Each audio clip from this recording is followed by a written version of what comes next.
That should be better. In it. In it, that should be better.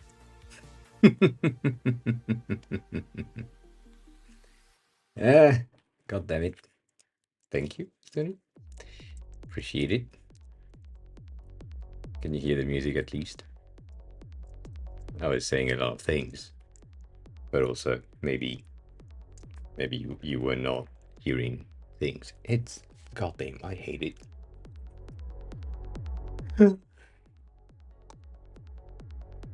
No, I didn't swim in the sand. That is not a thing. The music dropped by 90% when I chat. Yes, that is the plan. The automated plan. Officially all day. And yes, tough day. How can I say that?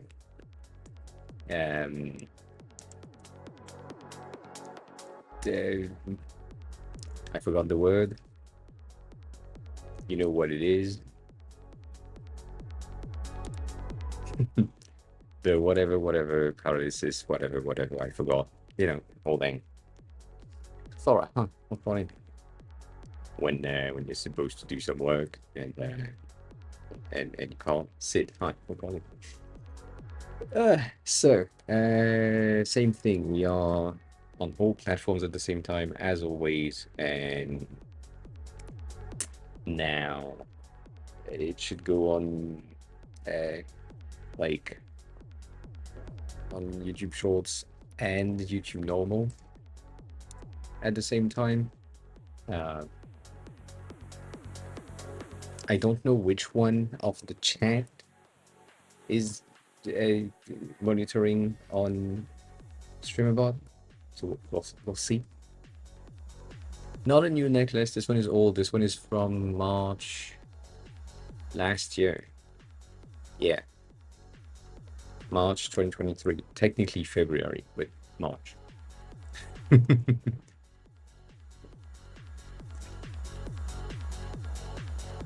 Yes. Probably new to you. Probably new to you. So yeah, we have the YouTube normal format monitoring here, the Twitch normal format monitoring here, which apparently doesn't monitor at the moment, and the non-normal format on the other side, which you can't see, but I can't show you. And yeah, hair has grown a tad. It's bad. I hate it. I can't style the thing. I can't find a way to make it work. I've tried everything. I mean, I haven't tried everything, but I have tried a lot of things, and it's in the state of I don't know. That's where I land. Yes, triple stream is happening at the same time. We have all the streams going on right now, at least I think. From stuff. Yeah. Everywhere. Have a good rest of the day. Honestly, take care of yourself. And yeah, we have triple streams. I haven't found a way to have TikTok streaming at the same time, which is so sad. Like it should, but it's not.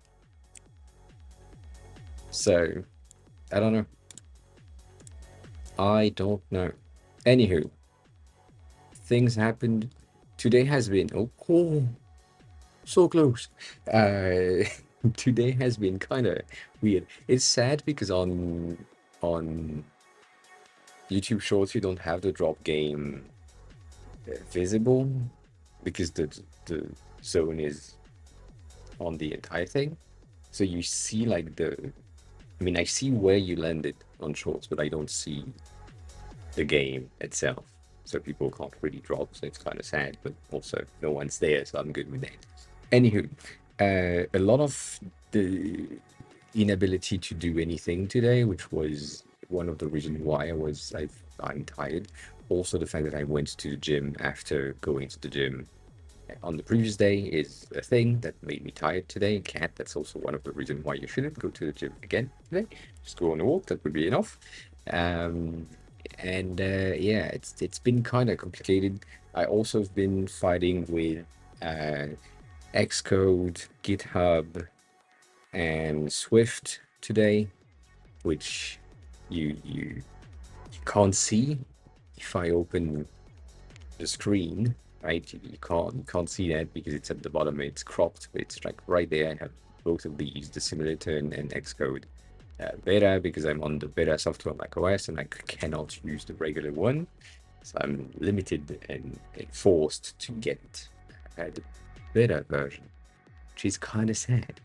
But yeah, we'll see what we can do. At least I changed some settings when it comes to live streams on YouTube. I went to the low latency on shorts as well as on a regular format. That way we have, like the name implies, low latency on both of these. Because Chantrell last Monday, on Monday, said there was like a ton of delay when he was on vertical. So, you know, might be a fix. Also have the ultra low latency as an option, which I can't swap while we are streaming. But yeah, Jonathan, hi, good midday ish. I'm good. I'm tired. I have this section of my head, which is tight as fuck, and I can't figure out how to unlock the thing. Like my head, my entire head, specifically my neck and my shoulders, is kind of in a position where I think I need a chiropractor session just to put back everything in place. It stays good. That means it's growing, Cat. That's a good thing. Yeah, it would. It would. I also did. I know that a lot of people in the gym don't do that, but I did forearms on Tuesday, and this morning I couldn't I couldn't grip anything much, and now it's better. God damn! I also got bit by a spider or something. It's crazy. Everything is kind of crazy today. I, I hate it. I also watched like a full. Yeah, but that doesn't leave the same mark. Jade, can't walk on in. I try to have fish in the title of the stream today, and Twitch said no. So I'm sad about that. I tried. They said it goes against the terms of services. No. It doesn't. It's a fake word. But I get it. Yeah, I mean that makes sense. That, I mean, you have a cat, you have food, you give food to cat or dog. That, yeah. I will write Twish next time. Yes. That's gonna be fun.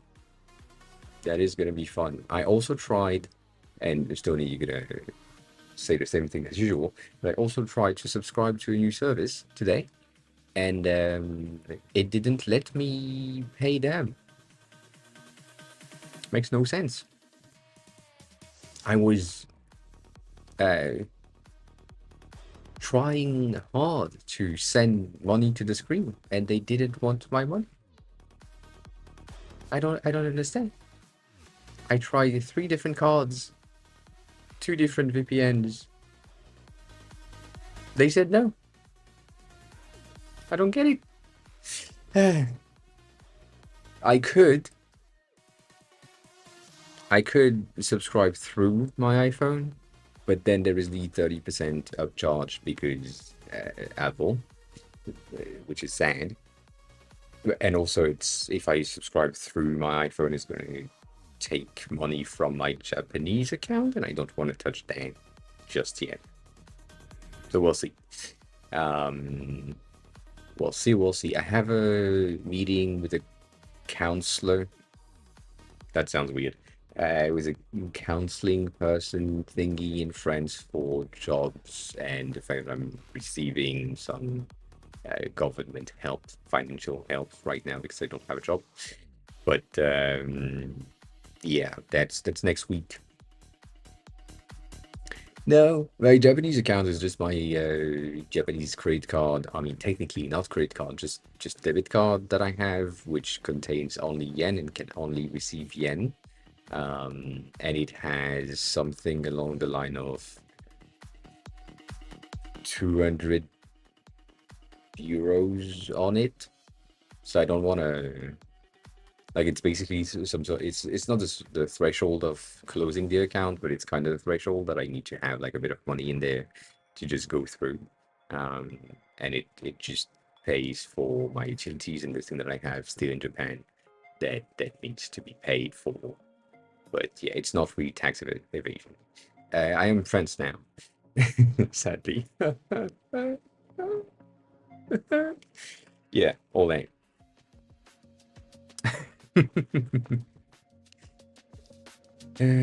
Fields plus Linux support happened and I had to fix 100 files. Good job.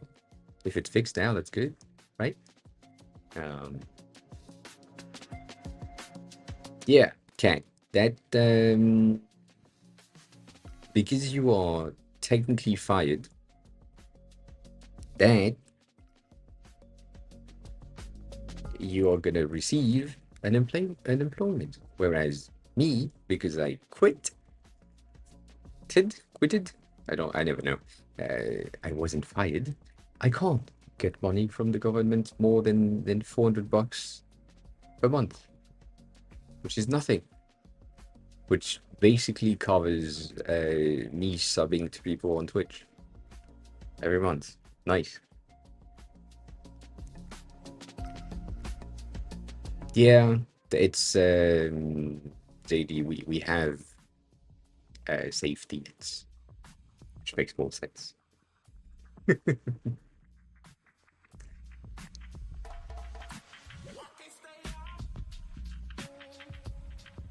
But yeah, I technically in France, if I was fired from my job, I would have received, I think, 75% of my previous paycheck.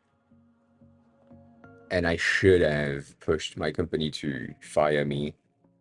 That would have been way better. But you know, eh, it's fine. It's fine. Just yeah.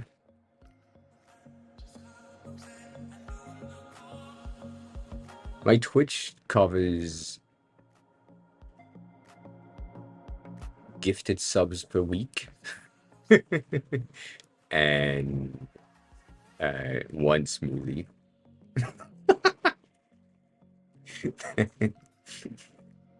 That's sad.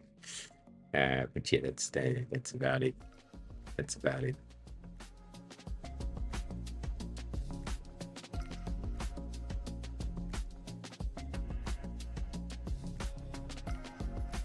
Mm-hmm.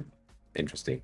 Anyways, today we have some potential. Stony, you wanted to have some mobile design to be kind of made, so we can do that.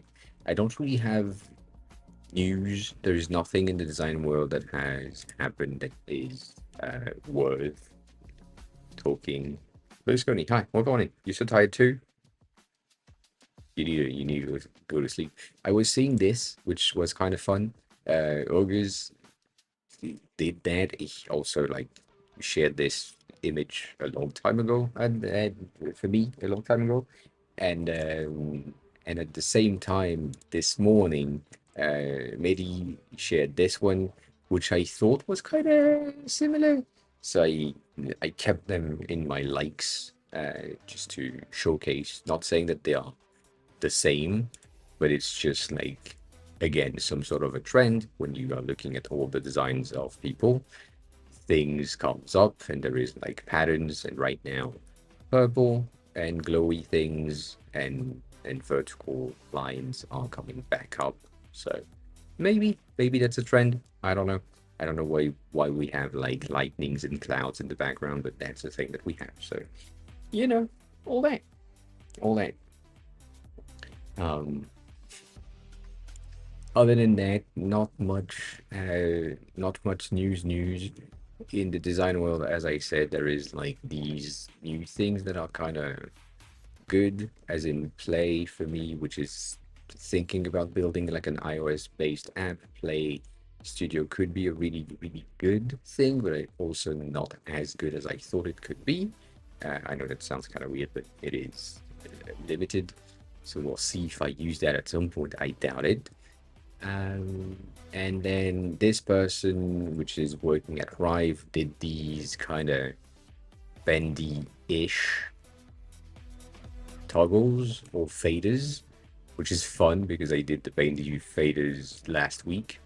So it's interesting that they have made that here, but it's the same thing. I have the same issue with Rive that I have with Figma right now, which is the amount of work that it requires to create these in Rive and or in Figma directly is more than the amount of time it would require a dev with experience to recreate these things in code with no issues. So I don't like these two tools specifically for that. There is the also other news that I think someone shared on here already. I mean, kinda, not directly, but kinda. Um, Joel, which is working at Figma and working specifically on the UI3 things, has created like an entire threads about the updates and things that have come up from all the feedbacks that they have received. So in there, I think I liked one of the replies somewhere, and I don't know where it is, obviously. But it is somewhere, like right there. Um, this they have like fixed a ton of things. They have fixed some things that we have been complaining about since the update, but it's still not good. In my views, I feel like there is like a lot of issues in there. And also, yes, Chipolis, you should go back there. Also, I don't see your messages here, so that's sad. But hi, just wanted to check that out. So they have said that the clip content is now a checkbox compared to the current-ish dropdown, which is shit. That's much better. So they changed that. We are happy with that. They have changed this thing, and now it's like either toggled on or off. I think it shouldn't. I think it should be toggled on every time. And that makes sense. I can, but I mean, gym motivation or design motivation, that depends on you. That's going. Yeah, I can do both. There's this one which I don't really understand why they have decided to do that. Like it's weird. They said that they wanted, or we said that we wanted to have the values, which makes sense. Yes, we wanted to have the values, and now they have removed the drop down option. So one of the two is going to go away, and some people are not going to know that we have the option to drop down some things, which is bad. So we'll see. They have said they have added one more layer action. I don't see the point. I think it's shit. I think they should just revert to what we used to have, and that would be much better. That's okay. And then here they have this thing for the position and frame render. It's weird. I have never really used these things, so I don't know. And then they said they have many more things that are coming up, so that I'm pretty much looking forward for this. But I don't know. We'll see. But that's kind of news. Some people obviously directly said it should be good if we had like some things for the rulers, because this is shit, and it makes sense because it is shit. I think what they should do is gonna be this. Memories. Brain is just telling me on Studio we do have that. Come on, log me in, Studio.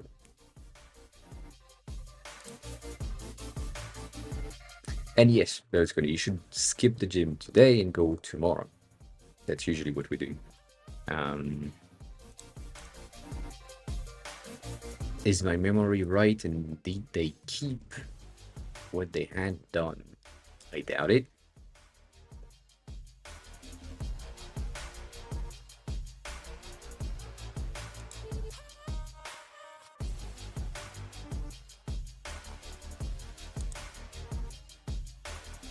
Don't go today. I mean, if you're tired, go another time. Shit, that was the wrong thing. Did you start streaming vertical like last time? Because on the Twitch mobile app. No, I started streaming vertical because Atom has released this thing right here, which is basically the ability to multi-stream on different platforms at the same time. And so with that in mind, having like a bit of a greater reach on YouTube with just my face being available in the feed, not even like people are going to stay there, but just it's in the feed and some people are going to scroll through. Probably not much, but still, it's a bit of an exposure type of thing, and I think that's the thing that I wanted to do in the past. But yeah, it's not yet available. It will be. We will have the ability to do the exact same thing. So I will have the ability to have my horizontal stream on Twitch in full screen, but also on Twitch in vertical for the clip feed. That's going to be a thing. Don't ask me how I know. I don't know, but it's going to be a thing. And then if you are someone that uses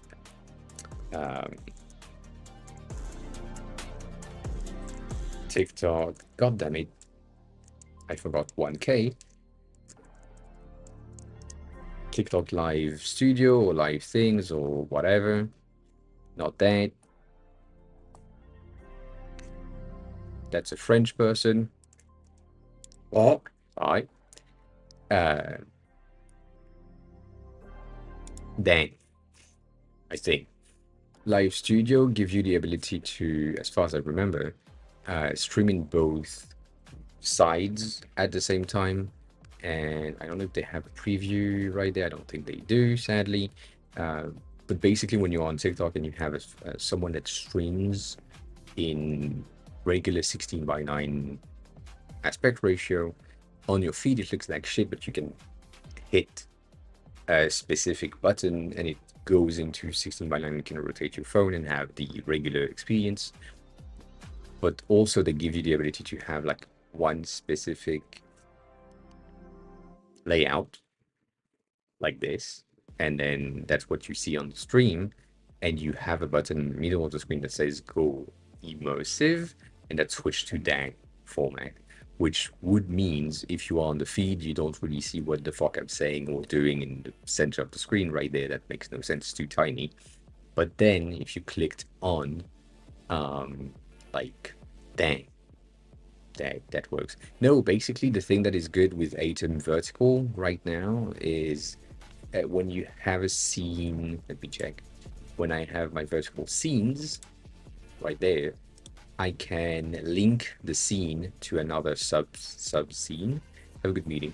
So right now this one, which is v-mag, which is vertical mag, is linked to my non-vertical mag scene right there. And so if I switch scene, it switches scene for both at the same time. So that's one of the huge benefits that we have right now. So getting used to that like behavior and all that, I think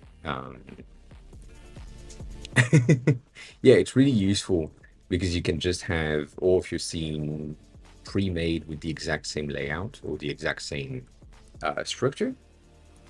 And so right now, if I'm switching to chatting, it's going to switch to chatting. If I'm switching to Mac, you can see on the preview that it also goes to Mac on both of them at the same time. So that's pretty good. So no real headache for the scene management. It's just like the editor of the layout for vertical is kind of shit.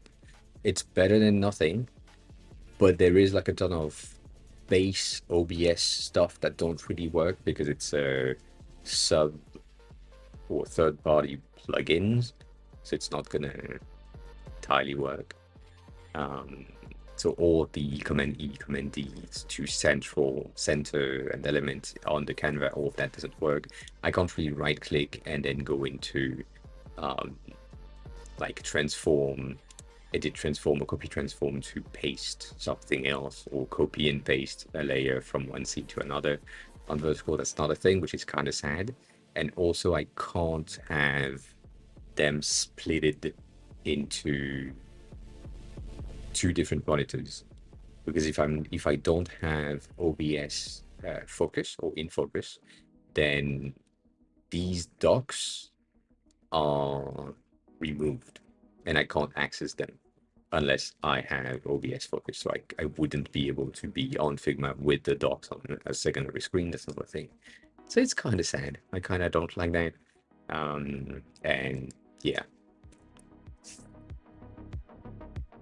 But yeah, so it not because Twitch, but Twitch adding that sub option of the redesign of their feed is a pretty good thing for me. I think. And what I wanted to do here was to display rulers, but I think I can't on this thing. It only pops here.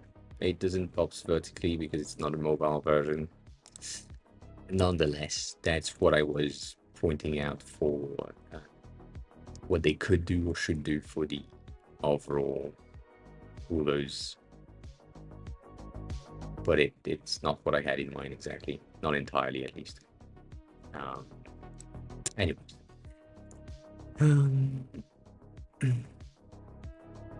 Yeah. Yeah. I mean, we already have that fluid transition with move transition, and what I think needs to happen or should be created is the layering of the streams be adaptable to the user screen or window display thing, like basically creating a responsive website for each stream. So I would have my camera that has constraint of, I don't know, 48 at the top, 48 on both sides, and then a bit more at the bottom because it needs like a tad more space for the chat and all that.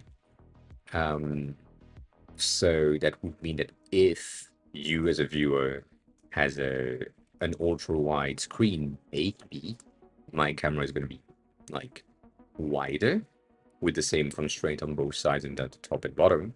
And so I just need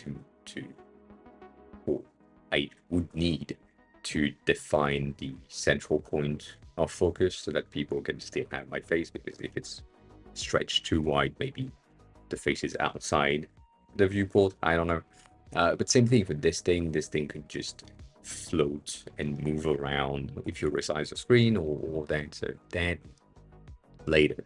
For now, no.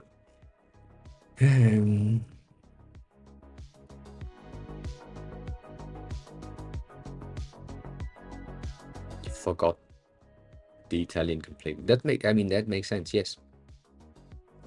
I'm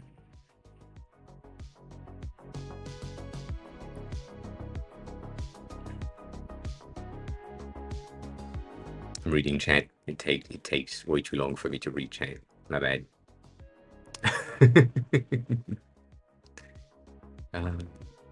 Basically, you said, do people use templates when they build portfolio in Framing? Yes. A lot of people are using templates. A lot of people are using nothing. I use both. My company website is um, a template. My personal portfolio is from scratch. So I do both. My the mom UI kit right there Mom? is from another designer. I hired another designer to do that. And yeah.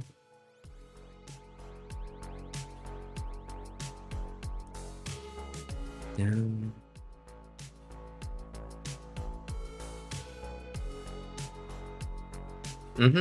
I see. Go have a pineapple. You can find pineapple. Uh,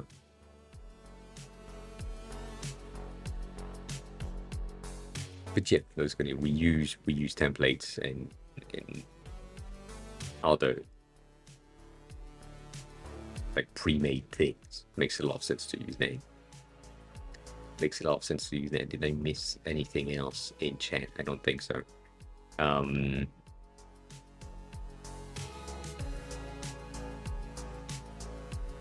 Other than Twitch is telling me that my ad break is about to start, but then the banner is telling me that ads are already going through, so that's kind of not working. Anyways.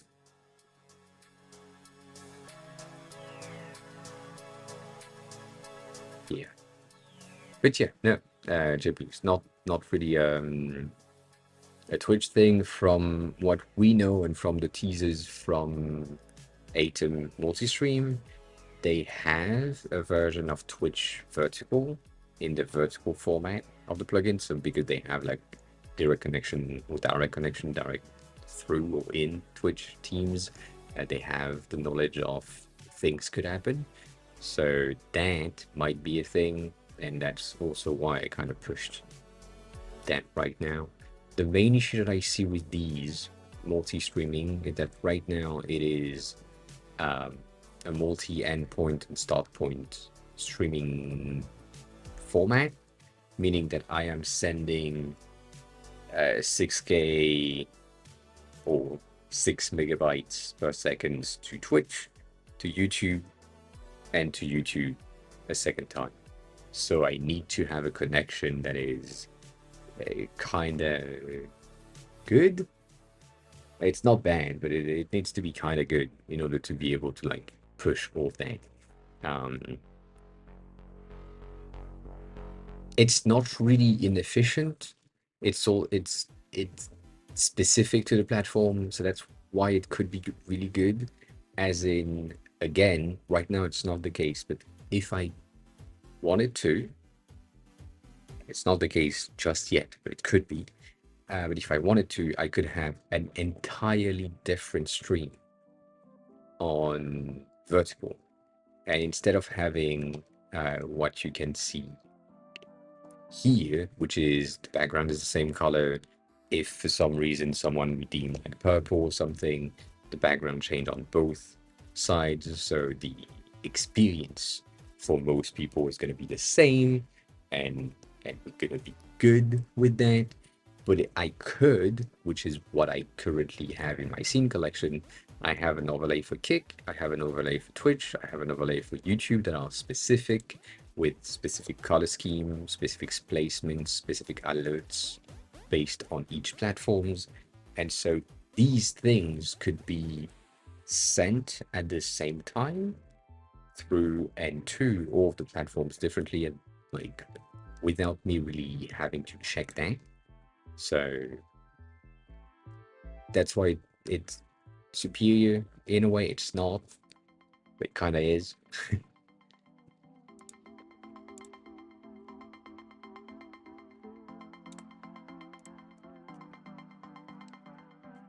So yeah, that's a thing, or that's a huge potential, because I could also have, I don't know, maybe I'm paying for DMCA free music for Twitch that is not really available on YouTube, or maybe I'm paying for a secondary thing for my music, and I can use that on YouTube and not use it on Twitch, and so have two different background soundtrack on both sides.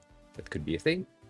So there is a ton of options with multi endpoints, but I do agree that it can be heavy on the internet providers. Therefore, it could lag and crash. And also, computers needing to be powerful enough to do that. So, yeah, it's the same encoding though, so that's fine.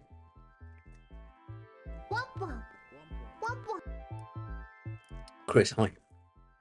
Good morning. Good morning.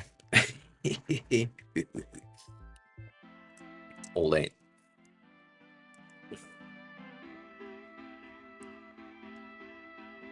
Stoney, you said you had like 5% brain capacity, which is more than usual. What specifics do you need when it comes to here? I mean, we still haven't really defined much.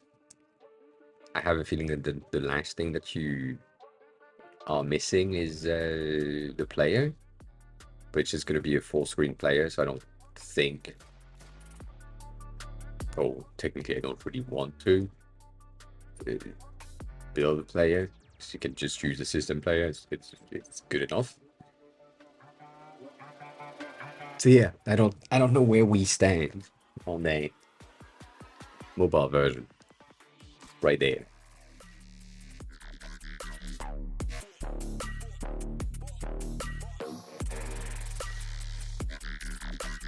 On mobile?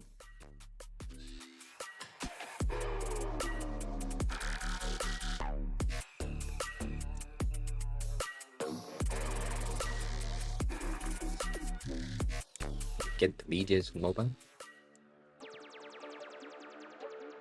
Because the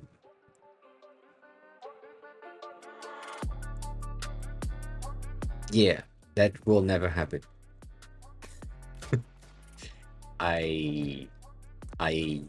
Yeah. Nah. I have my iPad for that. Like I don't watch content on my phone. I don't watch YouTube on my phone. I don't watch Netflix on my phone. I watch TikTok on my phone, which is vertical because it's my phone and it makes sense. But I don't watch horizontal content or horizontally formatted medias on my phone. That is not a thing. So, yeah.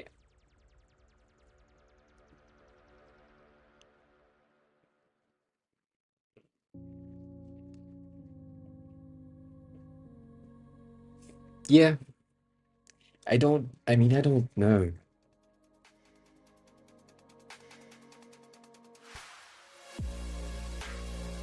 I mean, basically, this is what you need, Stoney. You don't need much more than that.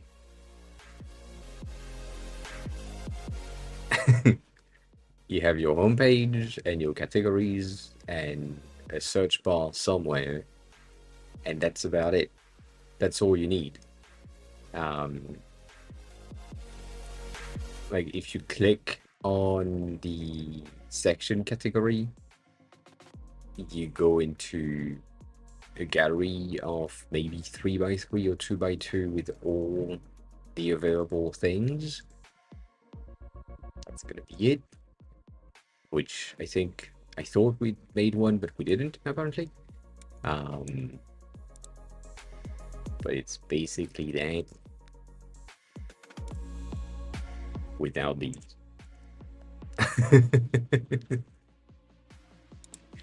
Like that, yeah. That's about it.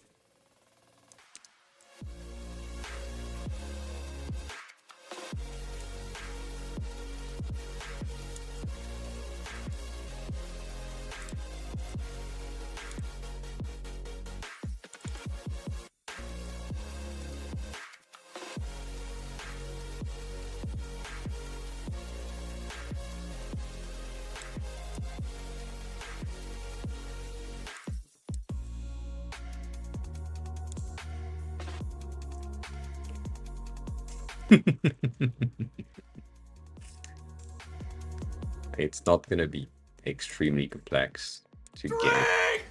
Dang. Go think time.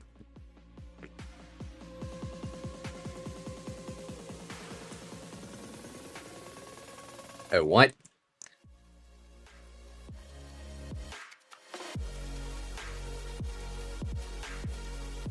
Not that loud.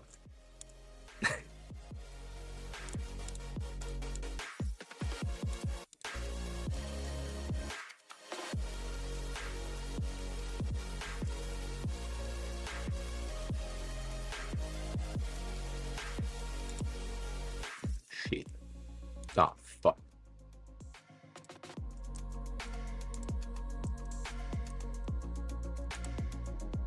I see. I see. 163235.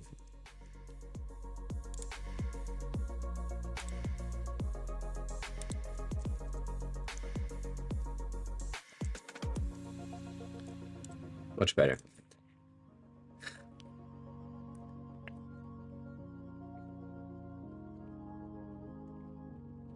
Mm-hmm. You did good.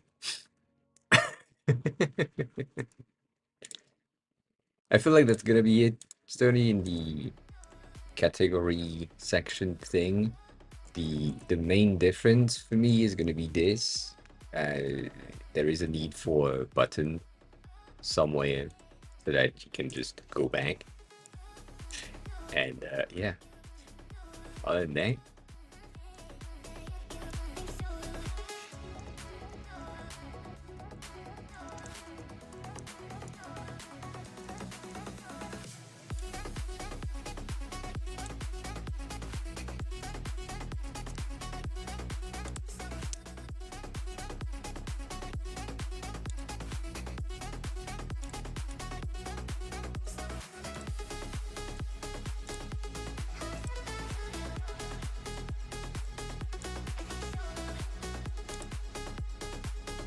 yeah, I know you have a button to go back, but you have your button to go back in the header menu, which I think is a bad idea.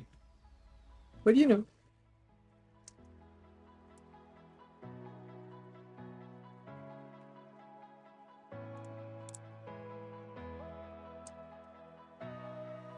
I would personally say that it's not really a thing, and it's either we do that,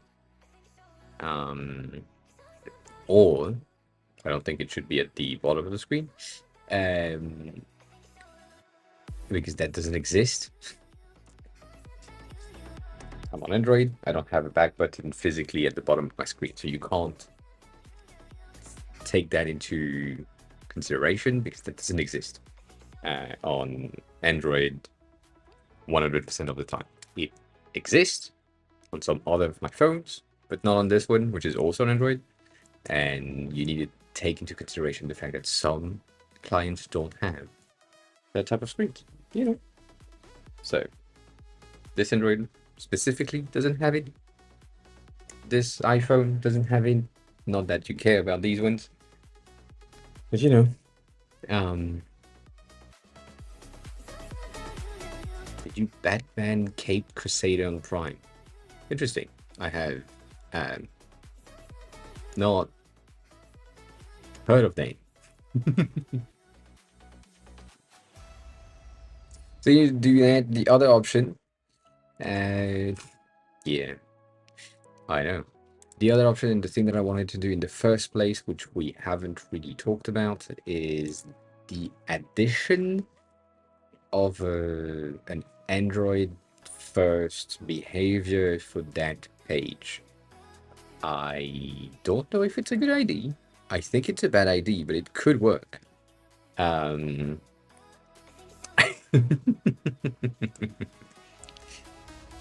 As in, if I had horizontal tabs,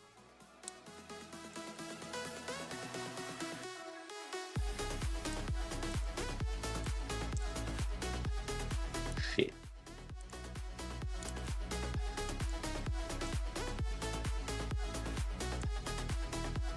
I think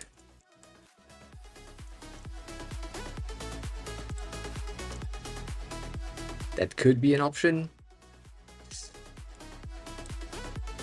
As in, maybe you could be like somehow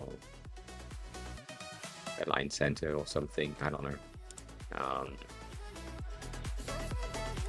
this one is a selected one, and that's the category in which you are, meaning that you would have the option to navigate left or right with that with these tabs. Not saying that it's everything is preloaded. I know we had like a bit of a chat about that, Stony, but if we had like the category name or whatever, if I can type, which is not the case, um, which is the active tab.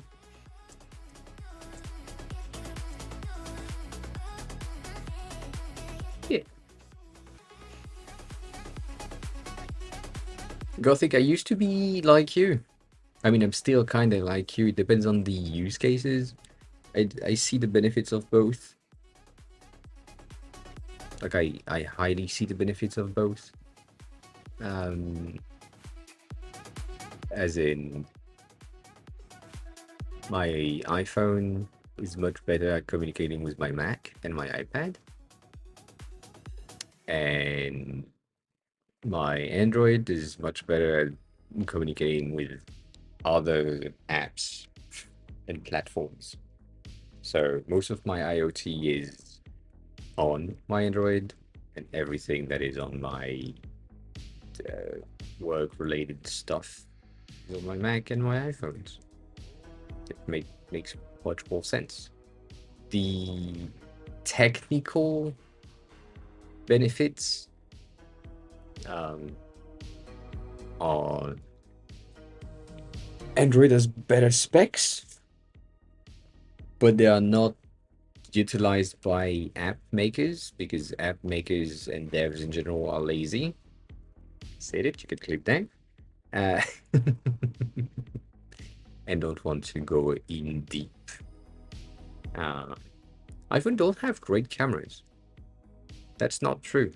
iPhones have great integrations from the camera from the app makers. That's all they have, and that's why it looks better.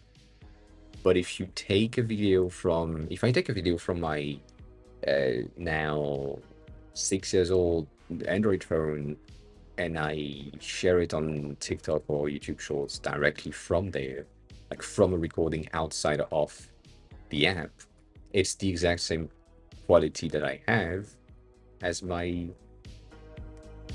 iPhone. Um,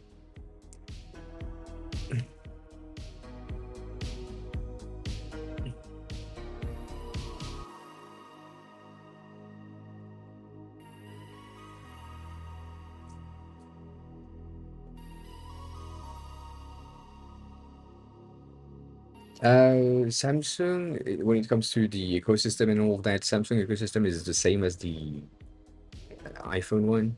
Like they have kind of the same seamlessness. The Chrome, I think Chromebook and Pixels also have that kind of seamless integrations, but it's not as smooth as it is on iPhone for some reason. I don't know why. I mean, I kind of know why, but I don't know why. Um, and yeah, it's the app integration for me. It's basically anytime that there is a new app that comes out, the Android side, the way that you need to have like a camera integration, it is faster to take a screenshot of the camera app rather than take a real picture through the camera app and the process of the system and then save that file and then use that file in the app that you're building. So people are just taking screenshots of the screen, and so that's why it looks like shit. So when they have like a, I don't know, TikTok for example that has a video recording, the video recording is basically video recording the screen while they fake a recording as if the camera was used, so it doesn't look the same. But when you're on iPhone, because you don't have to manage all of the depth of system of all of the phone manufacturers, as in Samsung, Xiaomi, Huawei, all of these things that are using different kind of substrates way of accessing the camera system wise. It is easier on iPhone to just say, oh, you use the camera. Whereas on other Android phones, sometimes it doesn't work as well, and so you don't want to be specific. It started to be much better on Samsung because now that Samsung is that big and has partnership with like Snapchat and also Instagram, TikTok, all of that, when you are taking pictures and videos from your Samsung phones, the integration is done at a system level when before it was done at an app level, which is bad. So that's the main reason why it looks better. But the straight out of camera from the rear camera on the camera apps of both phones, usually the Android phones that has better camera, faster, uh, better screens, all of that. But yeah, yeah, you can add some water in it. I mean, you could, you know, that is an option. Could be an option. But yeah, it's not, again, it's not that bad.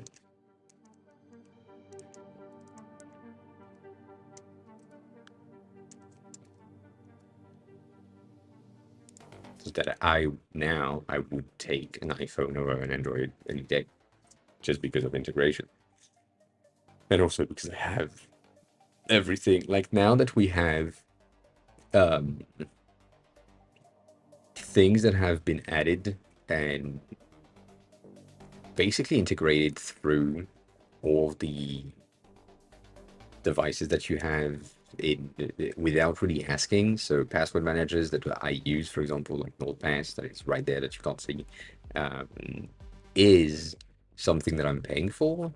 But nowadays, since the latest update, we've been having what is this bitch password right there, and that thing has been added. This is a password manager that is on the system level across all devices on iOS, iPadOS, watchOS, macOS.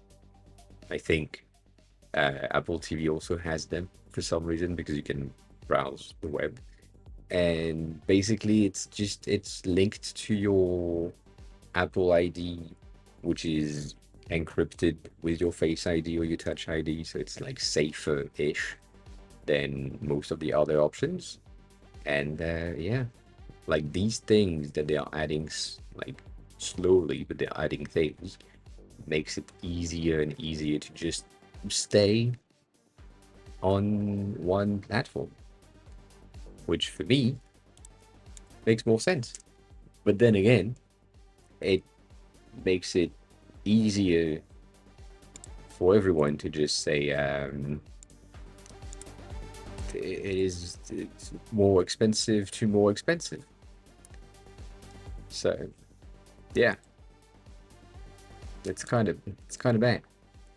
And when you said it, there is a new one that comes out and it's the same thing. Yes, but I've been saying the exact same thing about Samsung phones for the past, I don't know, 16 Galaxy S something. Like they have been the exact same phone. Nothing changes. It's a bump from last year. It's always a bump from last year. And there is no real and like uh, yeah, but they are the same as 3 years ago. The A series are the same since they have basically defined that the vertical background camera thing bump was going to be the same for them. Uh, they have that. And phones are just boring. I do agree with that. It's not on other manufacturers that people are not talking about. Like, I don't know if you remember, but like um, this one was kind of impressive as a whole with a mechanical motorized camera slot. That era of phones was kind of interesting. They break really easily, but like kind of interesting. The new CMF nothing or CMF by nothing phone one, great phone, 100%. I could buy one. The Mi Mix 3 for me is one of my favorite ones that we've been having, specifically the green one. It is a slidey phone with the front screen sliding down to reveal the front-facing camera. That was a really, really good phone. I currently have not this one, but this one.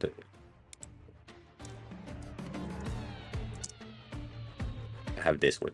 That's my Android phone that came out in 2018. That I have. It still works. It's great. And so, other than these phones at these eras of kind of getting crazy and trying things, like um, the portless Vivo. Is it a Vivo phone? I don't think it's a Vivo phone. Is it a Vivo phone? Yeah, I think it was this one. This one was a great concept. I love this. I wish we had that. There is no button, there is no ports, there is no headphone jacks, there is nothing. The only thing for charging is that pin at the back, and SIM cards is eSIM limited, and you have one slab of thing. It's great. It's a great concept. It was just a concept, but still great, interesting things. And now, yeah, nah. This one, which I loved. This one is the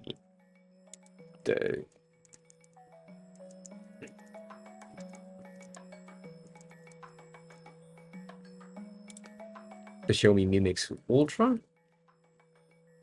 which was one single sheet of flexible screen that just wrapped through the entirety of the device, except that kind of bezel in the back to get like the both sides of the screen to just wrap around and connect. It wasn't really impractical. It was really useful because they had like a ton of how do you say that? A ton of software-based rejection based on the angle at which the phone was. So it was really much working. Basically, they rendered the entire back half of the phone inactive when you were using it like this. And some of the benefits of this one was what we currently see on like flip phones, and then I mean you have your camera right there, and that was great. But then again, right, these things currently, the only thing that stands out is the camera bump on phones and or the flexibility of phones. And I think flex phones are not good enough. Again, the latest like the latest how is it called? I think it's the latest Xiaomi Fold. And the one that just came out or has been announced. I think it's the Fold 3. Is the thinnest bitch you have seen in your entire life. And yeah, just at a on a on a on a folded version, it is still slimmer than the iPhone, I think. Um, and that is great, but it's also extremely fragile. And do we have the Fold 4 now? God damn it.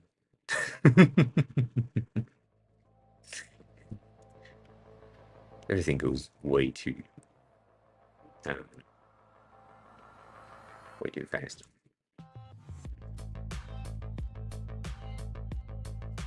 They are not automated, Gothic, that's why. Yeah.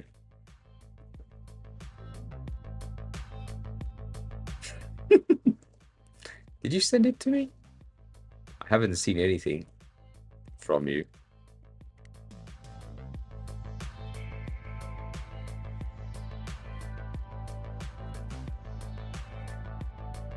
Oh, I see. But yeah, nonetheless, all of the newer Fold ones are the fun phones that exist. Like this is so thin. Um, and yes, Stony, if you are like a cased, like a wallet case type of case wallet type of person, yes, these phones are going to be kind of hard to get, but these are crazy. Again, some of the design that I've made when I was in school in 2012 are still not existing and will probably never exist, but still, I did do some rollable phones. That was fun. So, you know.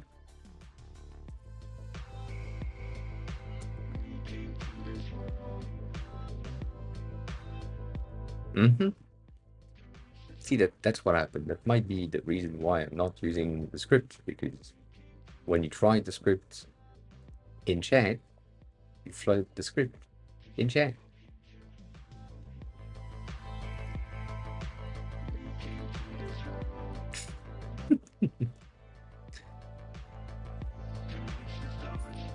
I don't think a sphere phone would be useful. I think at the instant we go into spherical screens, it becomes impractical to carry down. As in, you can't put that in your pockets. You can't really use that anywhere. And the only thing that I'm seeing as a potential good is glasses with a sphere. That could be a thing, right? You have like a mappable sphere that you can have in your pocket, something that is tiny, like I don't know, something like this maybe, that is AR based, and based on how you turn it or the movement that you can do or the physical reaction that you can have with your fingers, that could be potentially something good. But I don't know. I think, personally speaking, going back to some of the tech that has been uh, discovered, hasn't been right now, but some of the tech that has been discovered, that Apple is working on a brain device interface rather than working on a new phone, since at least the patent has been in 2020, which basically is AirPods, and you have your AirPods in your ears, and it captures brain patterns through the tips. Yes, it is a patent that has been patented by Apple, and that is the direction in which some companies are going to, or at least the research is going to. So there is less and less screen, or less and less accessory screens. So yeah, there is a ton of things right now that are going through about making sure or ensuring that the brainwave to device has security and privacy in place, and how can you like ensure that the user's brainwaves thinking about something doesn't trigger something else that you didn't want it to trigger. So there will be a need of components working together for sure. So there might be like a device at some point, but again, going into the direction of thing that we have seen in the past 3 to 4 years, as in the Apple Vision Pro has been released. The device itself is a pair of glasses with a cable that is connected to something that is heavy-ish. It goes into your pocket so that you can move around but still have that. It still tells us that we will have a physical thing in our pockets, but the interaction is going to be mostly done with our fingers and our eyes. And so if we have nodes in our ears that pick up on brain patterns or brain waves patterns, that I don't know.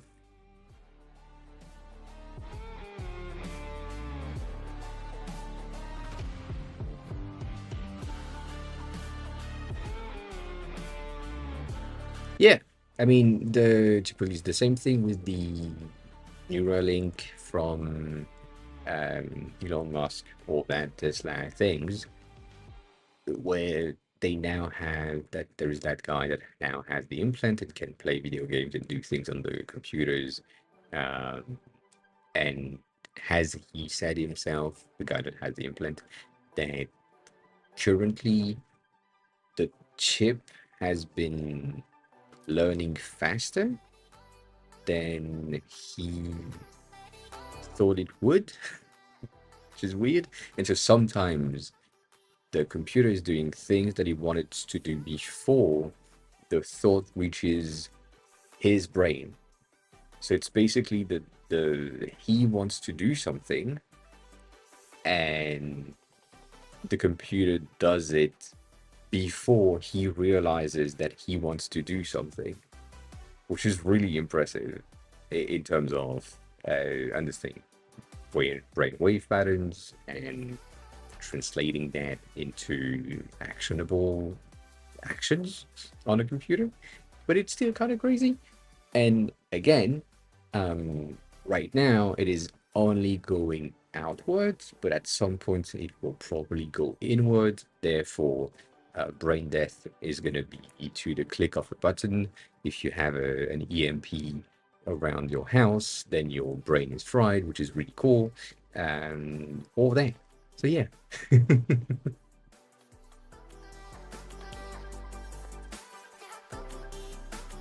Yeah, that could be a thing. It could be pretty interesting, but yes, 100%.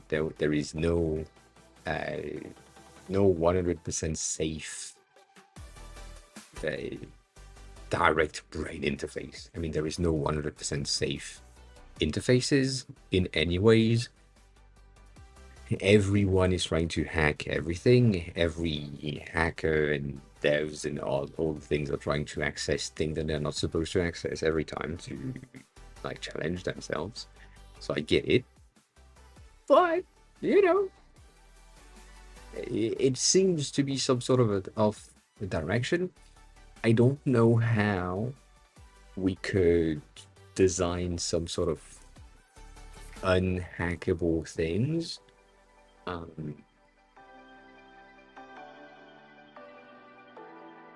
Oh no, you don't see the benefits I see.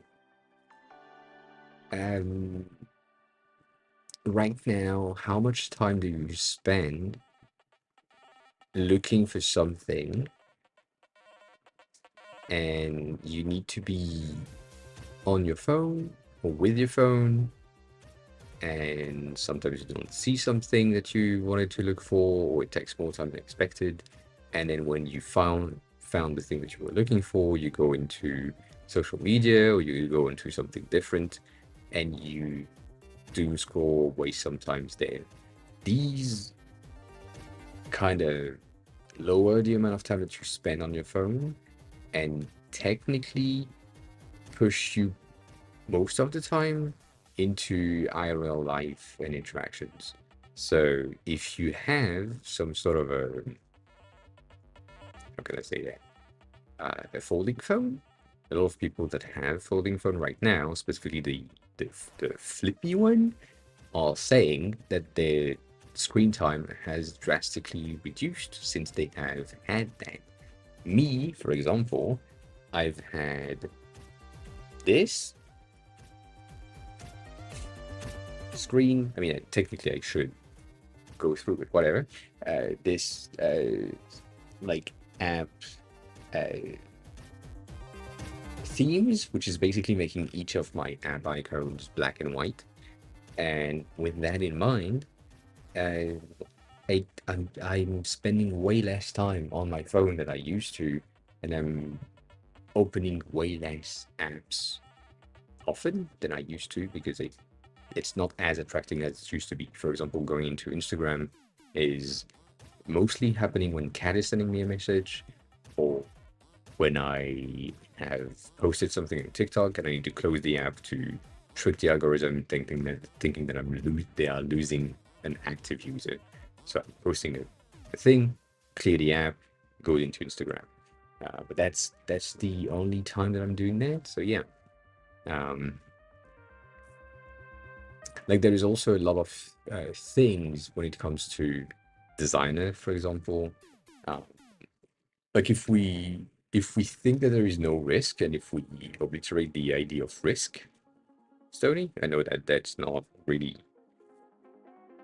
realistic, but if we like if we get rid of that and we say that there is no risk, my brain is way faster at designing things that I am at designing thing in Figma. And most of you that have been here in the past, you know that I'm pretty fast in Figma. My brain is way faster. So I would, with an implant or something that communicates with the computer, be even faster than an AI generating like a screen. And that would make me even more productive for the work that I'm trying to do. And so that could be really good as an implant. So yeah. Yeah. I think if there was no other option, as in currently you can't really navigate the world if you don't have a phone. Like it's, and not that it's absolutely necessary, but if you don't have a phone and you want to move from one country to another, you kind of need like a laptop or something. You need a connection to the internet and or a digital means of something to be able like to book a ticket, to specify the hotel in which you want to go, check if they have like openings and things. So if that, like if at some point the implant's benefits are greater than the risks, which is the case, same thing with your phone, right? Your phone is way more unsecure than the implant, I'm guessing. I don't know. Then yeah, I don't know.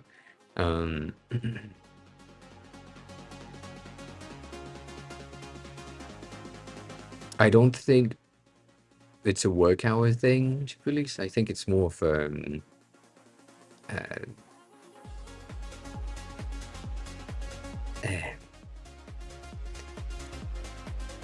in the realm of, welcome back. I hope the meeting was well. In the realm of sci-fi and dystopia and future potential, I am Star Trek rather than Star Wars, right? So that, with Star Trek in mind, if you know Star Trek, basically they have solved the income. They have solved. God damn, good job. I mean, that is center. If I haven't seen that, center. Good job. um. So yeah, Star Trek is basically everyone has an income, everyone has a job, but it's not a job. You're not getting paid to do the thing. It's just that the society works this way, and we need workers. We need people that do that, and the people that do that are the people that kind of enjoy doing that. And if we don't have people that enjoy doing that, we replace these people with robots and other supply chain and automations and things. And so, in order to achieve that, that makes sense. Like the implant then is just giving you the ability to like move faster. So if your job is a specific thing that can be automated through your brainwaves instead of being automated through robots, and it's cheaper to manufacture an implant and do the surgery rather than creating the robot, maintaining the robot, and ensuring that the thing is done properly, then you can argue for an implant done by someone, even if they are like on their bed or if they are walking outside, but the job is still done because the brain waves are still working. Then it's a societal benefits all around. And yeah, the Cyberpunk 2077 would be good. I think personally the Altered Carbon is the best-ish in between. Absolutely dark dystopia, but still good. And yeah, I don't know. I don't know. I do agree that it doesn't seem like a huge benefit right now. It doesn't like your brain is not as secure. I also think that if you, as long as the chip is only pushing things outward and not getting in, we should be good. I don't read, so no, I don't think I have read that. I know the name. That is true. That is true. I know the name. 1 second. I check something. Does that work if I do that?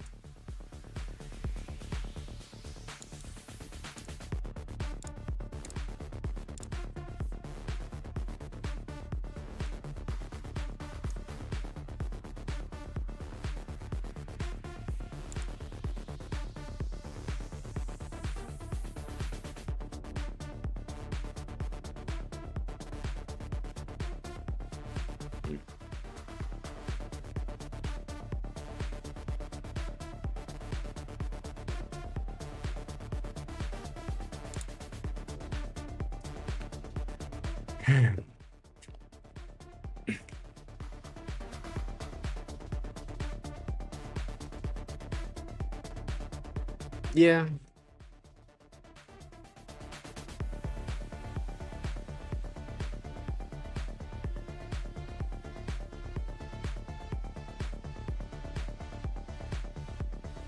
Ah.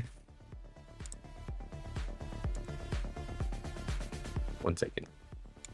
I'm trying to do something at the same time. It's kind of bad.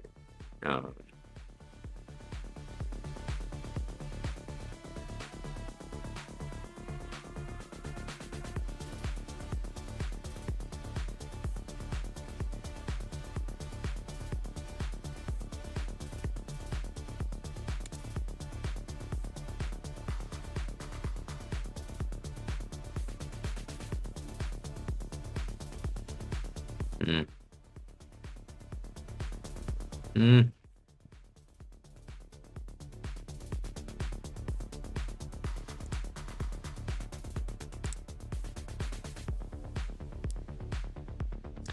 Be considered watching this at the same time as EU keeps trying to pass chat control legislation, basically outlawing encryption and private messaging.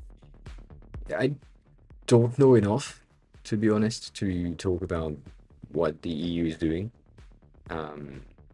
I just know that they have the user's best interest in mind, which is not true.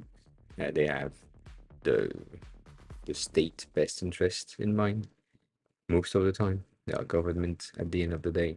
So yeah, I don't know. I don't know. And I don't know Sprawl. That's a name that I haven't seen. So the covers are pretty good.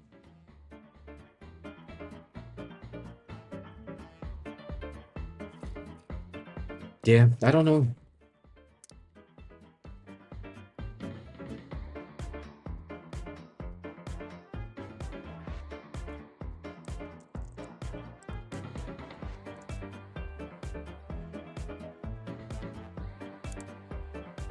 There's a video game about it. I don't think that's the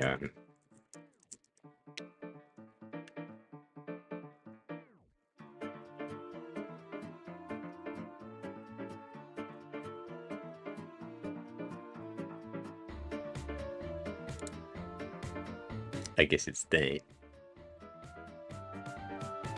But yeah, I guess that's the one you were talking about. Um, but there is no previews. That's sad.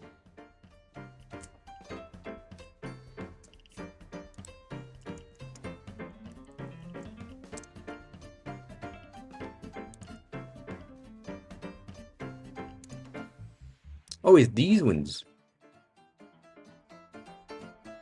Yeah, I know the artist that did this one. If that's the one that you're talking about, then that's why I know it. Yes. That's not the one. Yes. Those. Yes. Yes. So I know. I know the artist that did that. Um.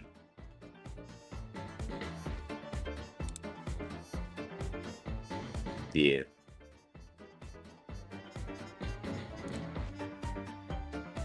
I do agree. I do agree. I don't think I have. I may have read that. Yeah.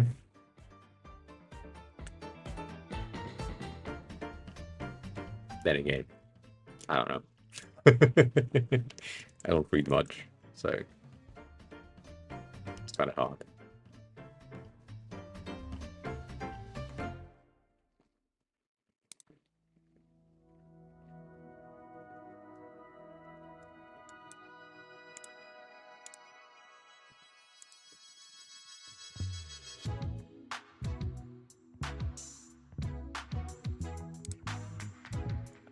Mm. Yeah, I mean, right now I'm reading Japanese stuff, so that's different type of reading. The one that I was trying to read today was kind of hard, and yeah, it took me longer than expected, and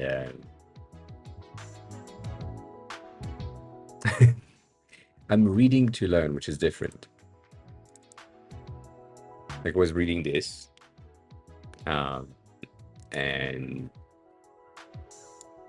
this one for some reason they are using a ton of words that I don't know. They're also using like a ton of um, katakana, which is like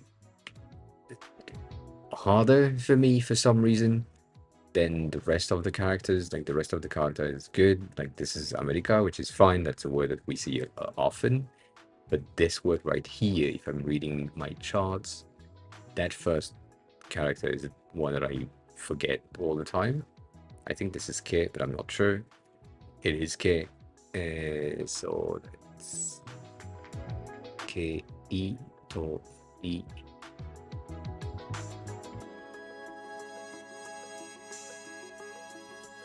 すないそううん。ケイトリン。Ah, Catherine. So that's Catherine, I think. But the reading in katakana, I hate these. I hate reading katakana. It makes no sense to me. It's just weird. But yeah, they're using like a ton of things and a ton of characters and words that I don't really know. Like for example, here I have like the kanseng kakudai. Kanseng kakudai, which I don't know what that means. And that is harder for me to read. But yes, I agree. I am learning Japanese. So I need to go through these, and it's not like that's ke ito ri. So Ketorin. So it's Catherine. They can't do that. Like this was his art Rika. That's fine. Just hate these things. Same thing here. Like America no te テキサス kind of.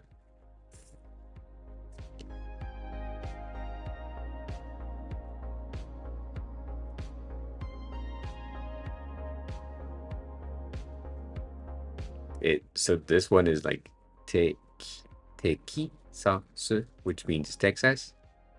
So アメリカのテキサスに住んでいます which means I lived or live in Texas. Um,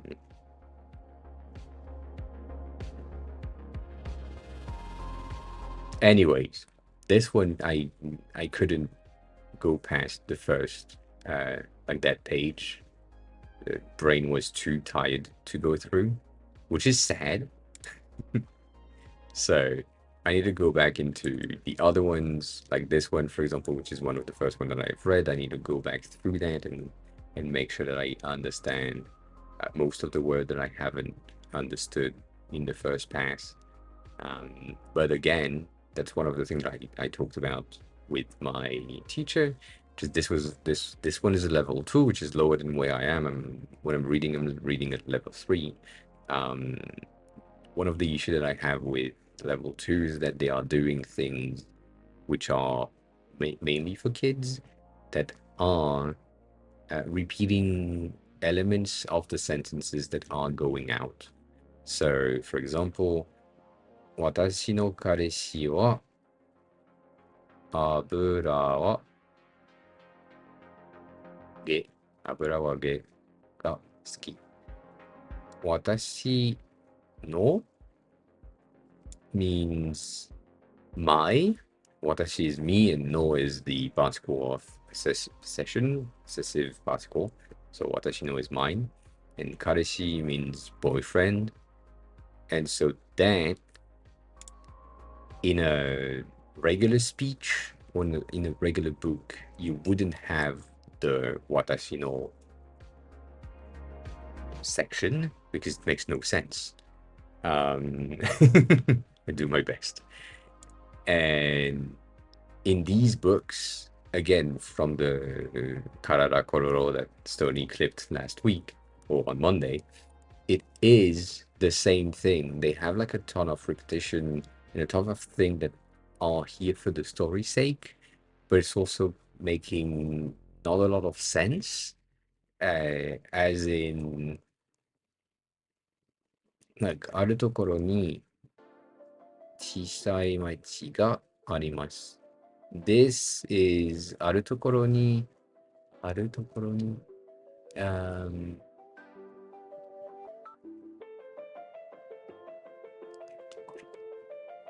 in one place. Like it Tokoro is a point in space, a location, and aru is either as in there is, but usually there is at the end, so that's why I'm unsure. But I do understand the tokoro ni, which means the location. Ni is a location part. Um, and then chisai machi ga arimashita means chisai. So that section here, chisai means small or tiny. And machi, which is this kanji right here, is just a town or crossroad. Like you can think about the cross in the middle as a house or multiple houses, and that big ass J being like a road. So it's a bit of a little town. And the machi ga arimashita means there was. Mashita is past. Arimashita is there was a small town. So I'm guessing aru tokoro ni one time or once upon a time. I guess that's how you could um translate that, which is not uh, grammatically true, but it would be the translation. So that makes sense.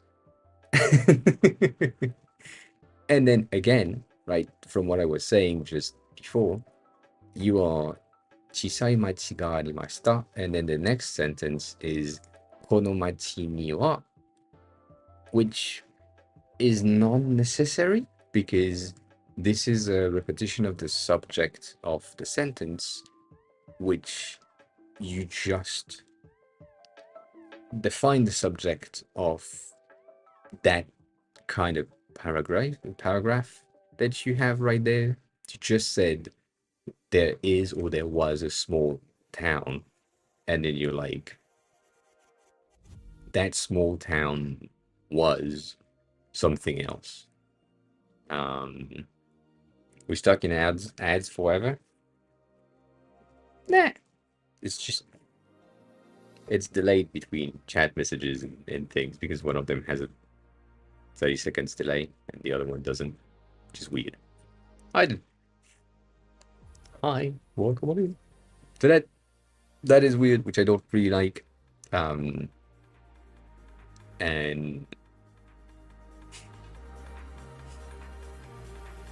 it still works. Yes.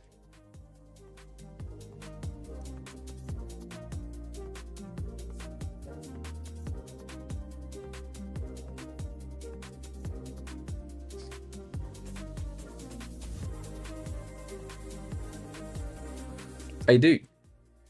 I mean, not physically, but yes.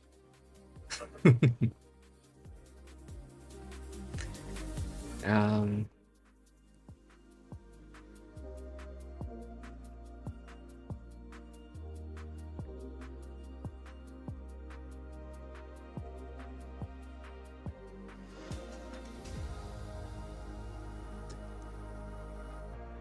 we were talking about reading books, and I was saying that I was reading Japanese thing to learn, and that's where we landed. Right now, I'm not reading, but reading at the same time, explaining some concept that I pisses me off with uh, level 2 books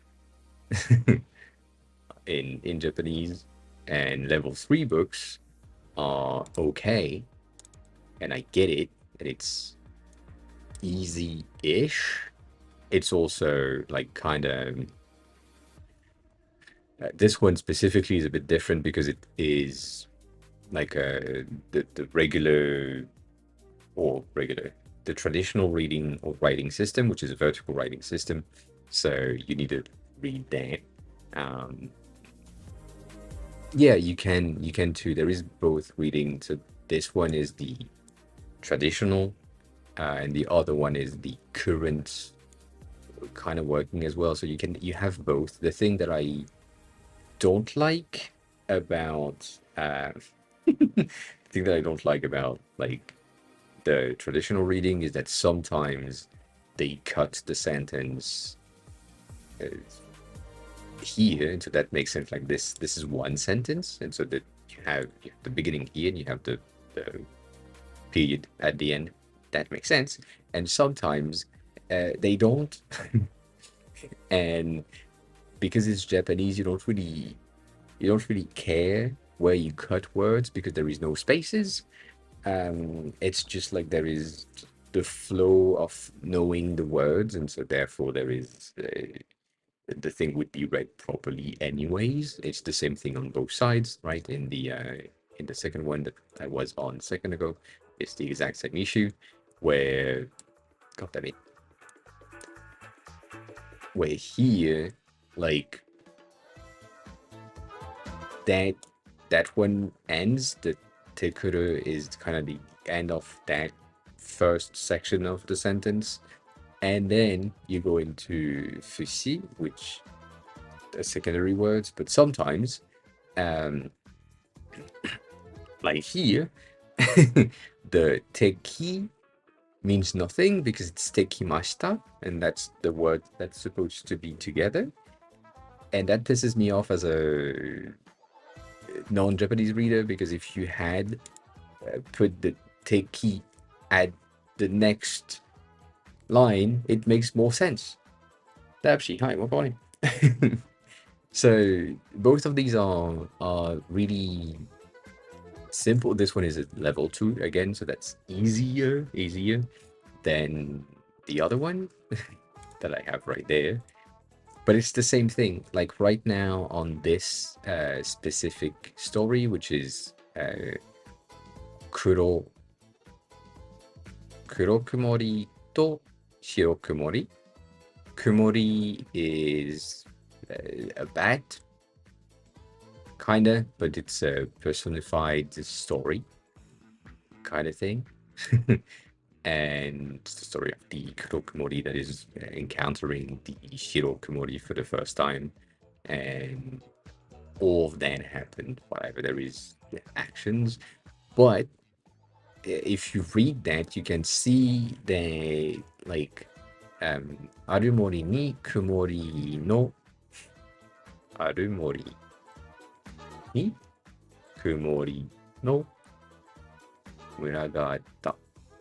That's the first sentence. So you have kumori right here, and then you have another kumori right here, and then you have another kumori in the next page, and it's a lot of repetitions for no reason.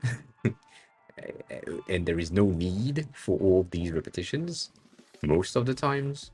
So I don't know. When I was reading this one, I was skipping a ton of the not definitions, but like the subject defining articles. As in here, there's a bit of a discussion happening in between the two, and this one was really annoying for me because like you have ane no kumori, blah blah blah, kumori, kumori, kumori, kumori, kumori. It's just repeating so much for no fucking reason, which makes sense, right? It's ensuring that the readers know which person of the two is currently speaking. So Ane Kumori is going to be this girl. Ane is younger sister or older sister, I don't know, I forget. It's Ani or Ane. It's one of whatever.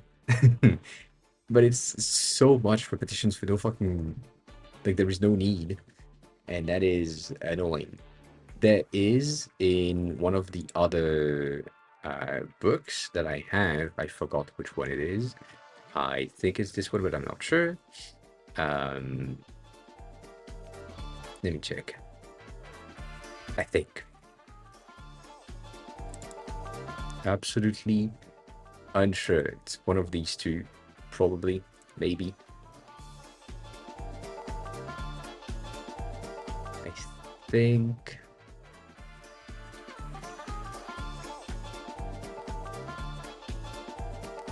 sort of this one is the one that they have with the translation in English. I don't think so. Um,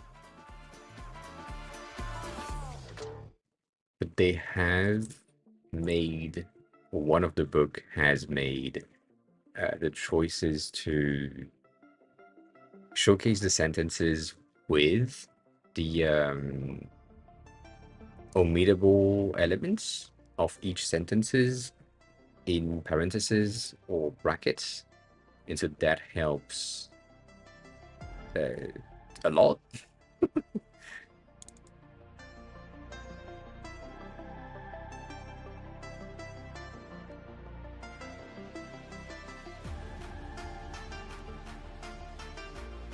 Yeah,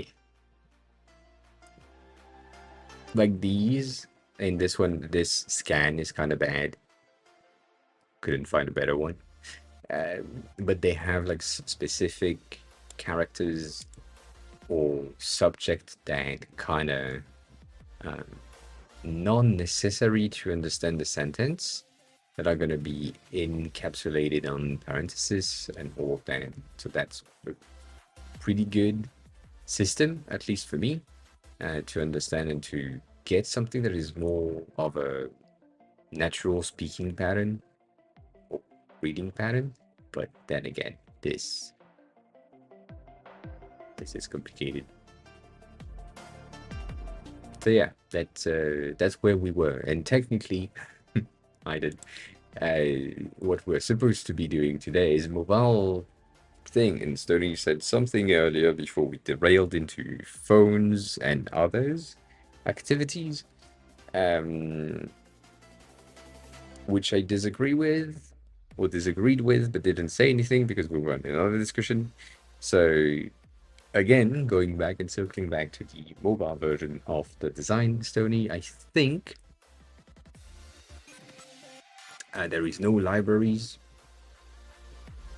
per se if we have categories, but if we have libraries, then these tabs are going to be the library tabs and not the categories, meaning that the homepage there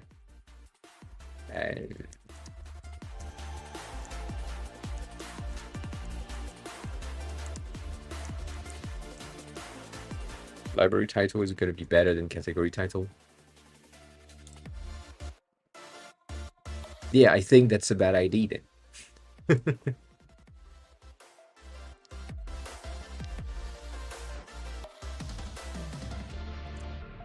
From the discussion that we had in the past and from some of the things that we have, it kind of not really defined properly. I feel like there is a need for the mobile app to be a consumption only and not a research.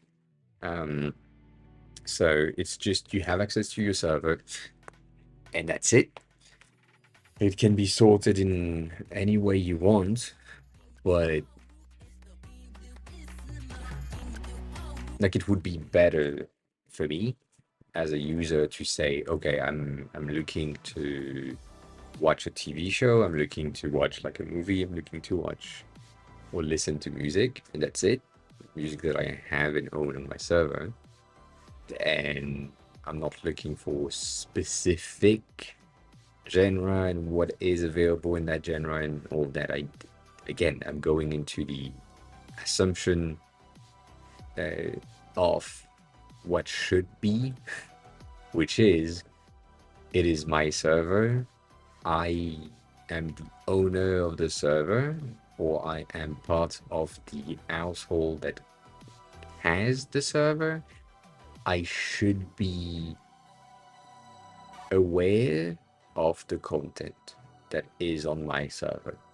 Again, if it's the household server and I'm the brother of the admin, maybe I don't know exactly the entirety of the thing that are on the server. Yes, I agree that is a point.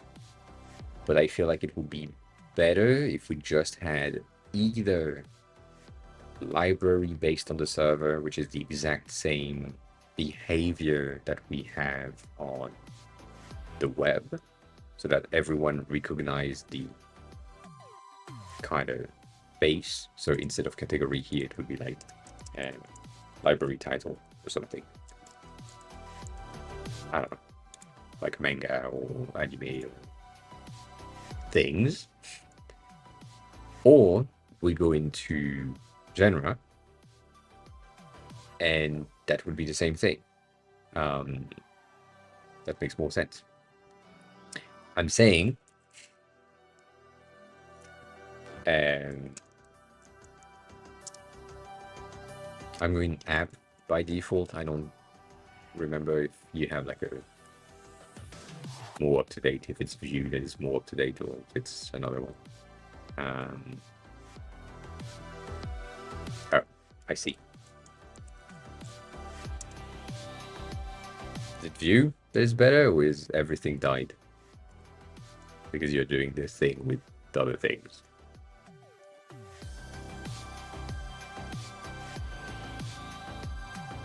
Everything died? I see.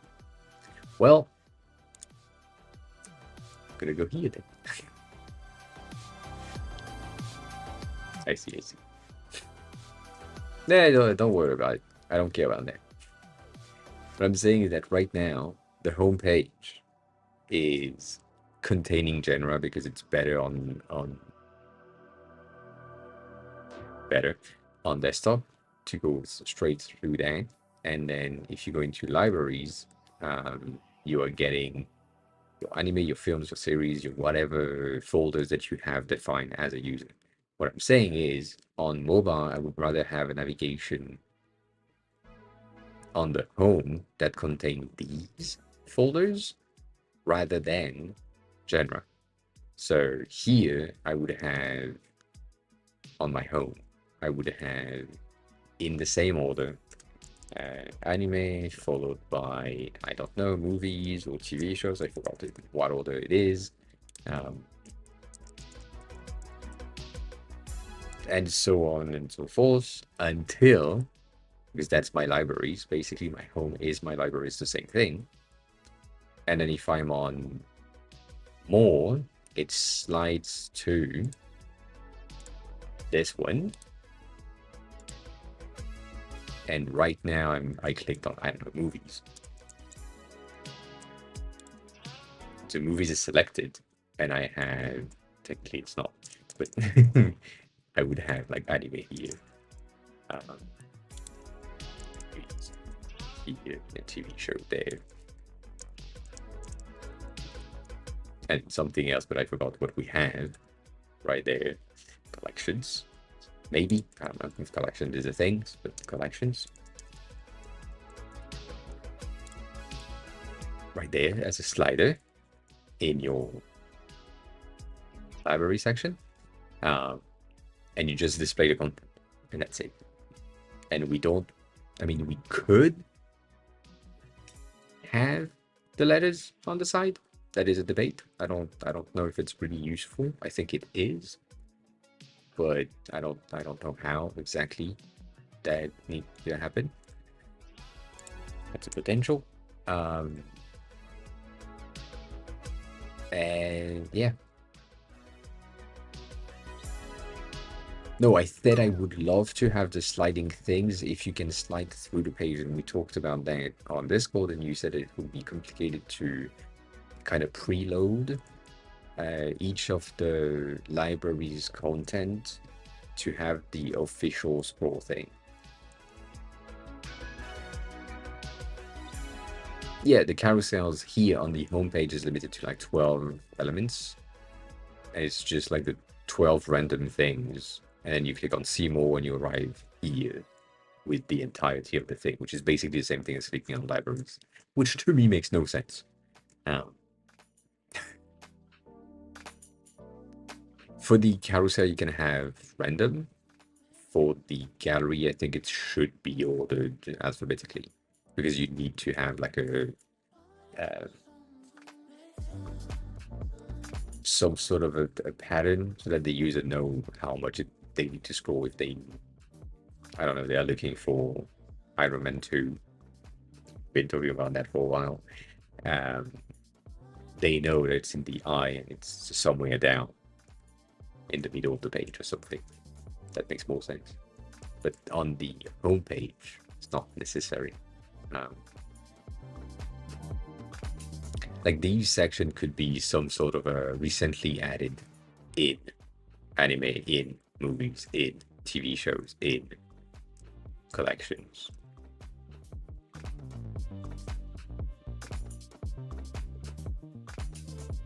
Which works. Whichever works.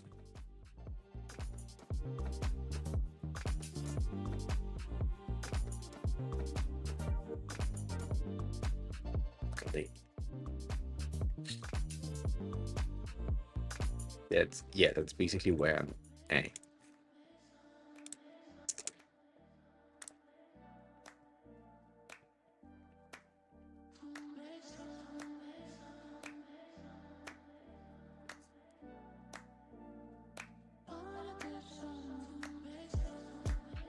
Again, to me, as an outsider that doesn't need that tool, so my example is not the best one, but still, I am on my phone, I am looking for something to watch on my server, and that's about it. So I don't need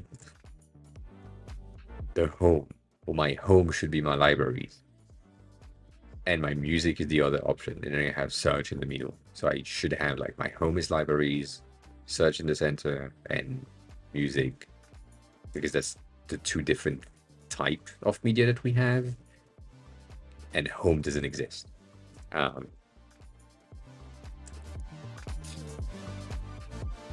That is bad though.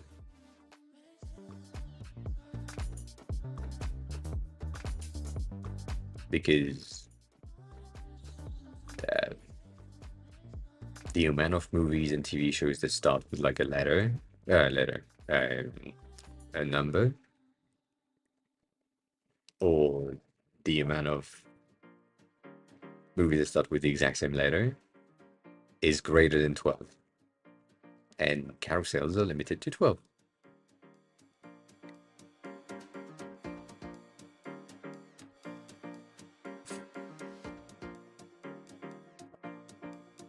Good.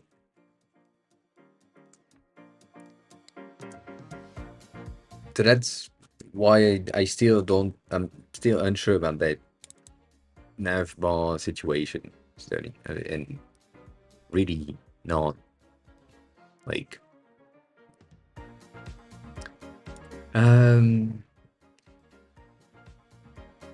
minimum is the click zone, so it's going to be 48 in height. As long as your things are 48 by 48, you're good. And currently, our bubbles are 36, and our entire things are 54. So it could be smaller if we wanted to. But yeah, that's about it. The other things for the total overall thing on iOS, you need to take into consideration the navigation line thingy to not like go across or on top of the text. And on Android, based on the Android that you have, it can be flush at the bottom. That might not be an issue. So if it's an Android, it can just be a 48 in height. Yeah. I mean, that works for a page that has 10,000 entries. It's a gallery.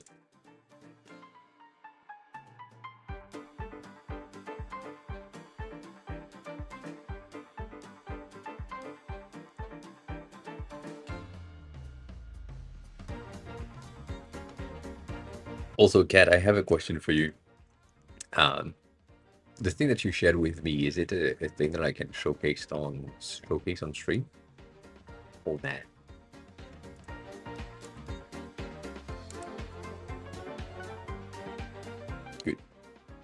So it's not gonna break down. You are gonna break down, which is a different thing.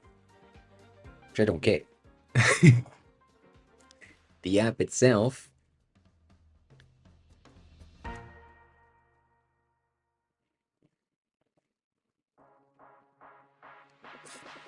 that's because you are not rendering or loading the content as you should.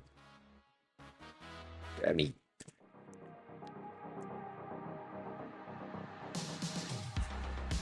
good. Appreciate that.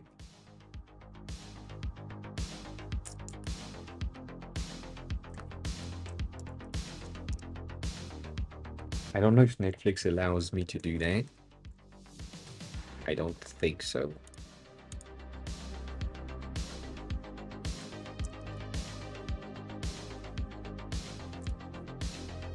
But if I'm looking at stuff, that's action. And yeah, it's loading a certain amount of action. Maybe that's not everything. I don't know. That's probably not everything. But it's loading a certain amount of content. Seems to be the exact same every time. It ends up with the same amount of scroll. And that might be because it's the responsive version. I don't know. But the point is not to scroll through. The point is to tap here and then look for something. Right? So I feel like it would work. It's just like limiting. And specifically for you, if you have 10,000 things, you can load them by letters. If you wanted to. But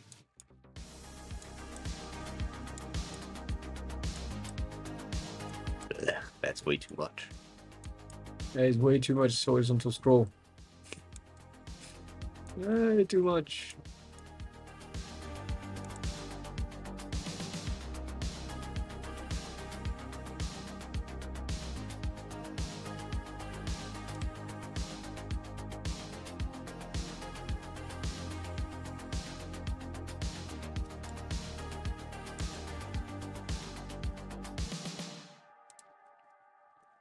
I don't know.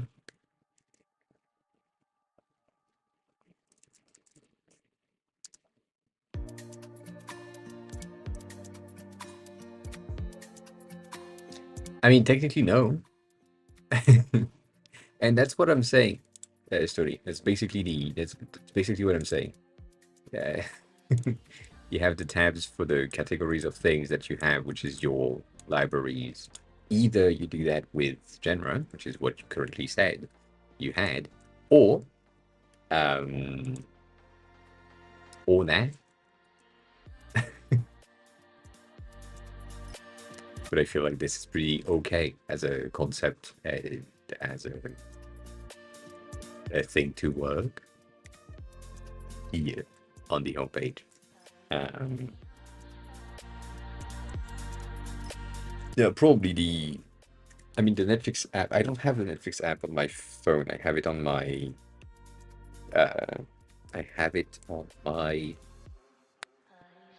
iPad. Let me download it.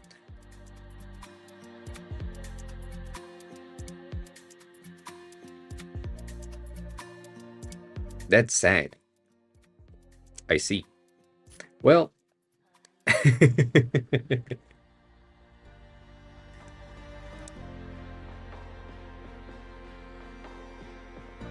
I'm not gonna say that the thing that I came up with the AI generator is close to Netflix, but it's kind of close to Netflix. No, I'm not gonna lie. Nonetheless, right?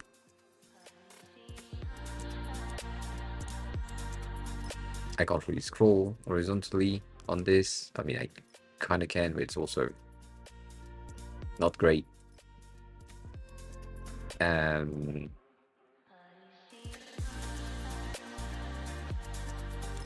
can't click on the titles, which is bad. Mobile game in my list is kind of weird to have that here, but that's fine.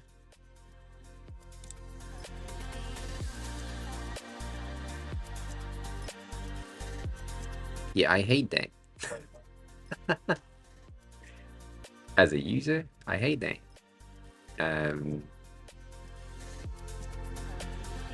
But also I hate using mobile for content, specifically for media content. Makes no sense.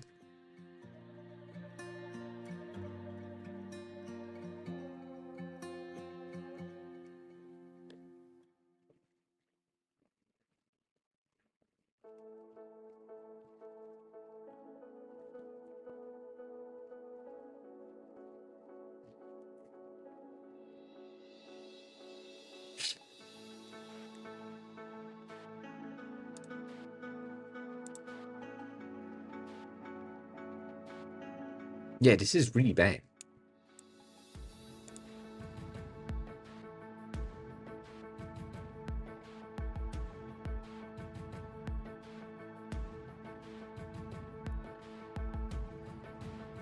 Use that.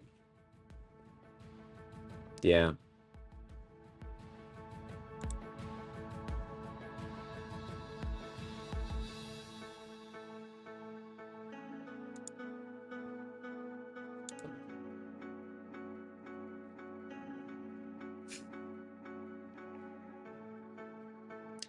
One thing that I can say that these might be too big, and so going in with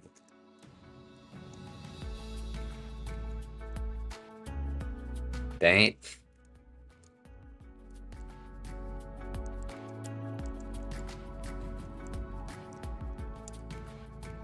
Might be better.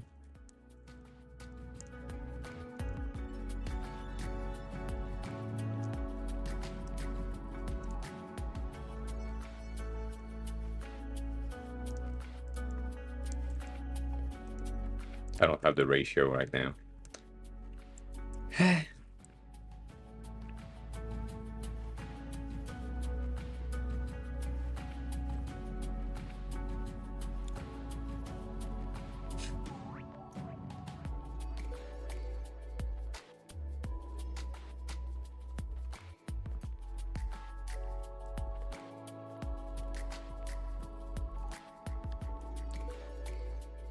That is an option. It's not a good option, but it's an option. Yes.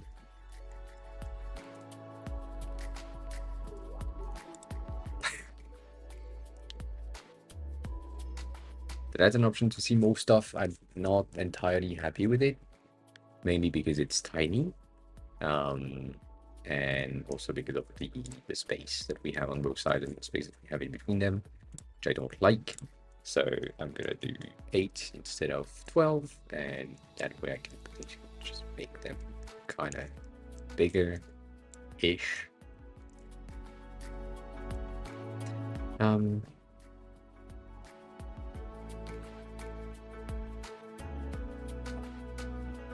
Yeah, I mean, personally, I would rather have something that happens like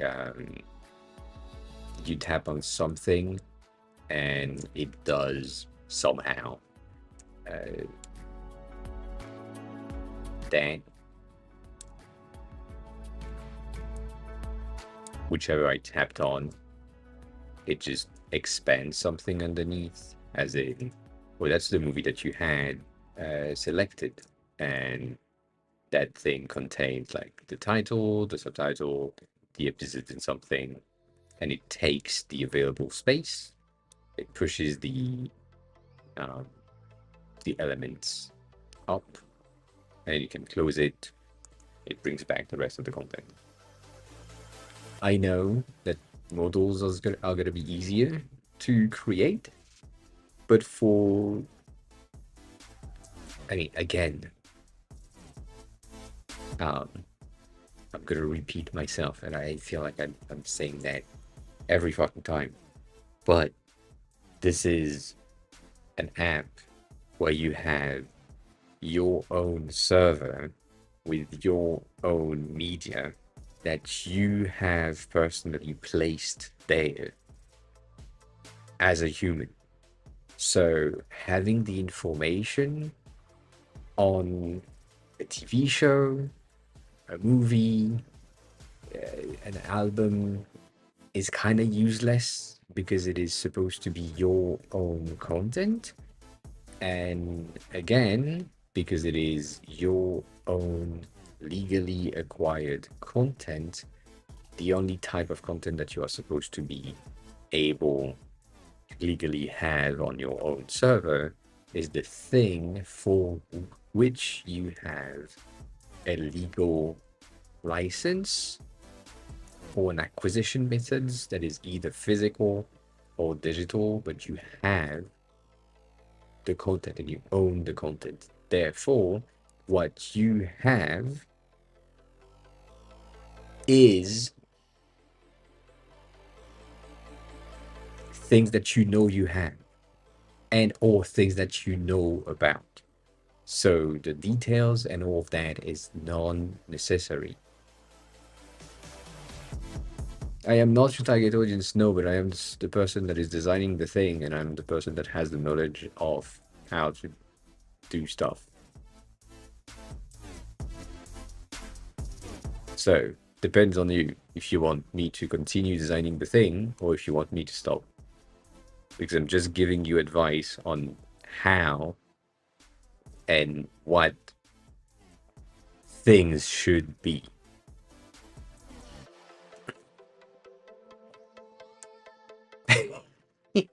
Danny, hi, I'm calling. Yeah, I may fire Story, yes. He's too confident on his ability of saying that he is his own target audience, which is also false. Like, I am not his target audience, and he is not his target audience either, but that's a thing that currently cannot be forced.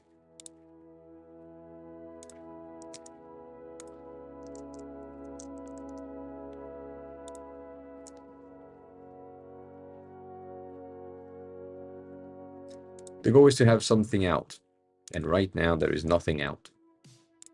So, the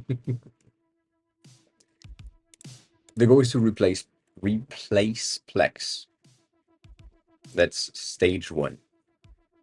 The end goal is different, but the first goal is to replace Plex.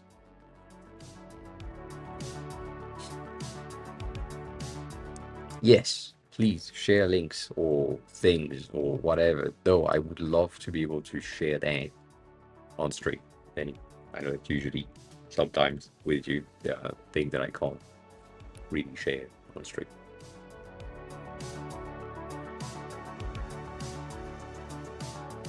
Good.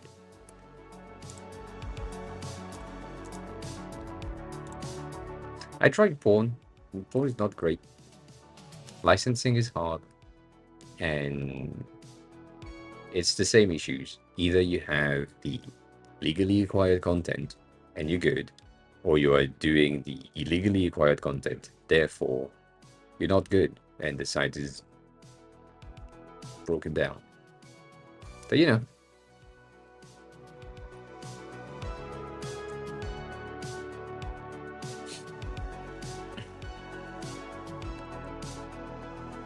Good.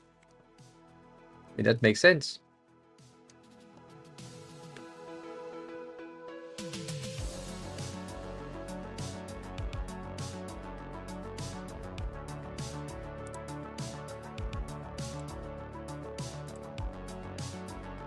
Then I don't have access to that.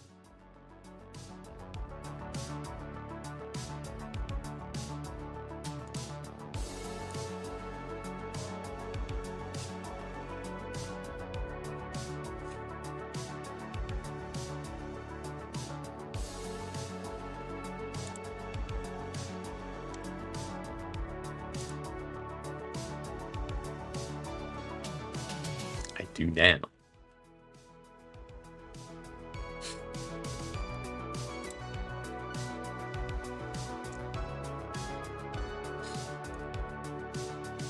These two.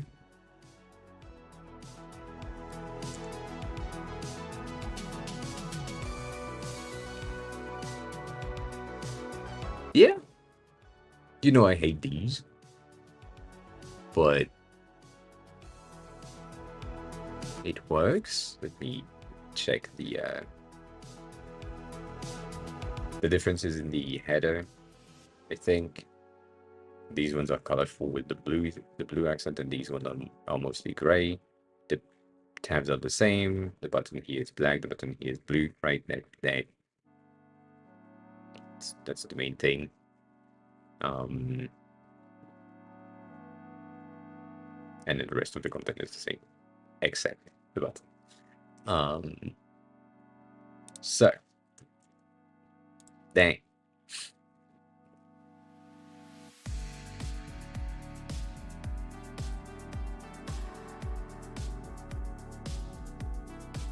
I like it. There is something that pisses me off, but that's fine.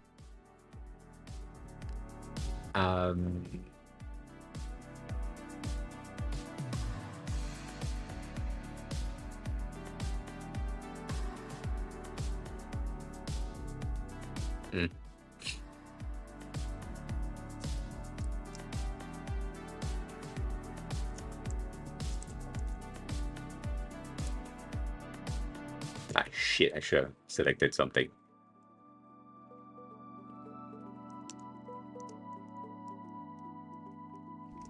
Grow up. Yeah.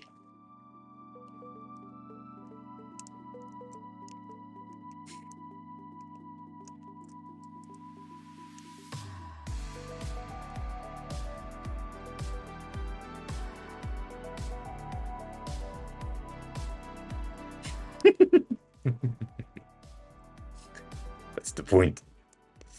All right, so I guess this is, yeah, that's an option as well. I guess this is the size. Have a good stream, okay?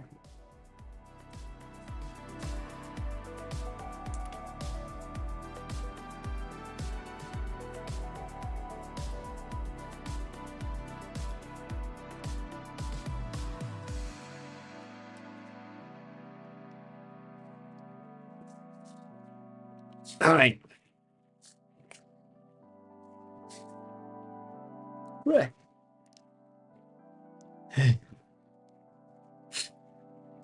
So,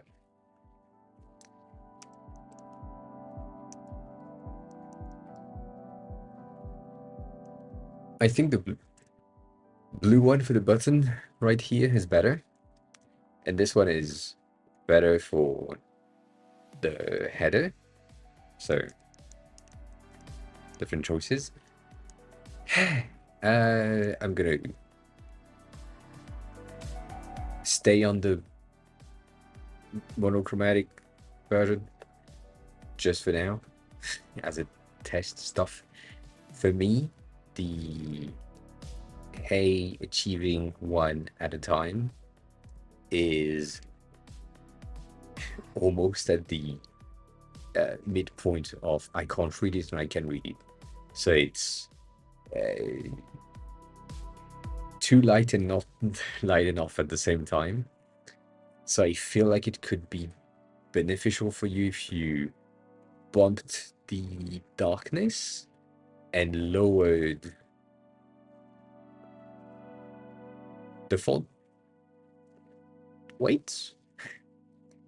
So going more on the light size for the font to be like thinner, but keeping the contrast ratio greater. So just playing with bold rather than, that's also a very me thing.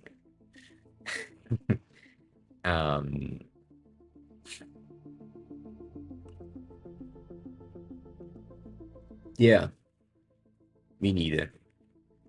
That's better when it comes to depth, for sure.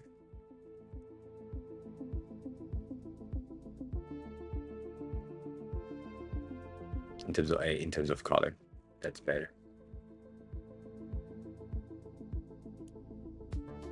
I said the font, like right now it's probably in a regular or medium, and I would go into light or thin in these 3 layers, not the hay. The hay is good, just the achieving one at a time in like a thinner overall font, but keeping the excellence and interface in bolder fonts. I feel like right now what you have is that you have all the text in one singular span, which makes sense. But yeah, I would go with thin, like really thin. Like not hairline, but almost hairline if you have hairline. That goes in the apple brown rather than there.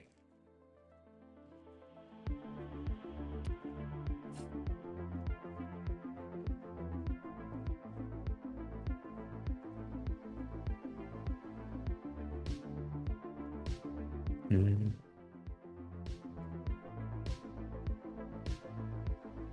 Other than that,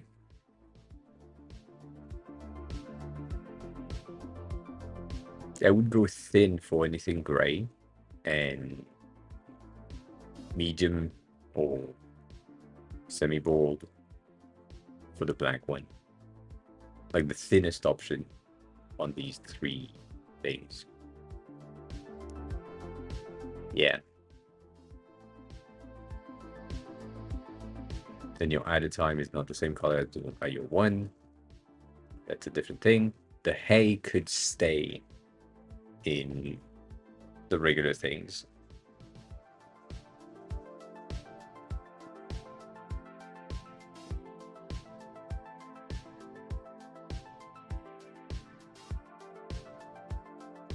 I see.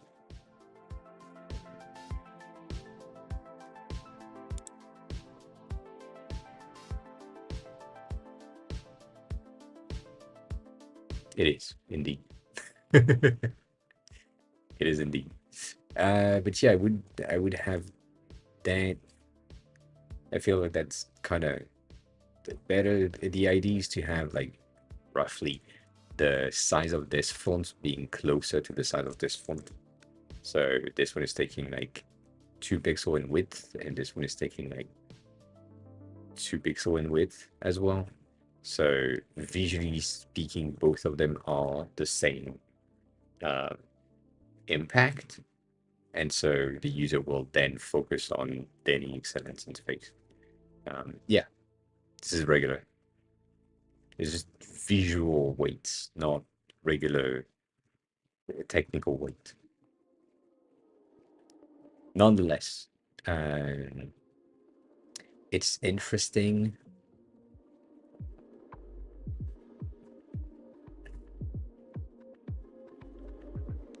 I don't think it works for one specific reason, which is it's almost too big.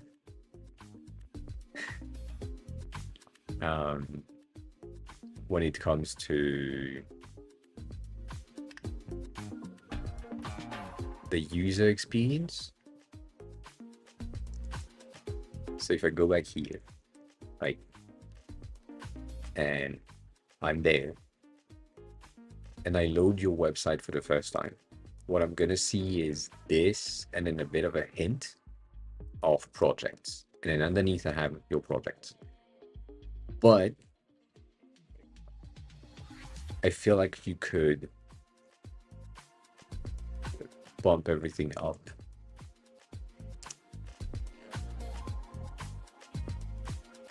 by making, I don't know, that section being higher, maybe wider.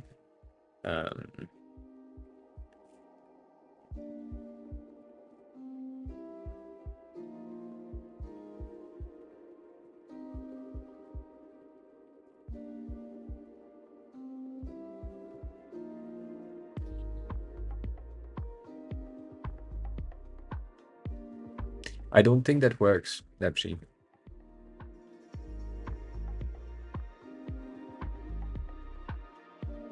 mainly because of the alignment issues. If you had any excellence and interface aligned, like left aligned, it would implies to have the one to be pushed uh, more to the right side, and the A also as well, to just align everything, and that would kind of not work. Um, One thing that could happen is have achieving excellence next to Denny. That's enough space. With the same font, it should arrive somewhere around here. So you would have, hey, I'm Denny, achieving excellence, one interface at a time, without without having that in 3 lines. Could work, which could work, but it's not necessarily working. Um,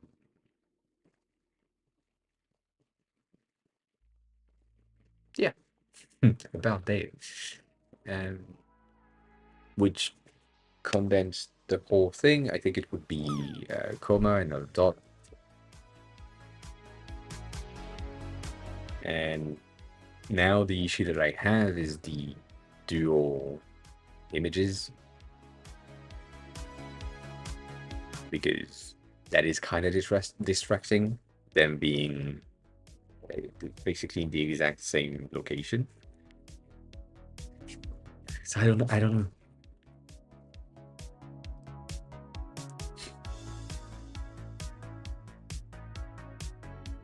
Yeah, that's an option.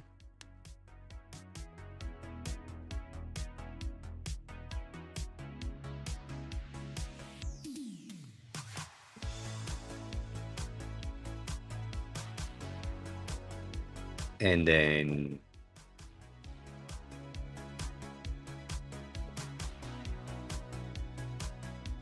my brain went somewhere else, and it's bad. um,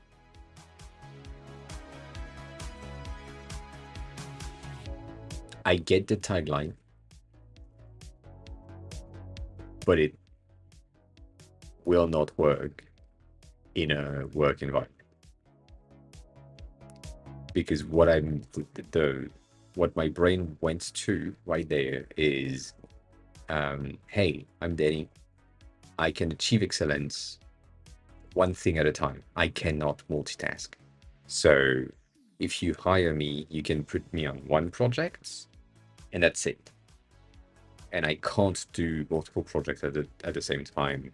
And I can only focus my energy on one single thing. And I cannot do like a branding project here that is more purple and glittery and things, and a professional project here that is more blue and strict and sharp and not really amazingly designed and all that. So I'm like, that tagline um, is it it feels like you would be limiting yourself. Um,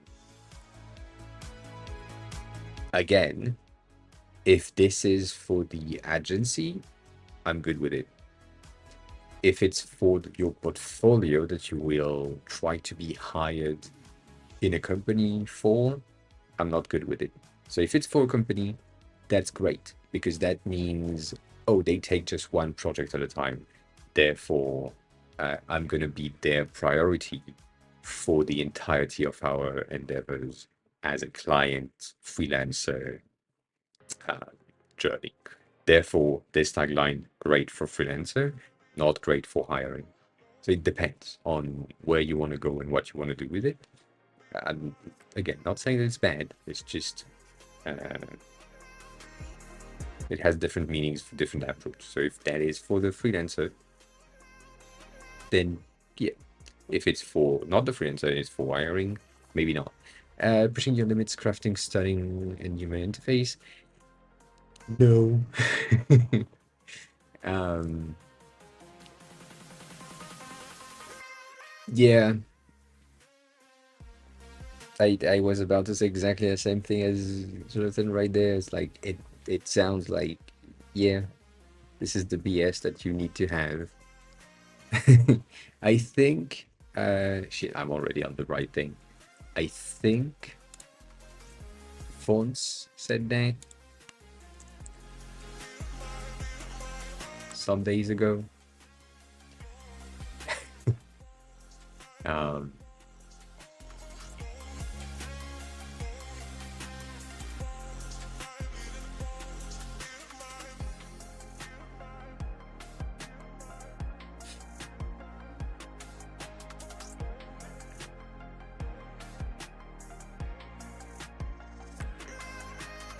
yeah, I will not be able to find that thing for sure.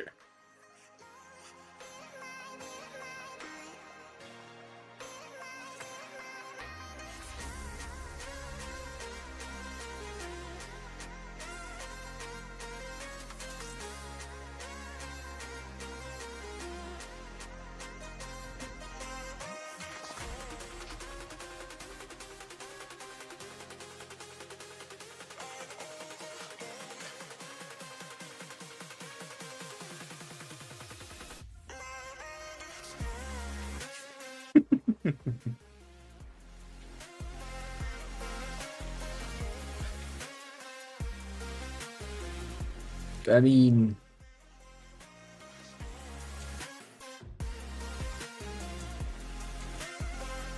Pixel with purpose is kind of weird to me.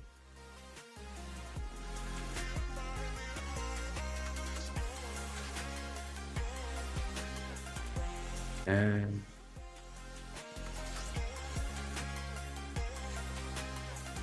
yeah, I forgot where it is and how far away it is in that feed, but there was like a thing making fun of designer portfolio and saying um basically that like, hey, I do which is eh. um I think Dan in some of the latest videos that he has created, um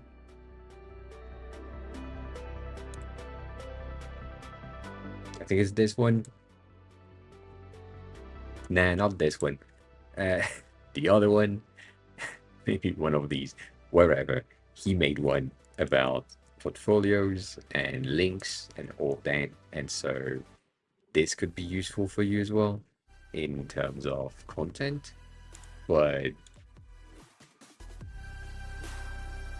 yeah, I I do agree that this one is easier to read. I think it's the contrast with the font that specific color kind of needs to go away. Needs to be changed into something different, a bit darker in my eyes. And if you want to be hired, there was again on the right thing. Um, there was in these. Guessing it's going to be in my subscriptions. I hope. So many live streams, goddamn. It was. I forgot their name every time. Can't find them. Trust me. Hi, what morning?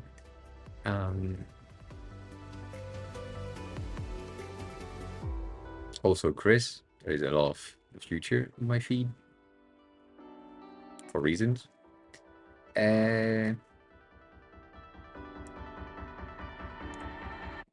Vix, VA, Vix, I forgot. They had a whole stream about resume and portfolio a while back. So in there might be some things that are interesting for you. Still really good as well. Our channel, if you are interested in that type of content, which you are. So in the streams, there are some things that are pretty good when it comes to portfolio and resume. In the videos, there are some things that are also pretty good, which are more condensed. Usually Sometimes he does the same as me, just some chopped up version of the streams. But still, in there are some informations. And now that I have said all that, let me just read that fat ass message of Rusmir. Maybe you can use this kind of folder and build around it. What for whom does what for whom do this? Yes.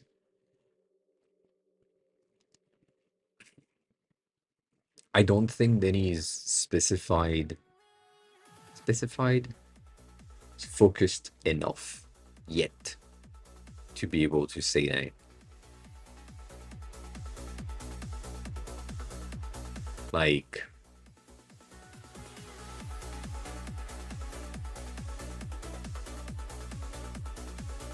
if I go into, I don't know, James' portfolio is the kind of, his tagline would be somewhere along the line of, I design for tools that are, how can I say that?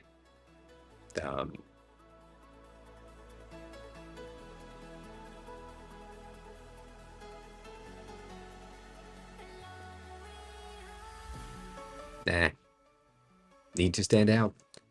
Zuckerberg, huh? What going on? I don't know which. If it's scratching on your end, that's kind of sad.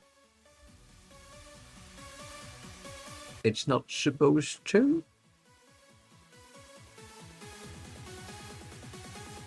So I don't know. Maybe it's on your side. I don't, yeah, I don't really have.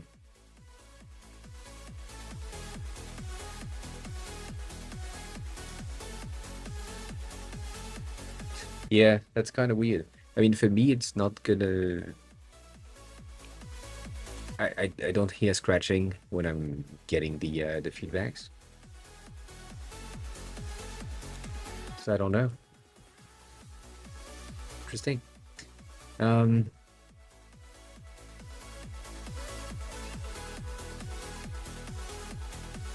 Yeah, and the delay is also on my side. I get that. I get that.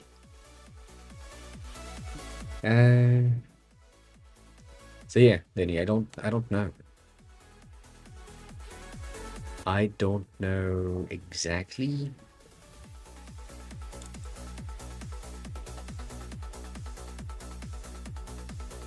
What can be.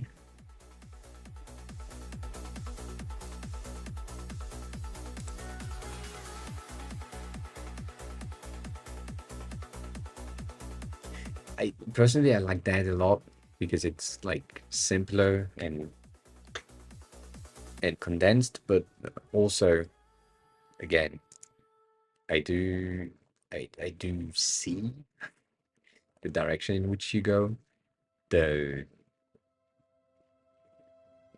this is a personal take, and you might disagree with it, and I'm fine with you disagreeing with it entirely. But when I'm seeing this design specifically with the leaves shadows, it tells me a lot about the designer behind it, and it tells me this is an entry-level designer, which is the case. You are an entry-level designer. You just started. But right now, that is, oh, that person is following the trend that is or was active on platforms this year, at the beginning of the year. Like that. Basically, if I go into layers, I am almost certain that if I search for, I don't know, landing pages or portfolio, I would have the image and text a lot, like things like this. And I would also have these kind of background shadow thingy, which is what we have on shots.so, right? We talked about it. We have that, and in the frame background, we have leaves and shit, so that makes sense. It is some type of currently designed trend to me. And if you add them, yes, it's fun and it's cool and all that, but it's the current trend. I think the first time that I saw that was in December, January, maybe, of this year. So if you're doing it now, it means that you are still on trend. But if you are on trend, then uh, as a hiring person, if I have, sorry, let me just go back there.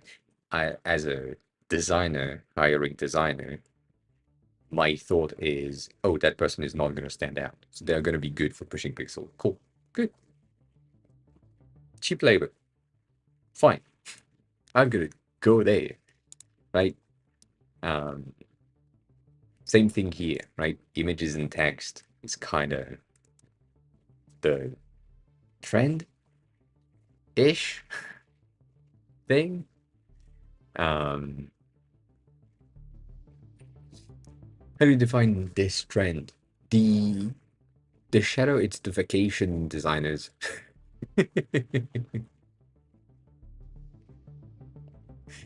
It's the designers that are fed up with all the design and then they just put palm trees shadows because that's where they want to be, but they are not there. It's basically this. That's the thing that we used to do. I don't know if you remember that, but we used to do the exact same thing with Figma thumbnails, where we put emojis on top, blurred to act as if there was greenery and leaves on top of the design on thumbnails. And that was a thing. I think if you search Figma thumbnails in the Figma community, you will find that as well. Let me just search portfolio just as a tag, but right.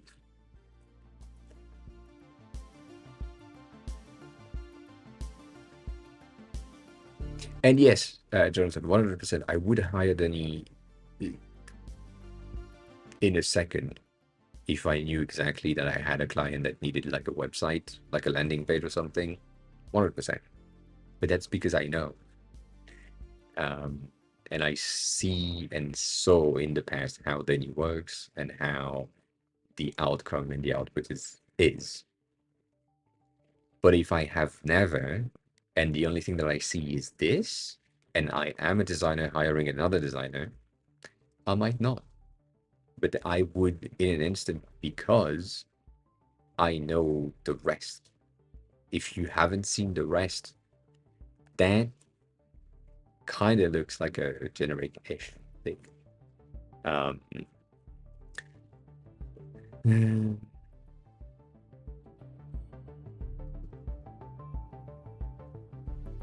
yeah, and then it makes sense. I just read your fat ass message. I agree. I agree, but this is the exact same thing to me.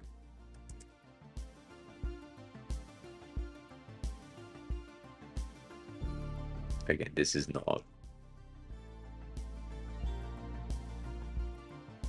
This is not where it's at. That's crazy. Layers is really shit. uh,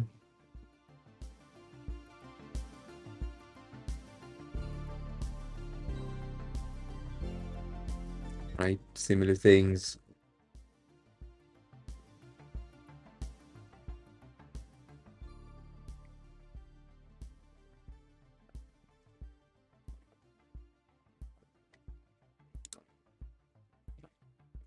The thing is, looking like a seasoned designer is hard when you can't prove it.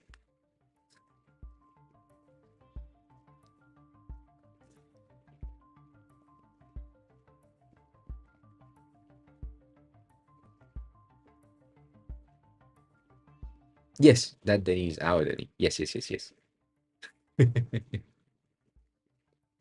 Sorry, that wasn't clear in the beginning.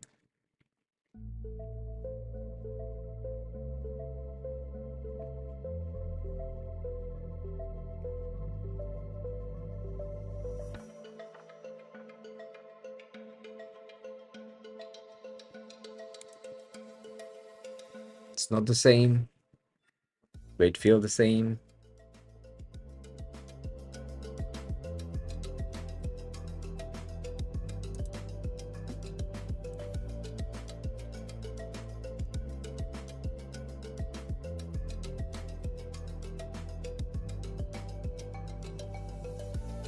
It's not the same.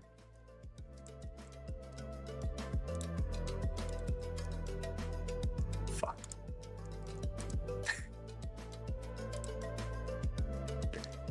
Um, yeah.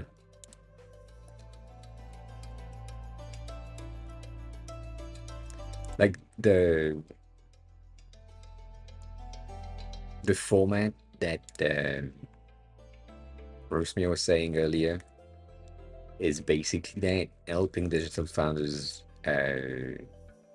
create unique, empathic product experiences.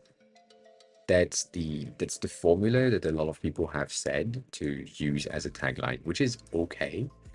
It's just overused in my eyes. So I don't know. Also, right now, these are really old design to me. Like these are, yeah, 2019, 2022 tops, which I call old. It's not the case. Yeah, it is. Um, but you know, like designer with focus on creative and product digital design solution based in Kiev. Eh,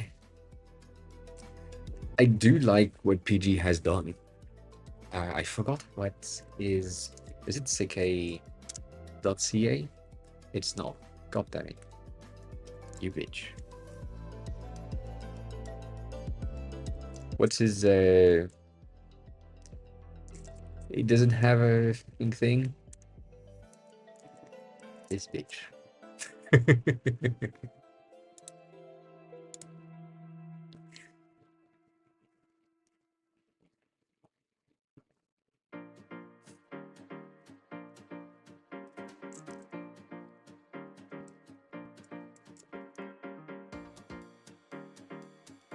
Hadn't recognize newer. So that's again, that's either an extremely senior designer or it's a newer person right there.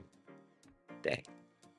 And if that's Gia is a good designer, and then he kind of came out with that thing. Now everyone is doing the same thing. So because of that, and because I know that, then I'm gonna be good. But yeah, it is simple. It works. It has that magnificent blur at the bottom because bang. But again, it has the human touch right there. So we like that.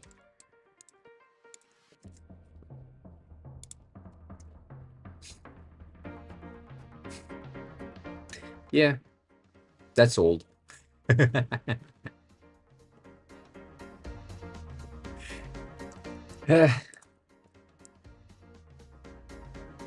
That's old.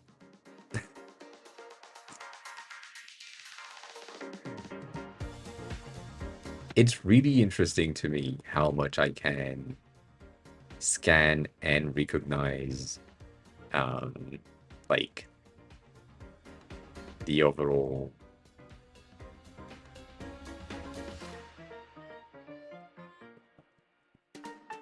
uh, um like the font. The font is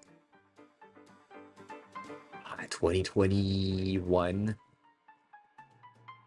2021 2022. These are the era of that font specifically, or that type of font. So everyone was using these. And same thing for PG.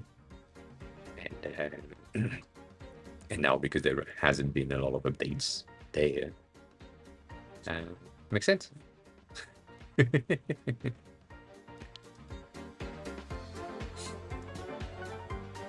Also, yes, these three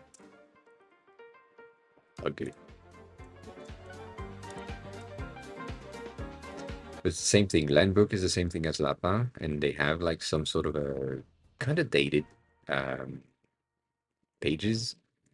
And I don't remember if Landbook is the same thing as Lapin, where you kind of need to pay to access the site and be there. Dark design is pretty cool overall, but it's the same thing as limited to. So it implies dark design. And I haven't seen this one, Minimal Gallery. That is a new one for me. But thank you for sharing. I appreciate that. It is still a thing that I've seen. That one is gonna be a senior designer, and that's basically what we do. Like, we, after a certain amount of time, we don't care about showing proof of work because we have enough experience to basically tackle any project issues that can come our ways. So, yeah.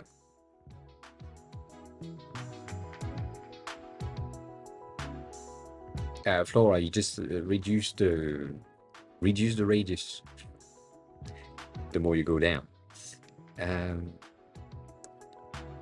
Razor, hi, welcome in. Because it does. Because it does. We say a lot of things all the time, and because I have the heavy use of profanities, and that's one of the rules for having the 18 plus tag, I say fuck a lot. So that happens.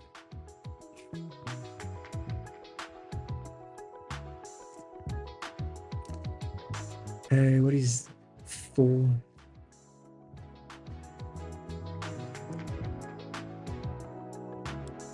Here? Larkin? That's your question? It's not sexual word. It's just that we talk about a lot of different topics, and sometimes we talk about porn, sometimes we talk about sexual activities, sometimes we talk about alcohol, which is also 18 plus topic. Sometimes we talk about mental issues, and so that way, that stream is not made for kids, and anyone that is under 18 shouldn't be in here. But there is the warning that way, if someone is under 18 or not mature enough to sustain these discussions, enter the stream, then they can only blame themselves because they have seen the warning, and I am safe. That's the ID. That's the goal.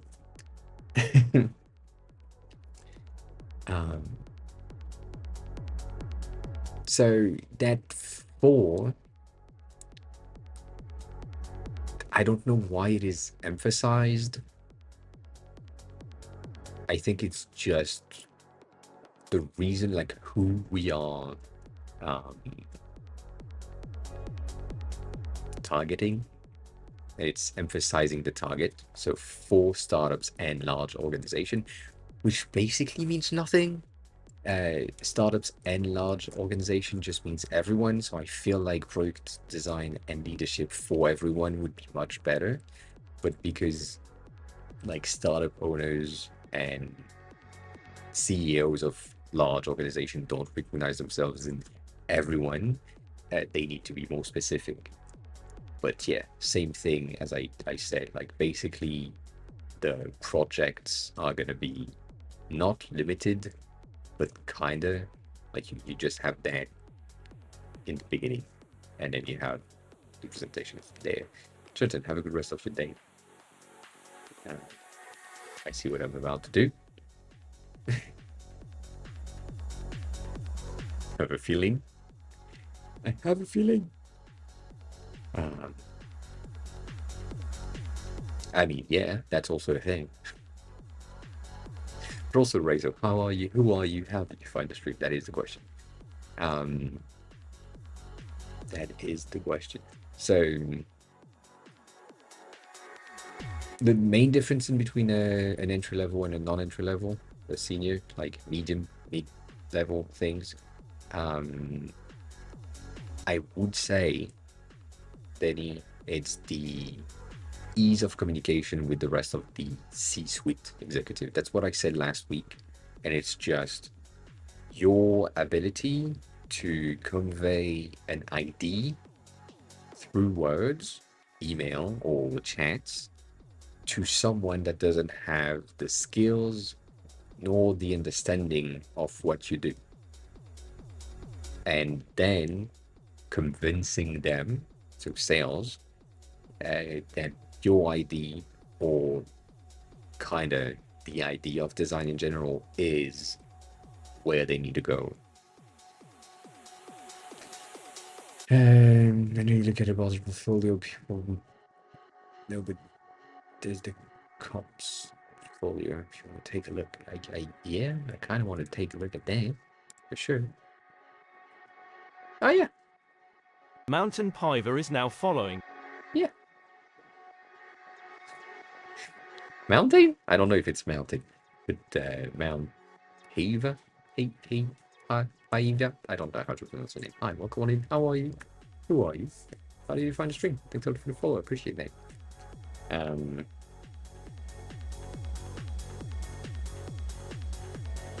The grid is the newest trend.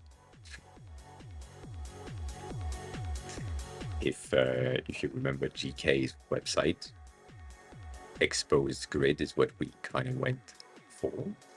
But yeah, this is an interesting overall website. It's kind of breaking the scroll. Yeah.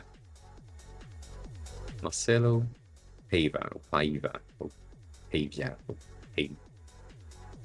I don't know how to pronounce that. I hope you're good.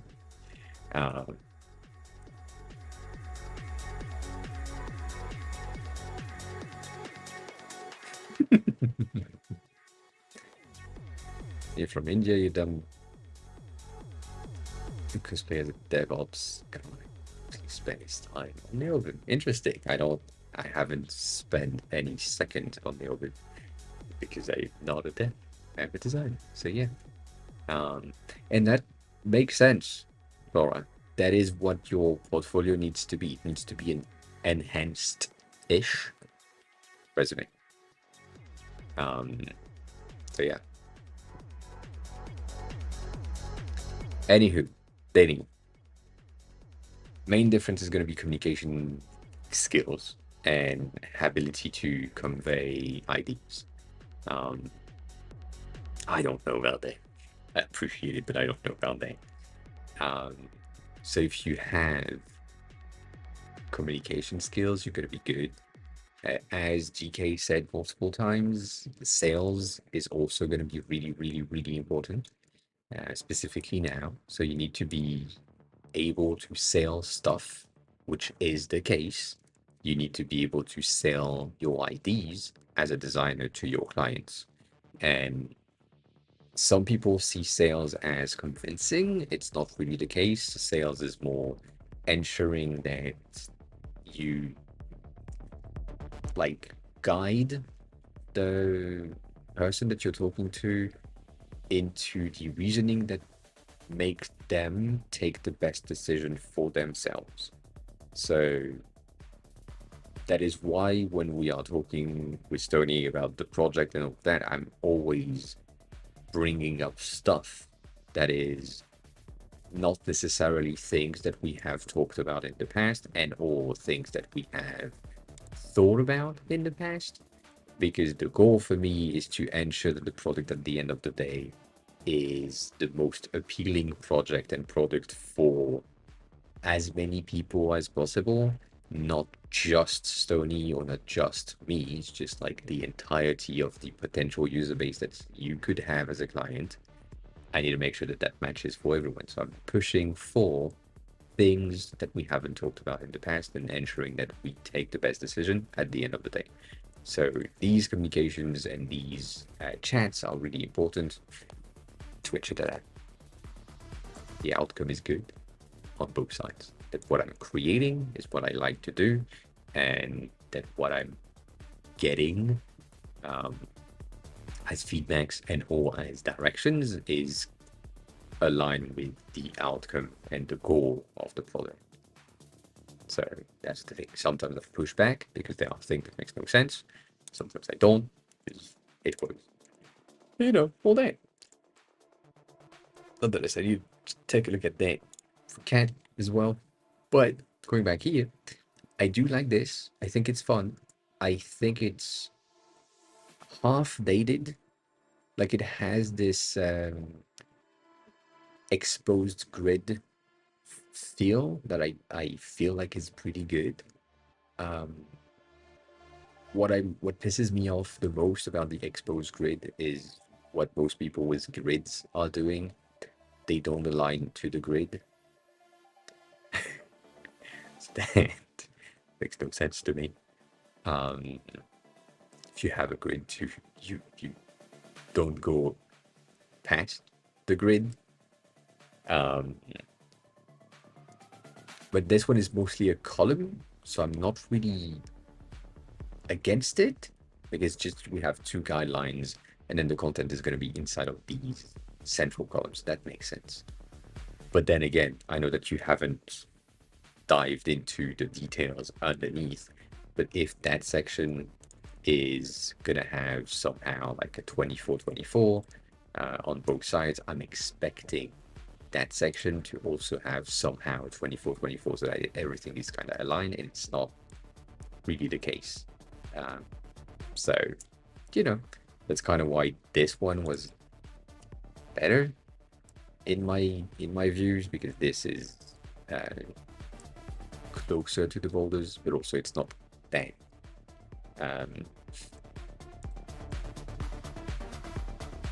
close to the next underneath, so I'm fine with that.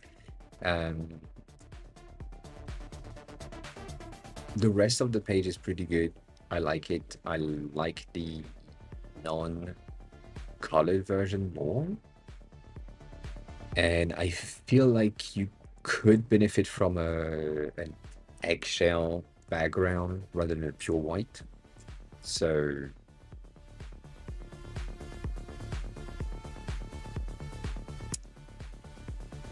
just to break the rules. So slight gray or slight, because you are kind of blue in your theme, very light blue could be something. I think Ogre's website, same thing as always, is going to be the classic for the Lue website that we have shared multiple times. There is this background.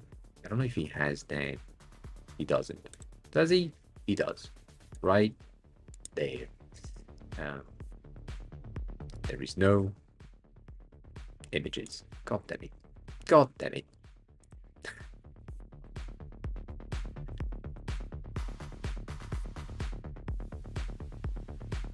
I know we had the clouds things. I mean, this is not necessarily it. This is too dark. But you can see how the background is not pure white. That's all I'm saying. And you have both directions again, as always. It's just some top tier designers are gonna say pure white, pure black, good.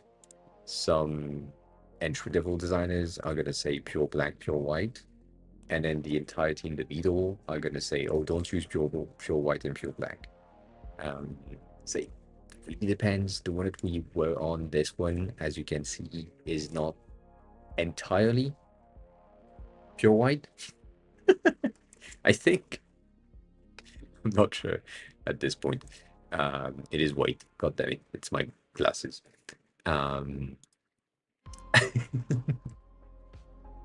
It's also true. You know, check there without the glasses because these glasses are yellow. Specifically these ones. You know, that just breaking things that makes the navigation being pure white stands out and that it's more visible. It also makes the darker things, if it's transparent, also be more visible because the background is darker, so not bad contrast ratio. I don't like the picture in the button, and I don't like, I said that multiple times, I don't like pictures in text. I feel like this is kind of bad. So yeah, it doesn't help readability. That's the thing. I do still have some of my old portfolio. I think we talked about it in the past. I need to check. Oh, it is somewhere. Probably.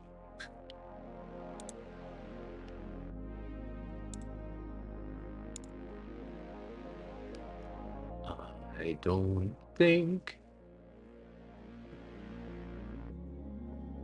I know he opened it.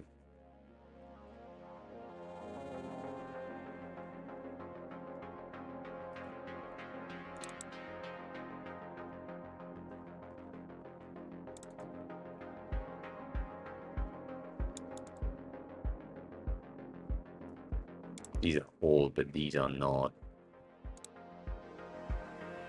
I mean, kinda. I think I talked about it in the past, but these are basically some of the website that I used to have a long time ago, and basically the entire thing was just a background image and a presentation of an app that we were working on. When I'm looking at all of that, there is nothing that is accessible. There is no unifying design trend or anything. It's the same thing on the second one.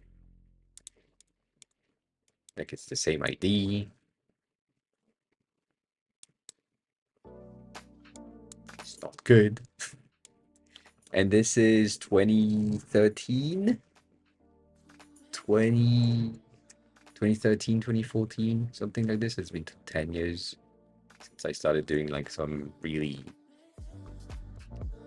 UI related stuff. But yeah, that's all. That's all I get or still have from the previous things. I don't have, as far as I remember, I don't have other interesting websites.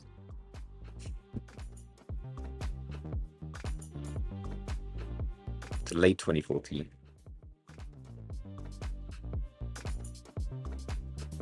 I may have done the iPhone mockups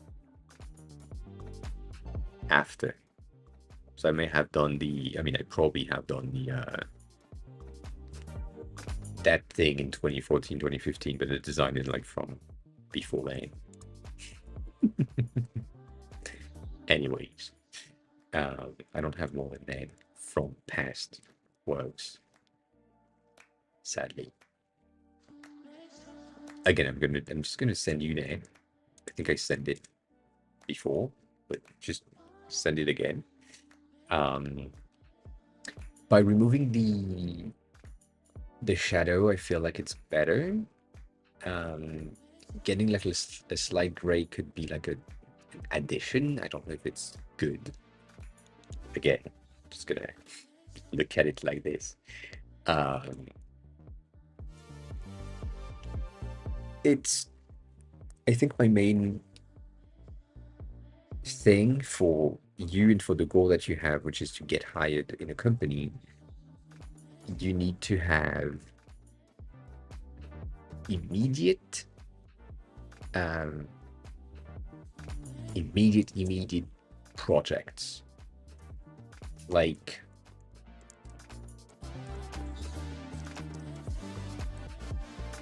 that.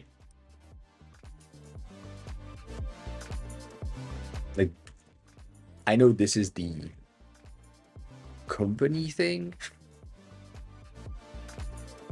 but you start the website, you get the tagline, which can be whatever the fuck you want, and you get a bit of a preview of projects.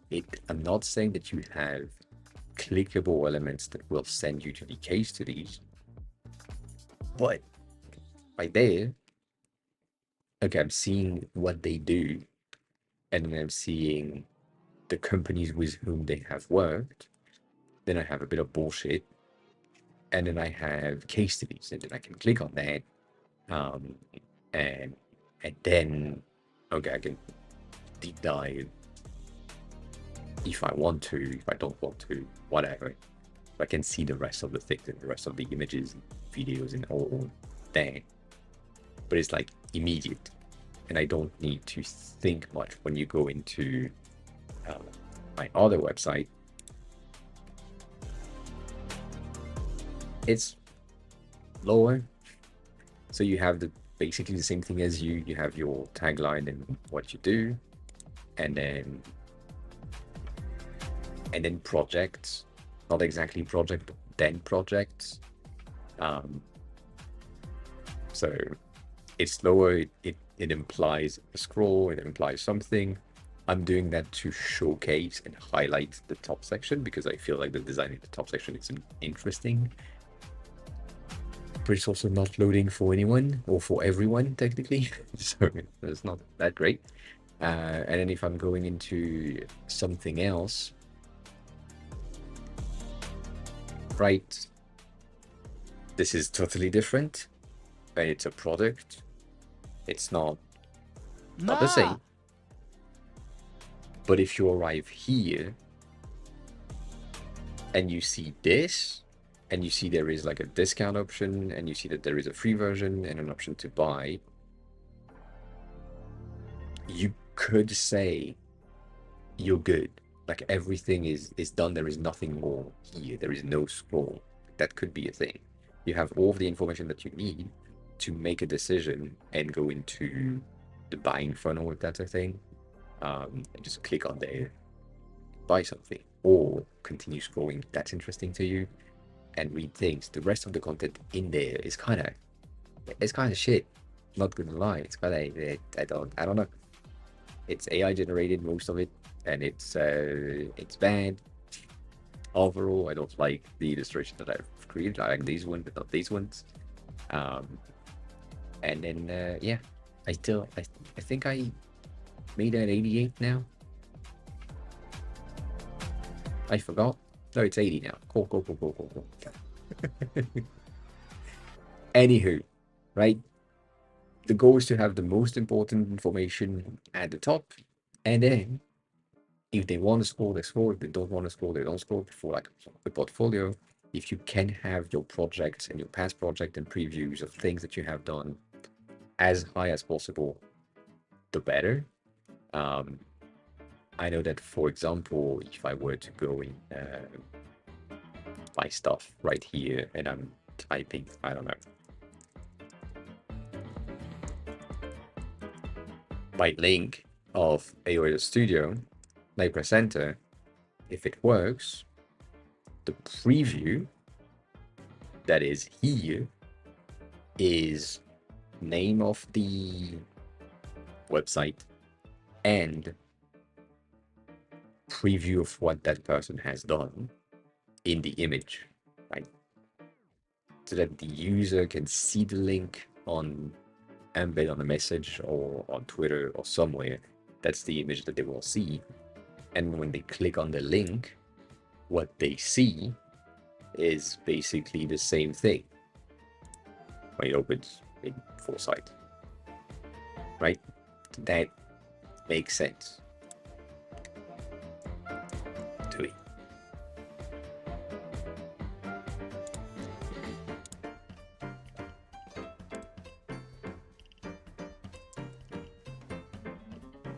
Yeah, kinda wider. Like you can gain so much. Um, I really think it's on Dan, one of the latest videos that he has done, not this one, but the other one. Uh, I don't think it's this one.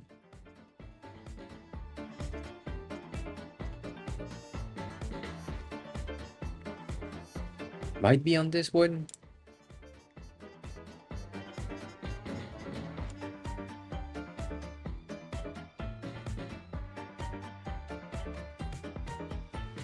It's a 1 hour, 4 videos about portfolios, and he talks about the exact same thing that I'm just saying right now.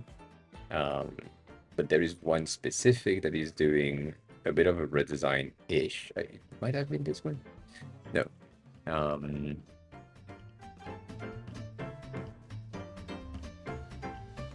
mean, yeah, she's making the same point as me.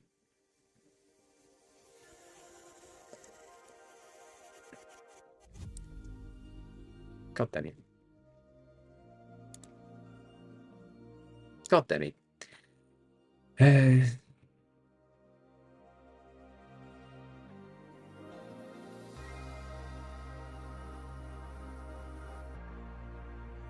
Yeah, he says show the work up front, but it's also like he has like a a regular website, like a regular designer portfolio website that showcases the exact same thing, that has like the carousel of content, or it's a grid in that example, underneath, and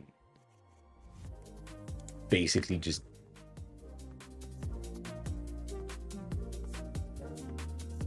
yeah, no, it's this one.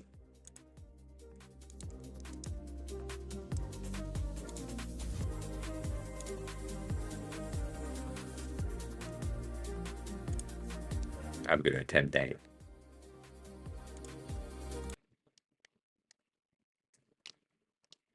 You tell me. Okay, here's how to make your portfolio much more effective in just a few steps. First, we gotta get rid of this wasted space. I mean, look at this. There's too much. There's too much wasted space here. Get rid of it. Get it out of here. Why? Well, this allows us to bring our work up more. So you can kind of get to see it a little bit. It teases continuation. This is what we want. This teasing of continuation is a sign that you have an effective website. But there's got to be more that we could do here, because I only see a little bit of my work, right? I want to see some more. So let's make the headline a little bit smaller. We don't need to say all this stuff. Let's start making shorter, more unique headlines that have a little bit more personality. You know, something like mine, world's fastest web designer. Now, this allows us to save even more space, and honestly, in a lot of ways, be even clearer on what it is we do. Now, let's continue to get rid of some of this wasted space, and we're going to move our CTA from here under the headline to in the top right corner. We're also going to remove the subtext here because it doesn't really provide any value. So a lot of times people just add subtext just because. Well, in this instance, it's not providing value, so we're just going to get rid of it. Again, to save more space, which ultimately allows us to move our work up even higher, to see more of it instantly.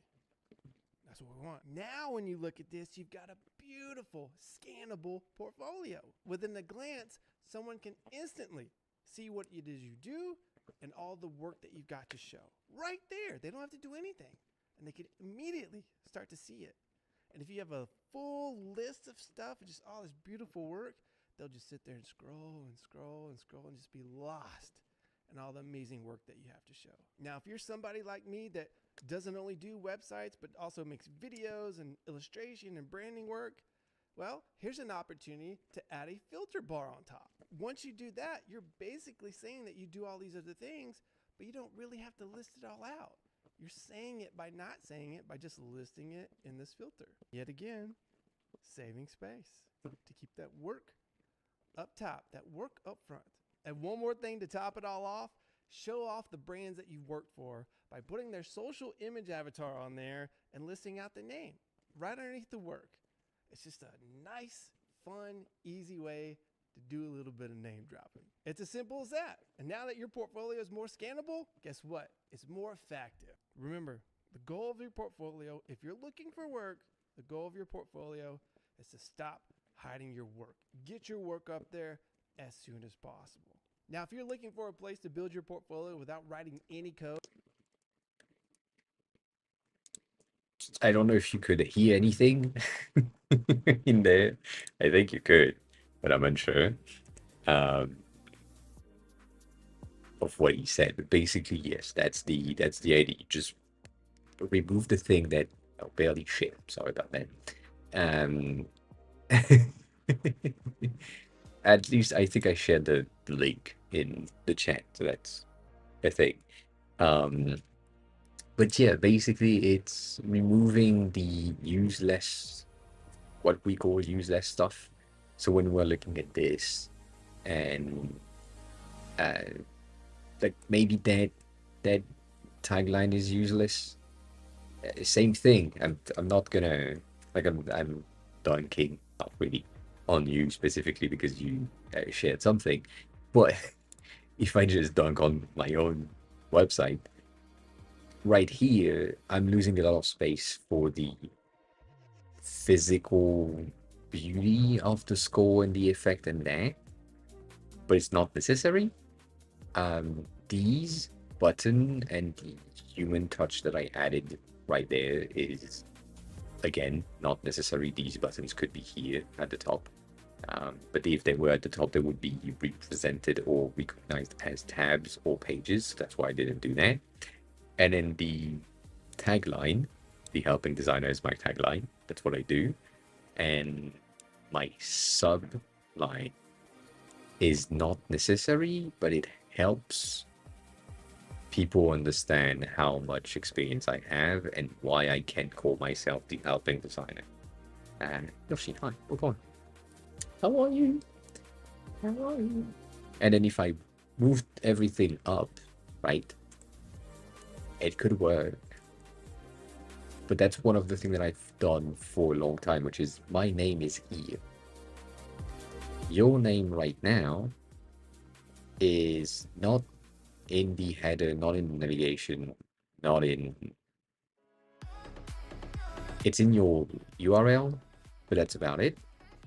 And so the I'm name, that is kind of sad. This is 3JS, not WebJL. It is kind of simple at this time, as far as I know. I don't know much.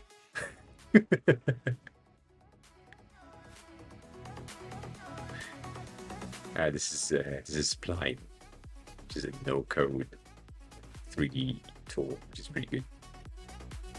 Did that in like 2 hours or something. It's kind of fun. Not gonna lie, it's kind of fun. Like,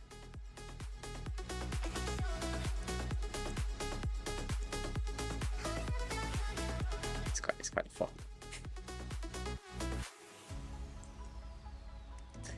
It doesn't stretch, and also it has the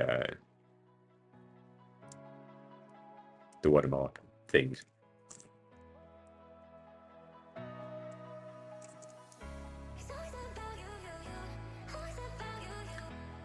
Nonetheless, right?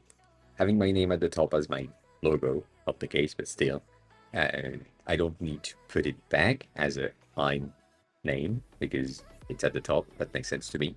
And then I have my main tagline, has been my main tagline for the past 5 years. So that's going to stay. And then that is just what the fuck I do. It's tiny. It doesn't take so much space. I could make this one line and this one line underneath and like be in smaller fonts and then move everything up. But what I wanted to have was this. Just this fun stuff with my affiliate links where you are helping me And so instead of the helping designer, it goes to helping the designer. And then you have the tagline, subline thing. So that is just a fun stuff for me to get like both of the sides. But yeah, other than that. So again, right? I could move everything up. Same thing here. So the amount of content that you have there is a bit much. And from what I said in the first place, I'm gonna look at this one because this one is better.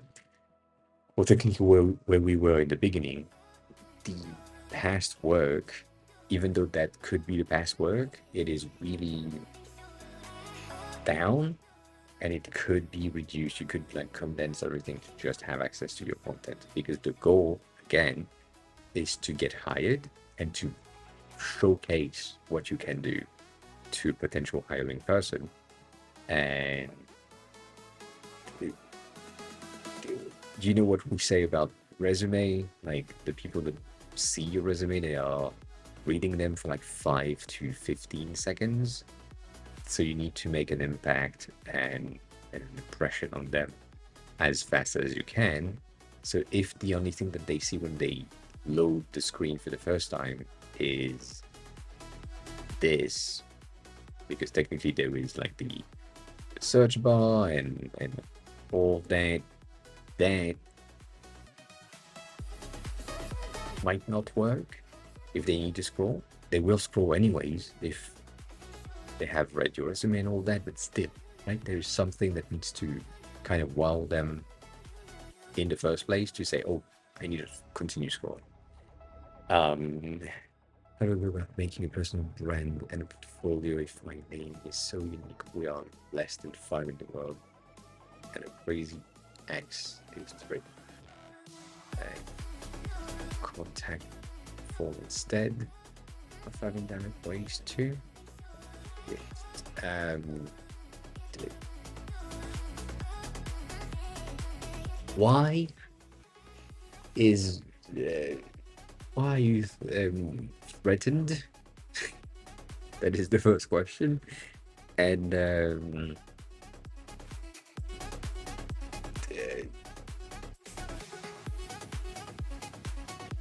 I mean, if you are 5 in the world to be with the exact same name,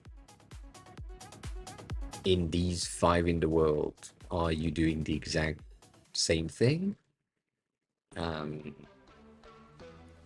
Is that unique enough to be recognized as your tagline? Like five in the world with this name, only 1 doing design. I don't know. Right? That could be a thing.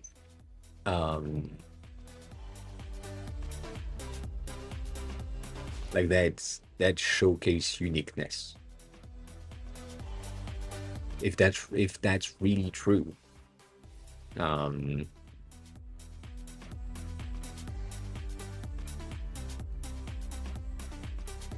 Well, that's good. I mean, if I type my first name in Google, also, it's biased, but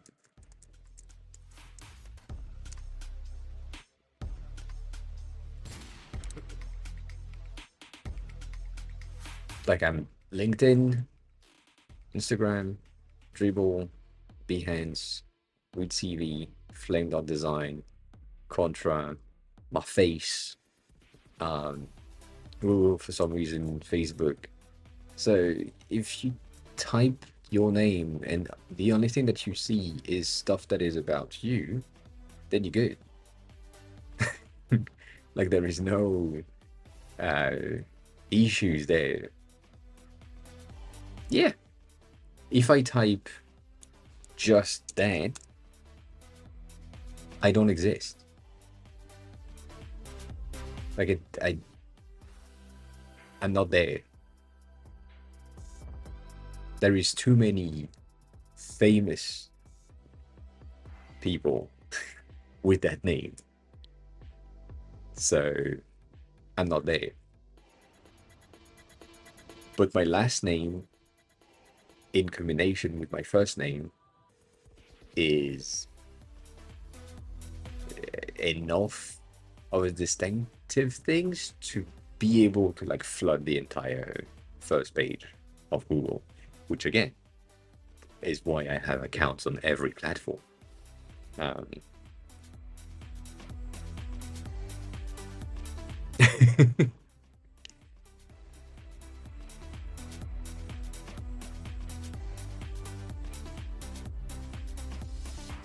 Yet.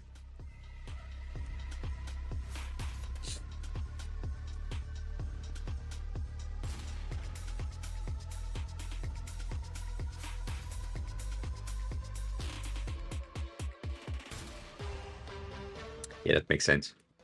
Yoshi, that's kind of sad.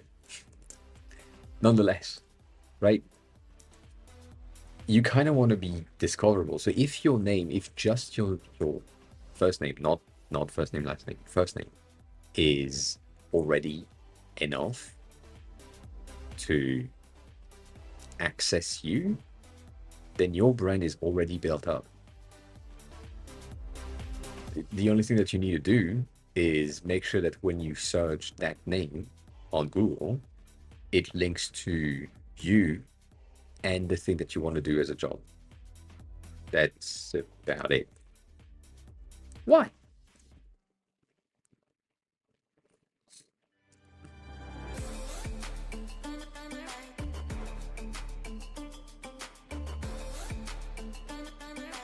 Maybe you want to do things.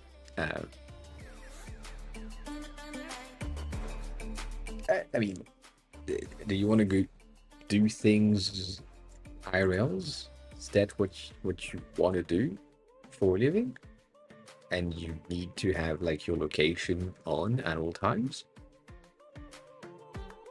Because if you are threatened by someone else that is threatening to get to you, do things to you, I don't know, right?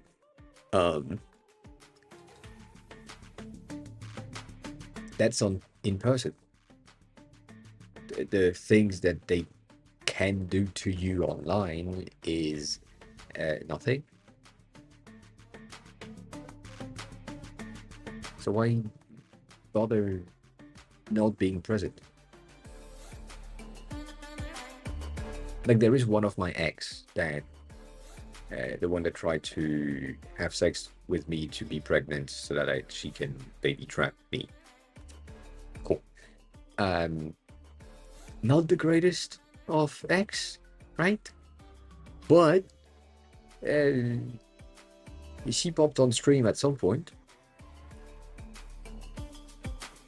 What do you want me to do? She popped on stream. Cool. She might be lurking. Cool. I don't give a shit. She lives. No, I don't block her. I don't have any issues with that. We're not together anymore. I grew up. She grew up. Not much. But yeah, she lives 8 minutes walk from my place. I cross paths with her mom often. And at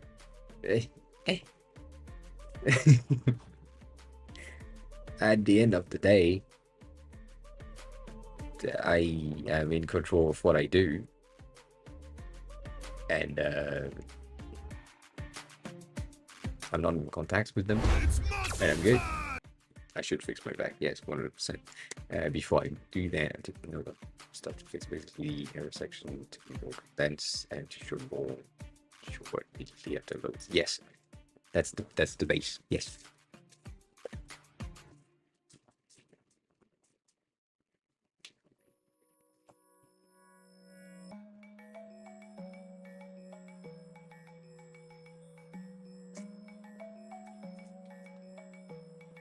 I was dangling on this one.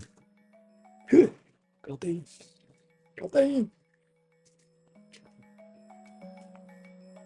Yeah, shit will happen, and it was bad.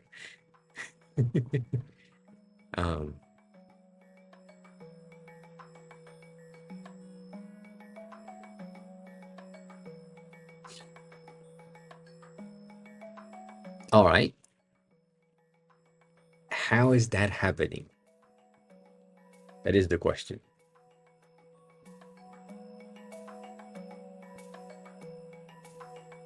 Because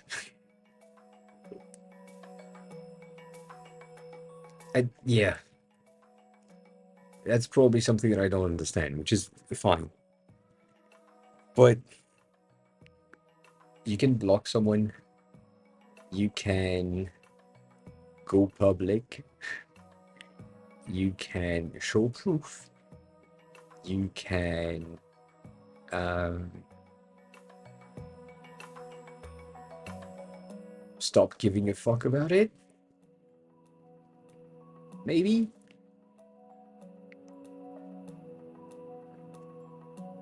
I know it might be complicated, but you know.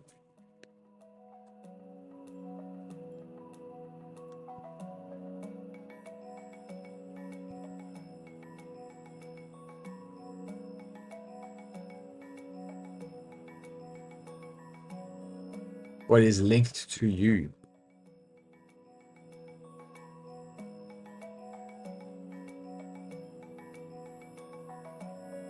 I mean, she already has someone. Actually, that's the thing. Apparently, she has a current boyfriend. Yeah. Um,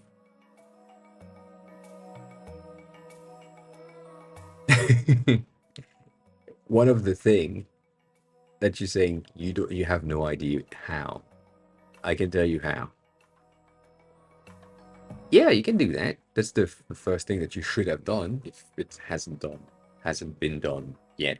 Just gather proof of cyberbullying and harassment, and make a case. It's just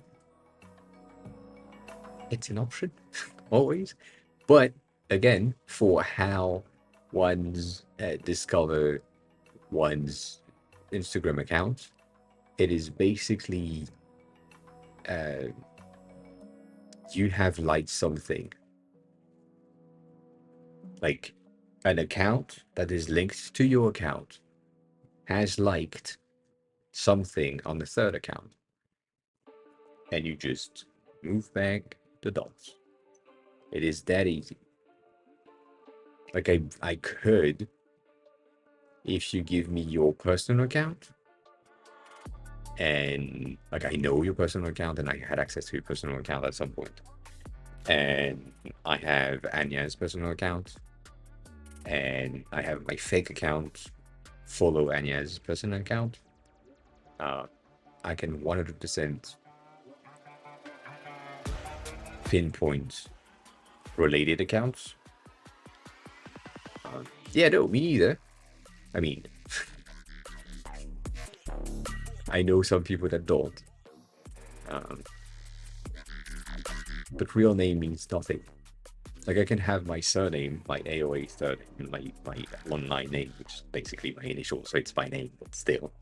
And don't do that. It's not legal. And you can just say, I can't really do that on stream because I think this is gonna be not the greatest. Just gonna check. Yeah. If I go in my search is just ass. That's not good. And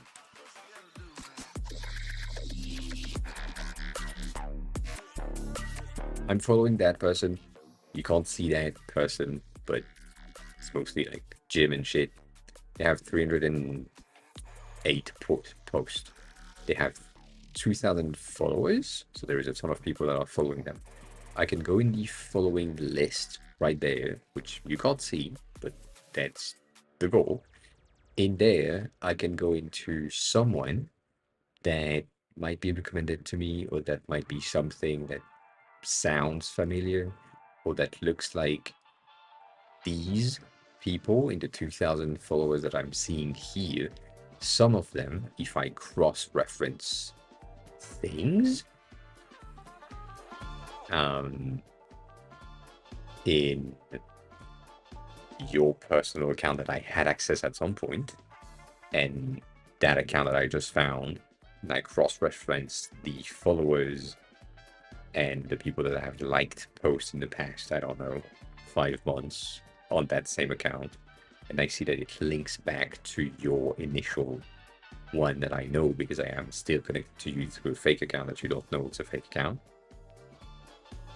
Then I know exactly who you are and what you do, and so I can go into, I don't know, Devin's account right there and be connected to them. There's that. There's also this section. That suggested for you.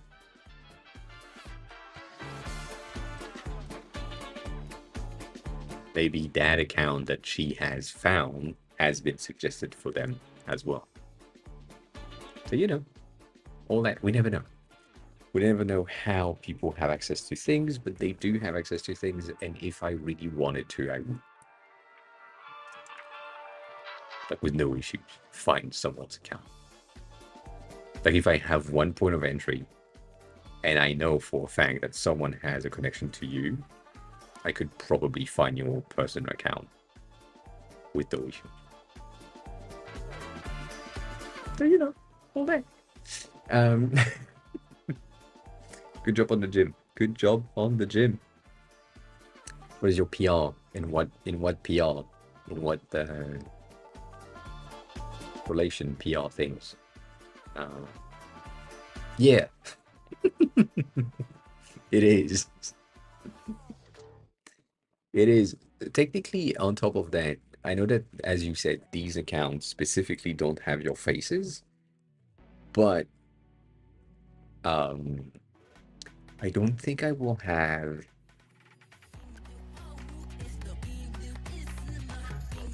I think it's Irene. Let me check. I don't think it's Irene, but it might be Irene.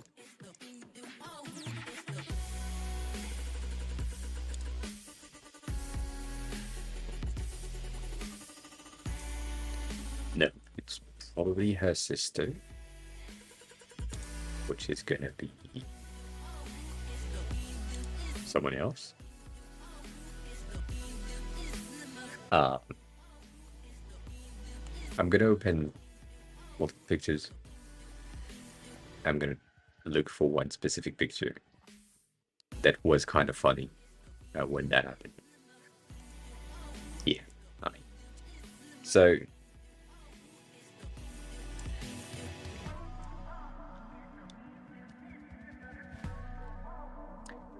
this picture from this person,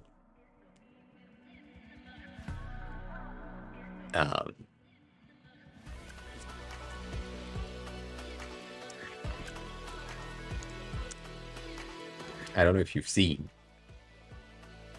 but let me see if I can find it quickly. I doubt it.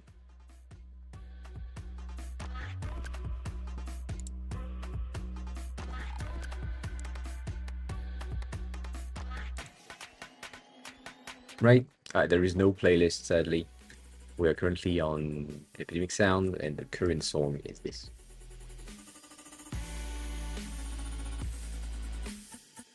Hope that helps. So, right, this not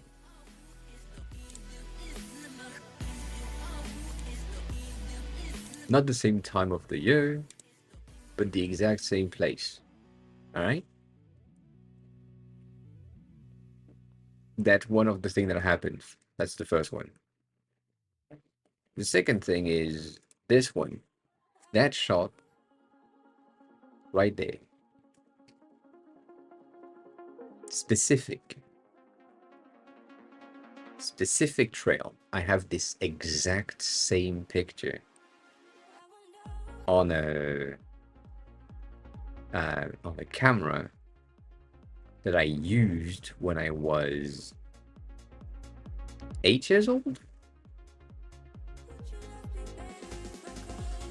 And I think I took the picture from here.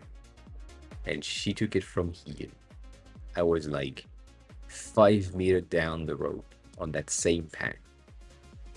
And so then when she posted that picture, I sent her mine. And if you know where that is, you have seen that exact view. So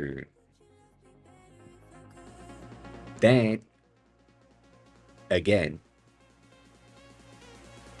for someone, the person that you're talking about, for someone that is interested in yourself and that kind of wants to know everything about yourself because they are obsessed, if they see a place on someone else's account and they know for a fact that you have been there because something else that you posted somewhere else is also in the same spot, then they know that these two accounts are linked together. You know, all that.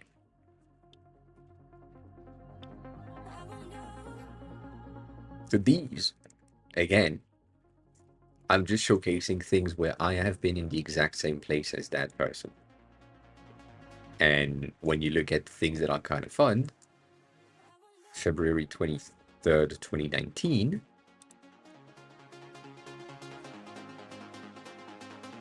February 20, 2020. So 1 year difference in between the two. That's kind of crazy. Not on purpose, but still. But that happens. Just that, having that in mind, that can happen.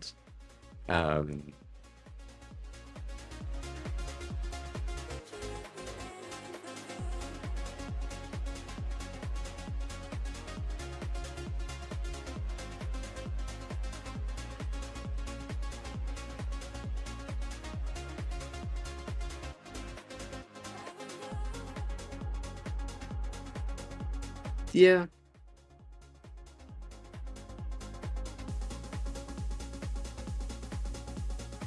I mean, if someone is obsessed with you, they would go to crazy lengths to know where you go on holidays. Yes. Did you not post anymore because that happened, or did you not post at the time? I think that's not the case. I think you stopped posting now because that happened.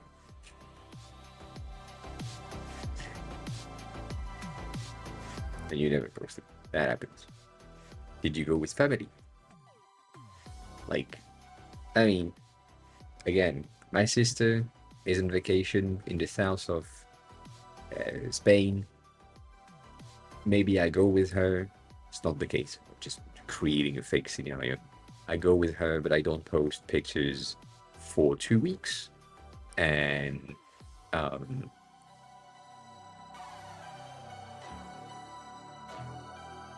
yeah, I don't know. Well, think about it. The other side of things that could be beneficial for you, as long as you haven't answered and replied to her messages on Instagram directly, maybe she has decided that anyone that has the name Anya somewhere is someone that is the person that you are dating, and she just has decided that she was gonna message any Anya in France on Instagram that she could find, in hopes that one of them is the right one. Like, if I knew for a fact, if I was obsessed with my ex, and I knew for a fact that her new boyfriend name was Tanjiro, I don't know, that's a Japanese name. And that's kind of sad, but that could happen.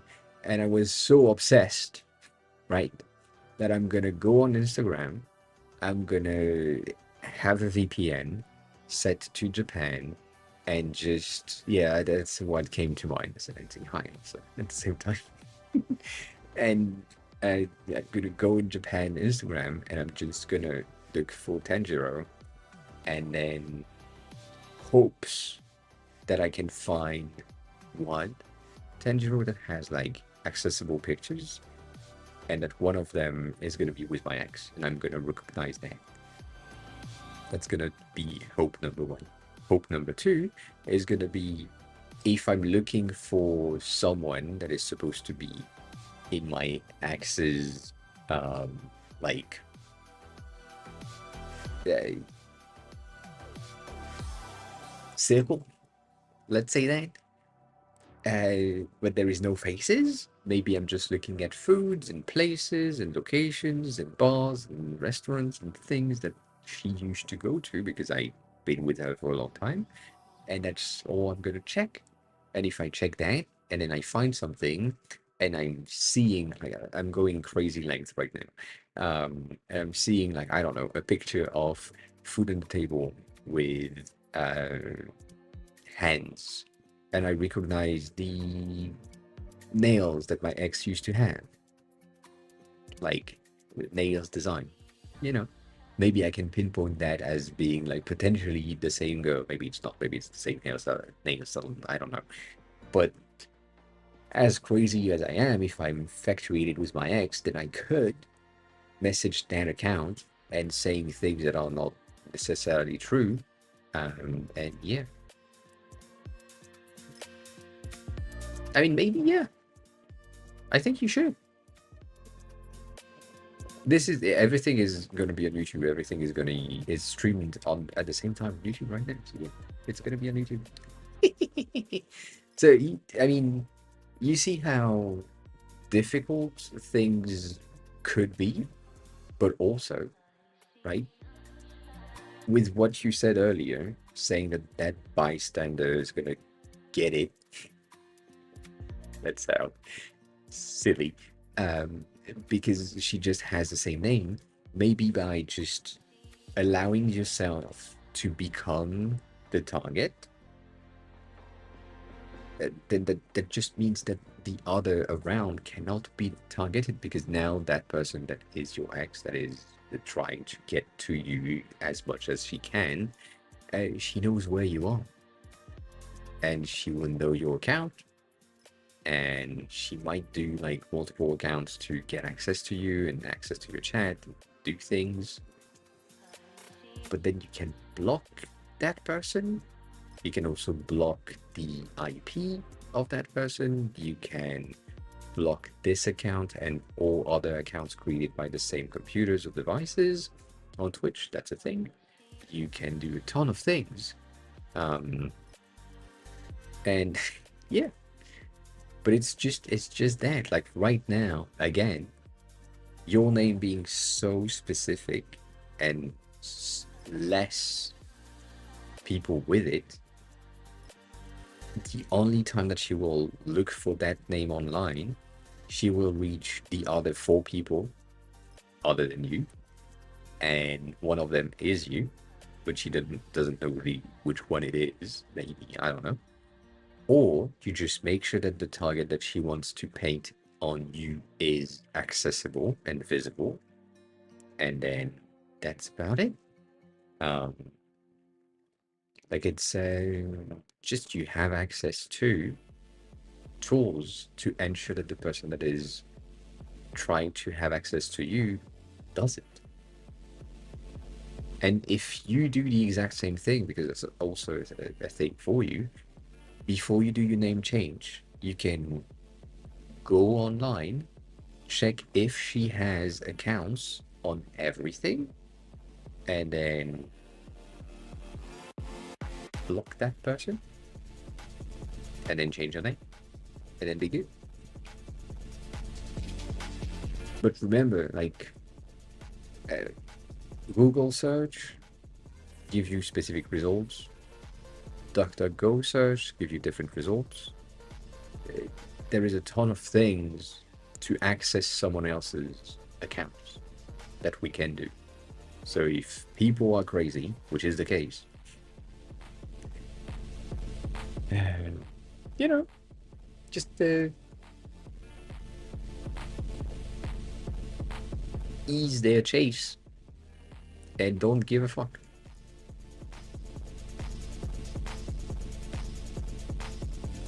Like I mean, I know you were not here when my ex came in the chat, but what happened was she came in, she said hi, and I think she followed at the same time. And I said my regular phrase, which is, how are you, who are you, how did you find the stream? Classic, that is ingrained in my brain now.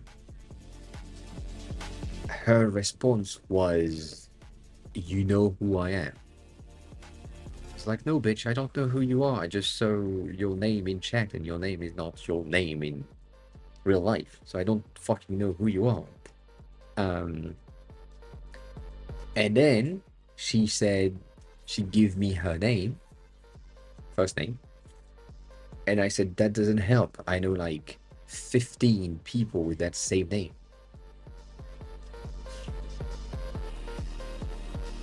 And then I don't think she said much. I think she said something, and I said, oh, cool, I hope you're good. And then I continued my life. Easy. And if she had continued saying things that I didn't want to hear, she would have been muted in chat. She's flagged. So if she pops back in chat, the mods will see like a little orange flag. That, yeah, I mean, you can do that.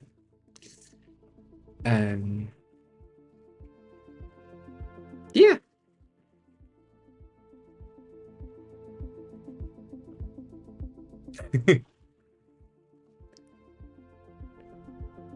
I think you should. I think you should. If you are living in fear that someone else is gonna find you, they are gonna find you.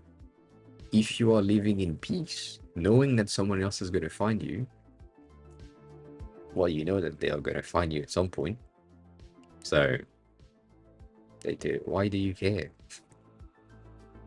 Again, I just showed you how easy it is to find someone on the internet just by finding random places. Yeah, I mean, not giving a fuck is really good. So,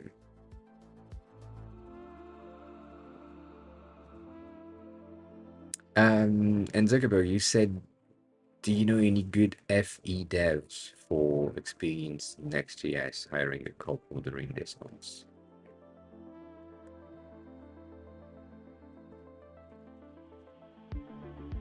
I don't know enough front ends. I mean, good, good front ends.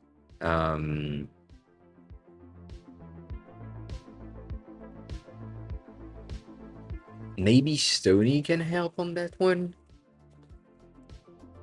Also, Jonathan on shorts, I just saw your message pop in. My bad.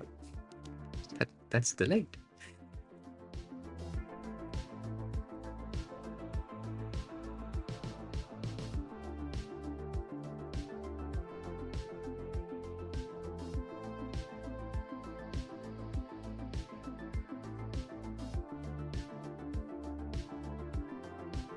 I don't know.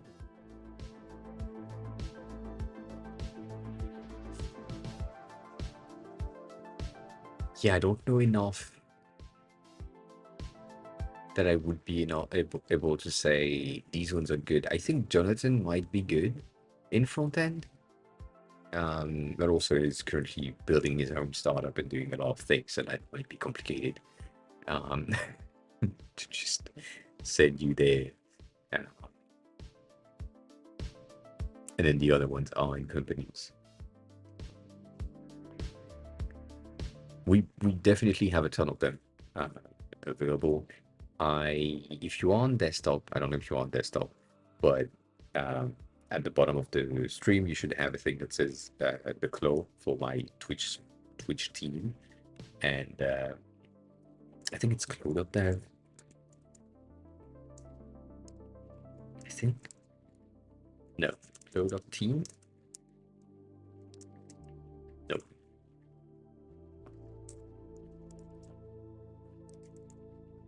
I hate it.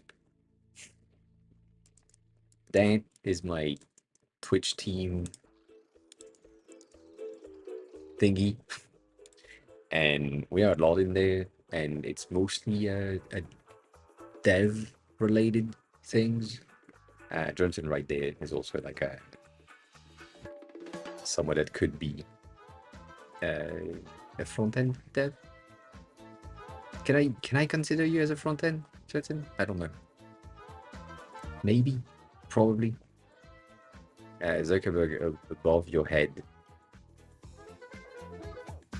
is asking for a front end design, the dev designers, design engineer. So maybe with Next.js specifically. And I know you had like a project on Next.js where you took a look at it. So I don't know.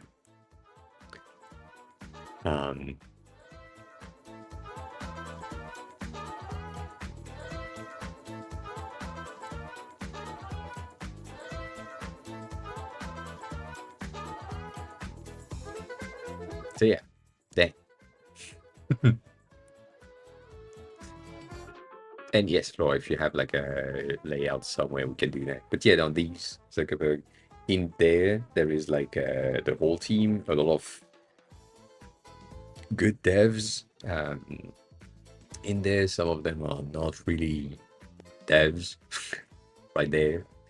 And again, some of them are good dev, front end, back end. And yeah, maybe check that out. I don't know. Cop is awesome. Yes, 100%. Bad cop is great as well. Different cop, but still cop.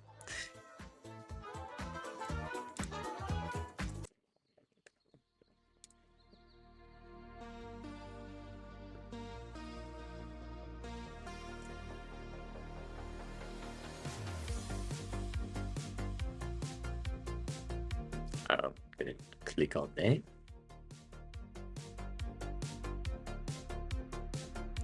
And also, Jensen, for the Dribble link that you shared, you said that I need a designer account, which is weird. I don't have access to that, Flora. I'm gonna request access. You can give me access. Thank you.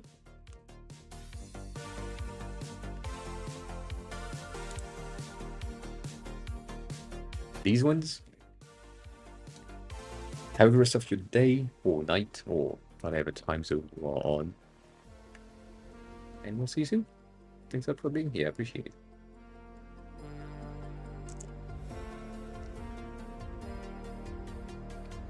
Shit.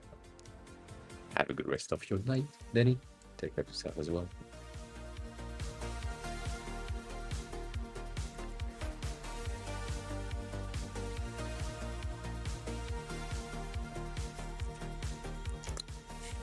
That could be better. Potential. You have specifics. Just come through and focus on consistency and layout. Cool. Good. I was about to check that. These checkboxes are weird. I'm guessing these two are the same kind of section. So the first thing that I saw was these checkboxes. Why the fuck are they not square?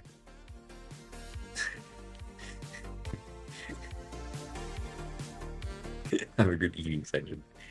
So yeah, square. Maybe, I don't know. That's a debate. I know. You can do both.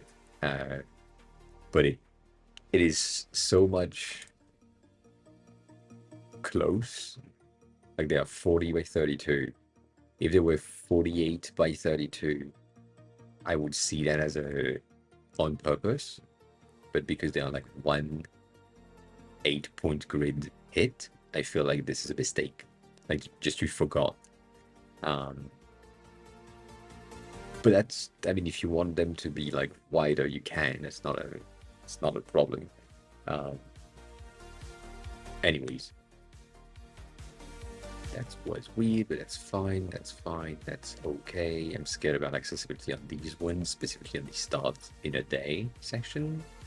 If you have like the background white, readability. The thing that I said in the beginning is these, the 500 out of 600 joined and the date.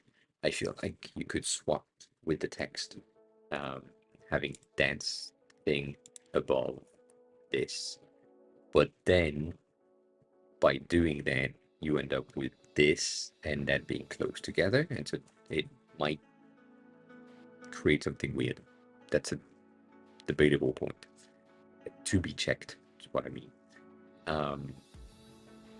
The other thing that I'm seeing as a potential is gonna be, why not reuse the same pattern? Because the background cover is not necessarily necessary. So it's just there for illustrative purposes, but it doesn't really have a purpose as far as I can tell. Maybe they will have a purpose. Maybe there will be. Some of my clients in the past used to do that. They had like cover as an option, and we told them that it was mostly for illustration, but some of them had a design team internally, and they created like really cool covers with text on them, and that was really helpful. Though if that's not the case, why not reuse the same type of design with like your title and start date and by thing? So basically that first section on top of the image, and then have your text and your tags on the side. Why not? Debatable. Again, it could be both, it could be whatever. It's an option. I do like this better than if you reuse the same pattern.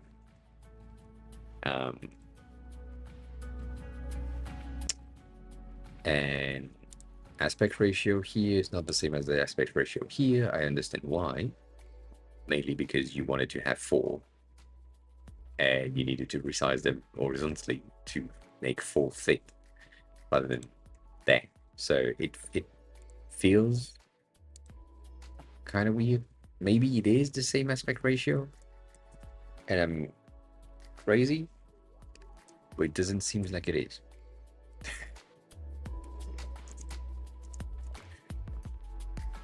Anyways,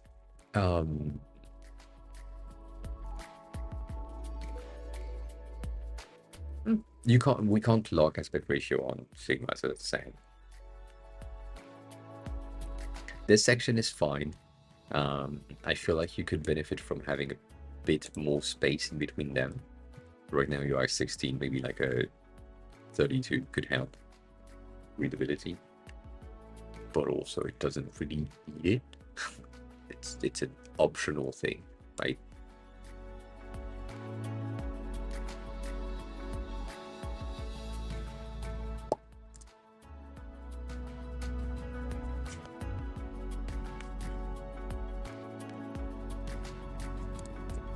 Yeah, it just creates like more spaces. It's kind of you decide on this one. It depends on you, but the rest is pretty good. I think these pages are different. This is not good.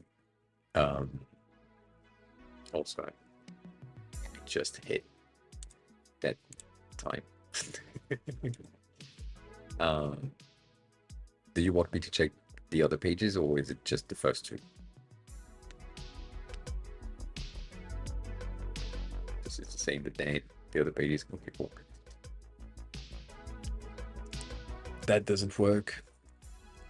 Make sure that in these layers, text layers, make sure that you go in and you say in your text preferences, right there, go in these things and you go into truncation, and you say truncation has 1 line. So that way these lines are going to take as much space as possible, and it's going to ellipsis at the end. That way you ensure every time that it's just going to take the amount of space that it needs and be good with that. I would do the opposite. Also, I'm just seeing that now. I think it's the same thing on the previous page. Yeah.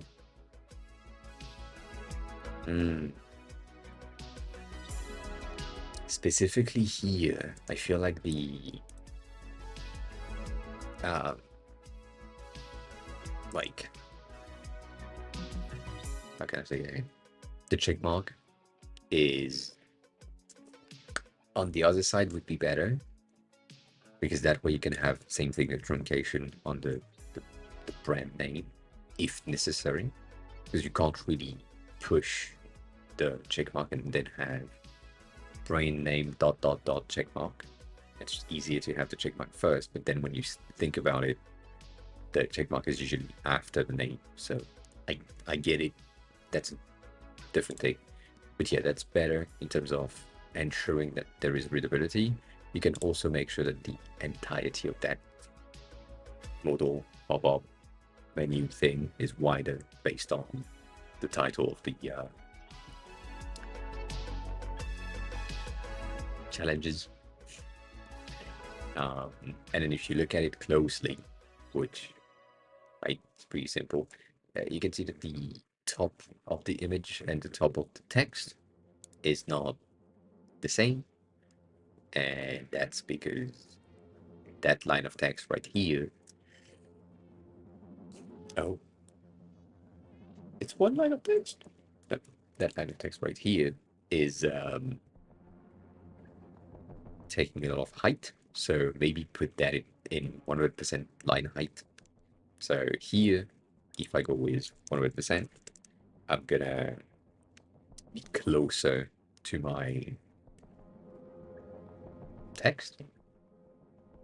It's gonna be better for aligning things.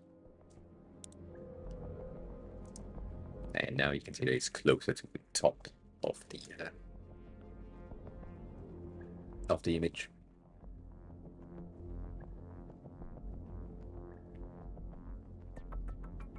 Nah. The reason why I don't is because the devs are not gonna do it. The trick at 100% is a trick that the devs can do easily and will do happily when you tell them, oh, you just need to put that in 100% line height for these specific texts, like for your title in your menus or your buttons text or your things. Just say, well, 100% line height is good. That's a thing that you can just easily imply or implement. Whereas if you start going into tricky line height and trims and other things, they don't change anything. That's only something that you know with experience, sadly. But yeah, I feel like that's kind of better. I would have a bit more space now in between the two elements, so maybe like 4 points. That could help in between your title and your checkbox.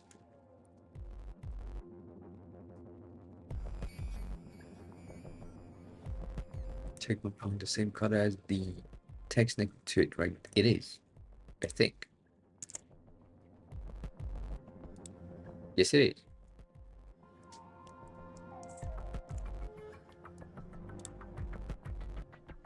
Yeah, 4 is pretty good.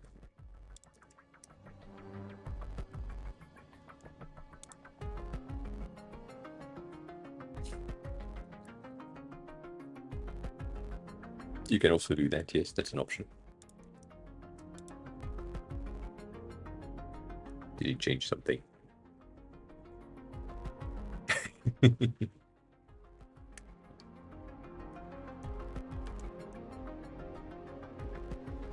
So yeah, that's pretty good from where I stand. It's better now.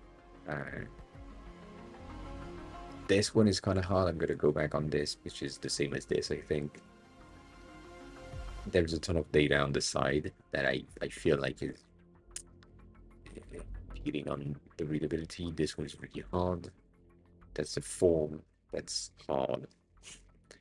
That's your comment section, which I don't really understand why you haven't put the feedbacks underneath the text.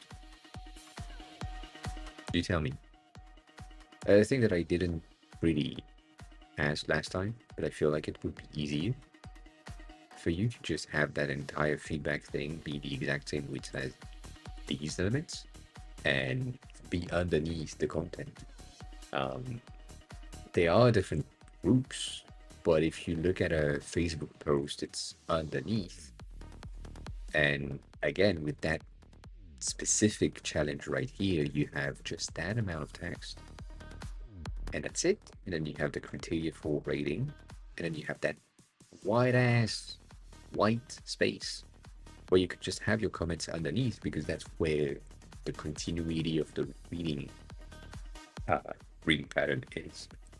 So I feel like that would be easier to just have that here and then rating there. I don't know. Maybe it's a personal thing. That color perception is relative to several things such as just color and weight. Yes. Right now, the thing that is pretty good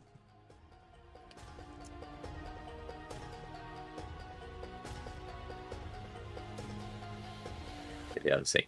The thing that is pretty good is the fact that the line itself is almost the same width as the line of the font, so that makes sense. Yeah. Yes, it currently looks slightly darker to me, but also, yeah, these glasses don't help.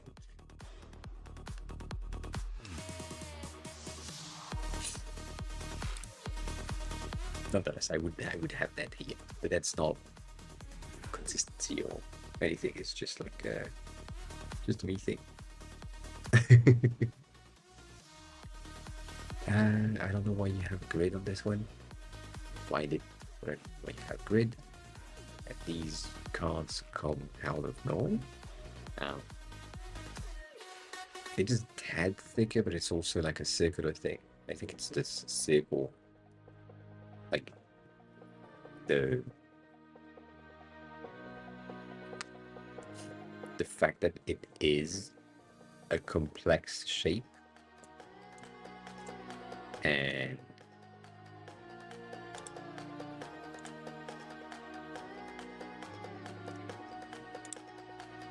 shit.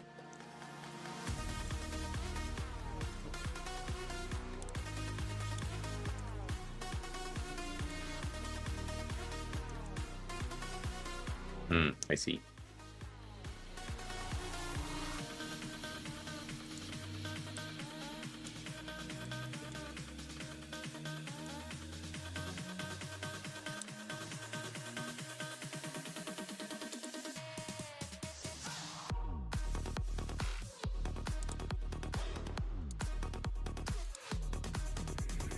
That's it.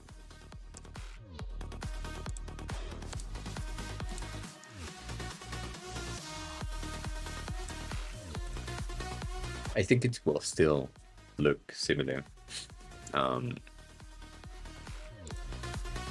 It's the fact that there is something inside also. Like now they are the same.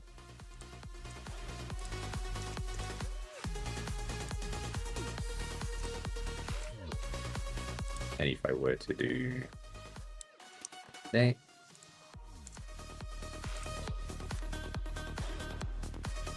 because they are also technically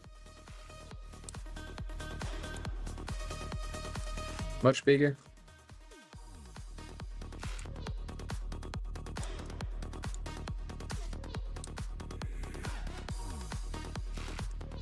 Right?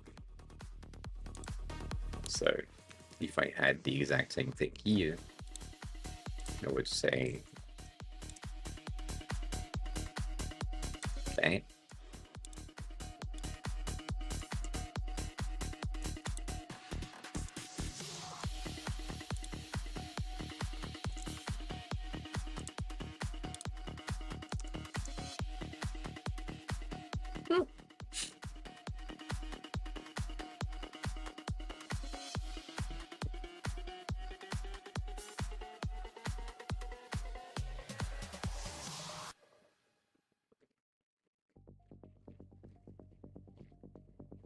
Yeah, I think in a design system, the thing that you need, like that, sorry, let me backtrack with that.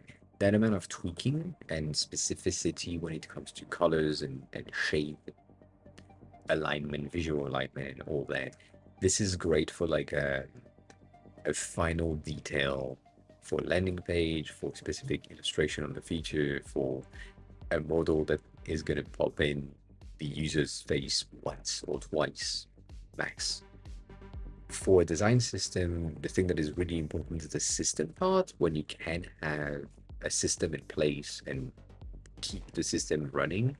So you want things to be repeatable and basically work every time. So right now, these grays are the gray or slate 400. If you wanted to use the slate 300 instead, that could be an option, but slate 300 is a bit too slightly lighter than the 400 to do the thing that you're asking for. So it would need like a slate 380, which doesn't exist. So in order to do that, it's better to give the system as a specific here. There is an asterisk. This thing needs to be specific and out of system, but most of the system is just everything is the same color, and it is easier to maintain and have the steps work for any user in the long term. But yeah, like these, I mean, without glasses, they are the same color. With glasses, they are not the same color. So that is also a thing. Anywho, going back there.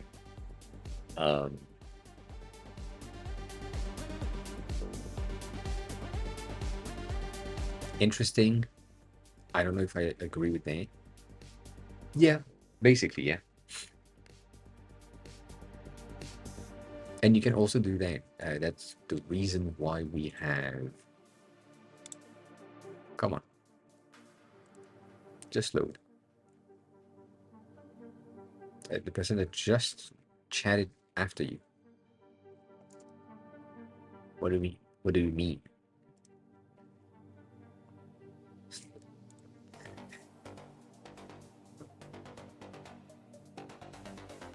Last thing that I was about to say is this. You could have this if you have the ability to do such a thing and to just showcase CSS. You can do that. You can also have, similar to what I've done in the past on other platforms and other projects, things like,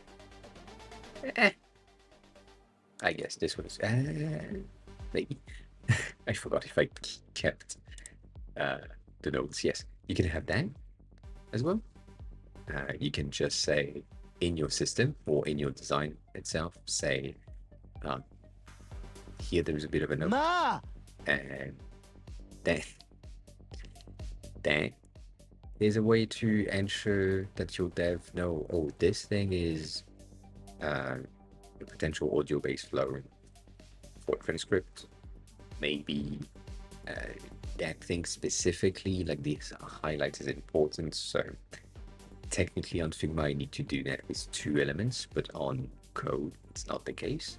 So maybe I have a bit of a highlight here, and if it's like 2 different colors, I can also do that and just say, well, then highlighted the color here is specific on this case right there. So I have like that pointer notes just in case. In the exclamation mark important thing. So yeah.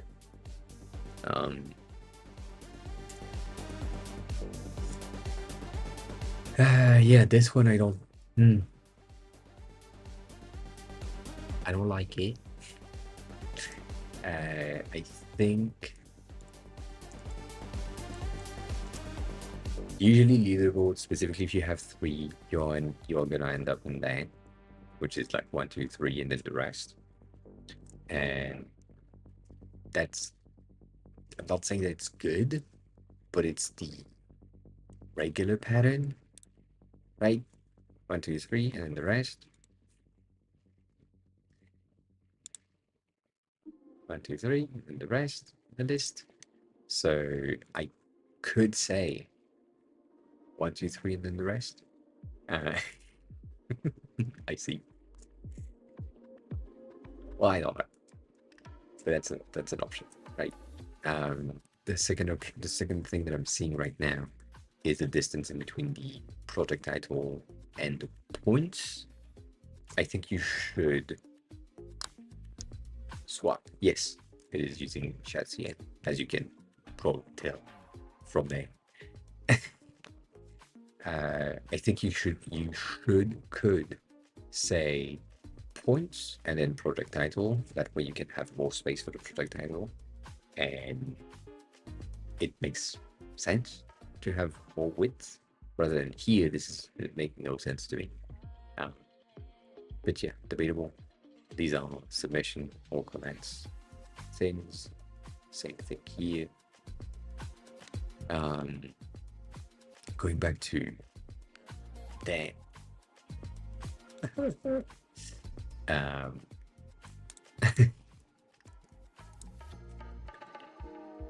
Dan section.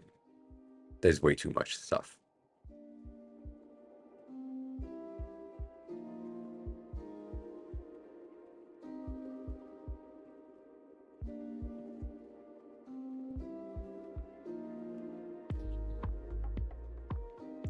I think you should have the same pattern. Again, system, design system, same thing. So when you look at this, you have your React challenge, which is the title.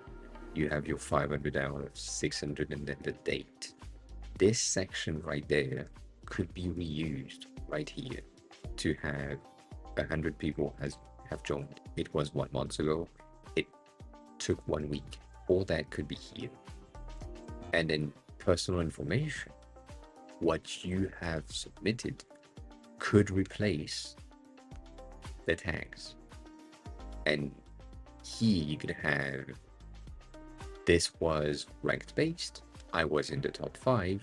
I earned 200 points. View my submission in a line right there. So that you have the same pattern of layout pattern from this page to this page. There might be some confusions for some users saying, oh, it looks as if these are the same, like these are my challenges and my challenges are the same design. So in order to avoid that, you make sure that instead of having like tags, here you have tags, you're just using the icons and the tags, but horizontal placement will review submissions at the end. I really feel like this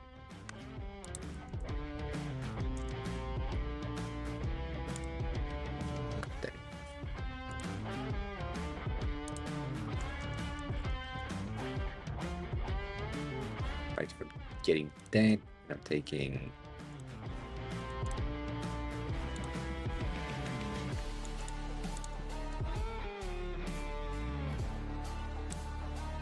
that.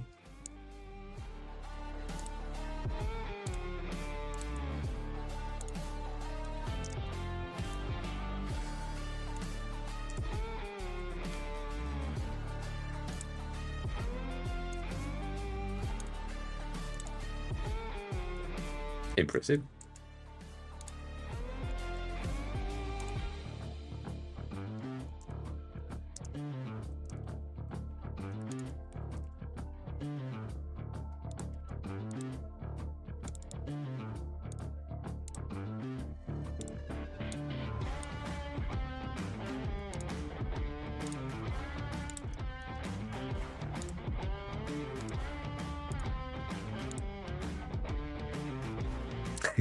Yes, 100%. I think challenge is useless. I think the personal is useless. I feel like these are supposed to be hiding content. and all that is supposed to be like at 16 or 24. Yeah, you can type F. You can also type A for auto. It's faster.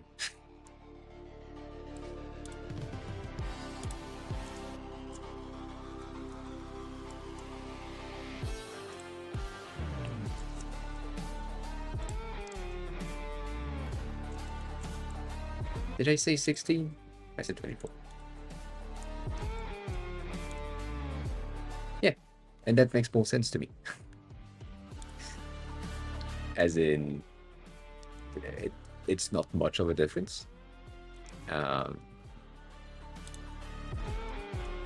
But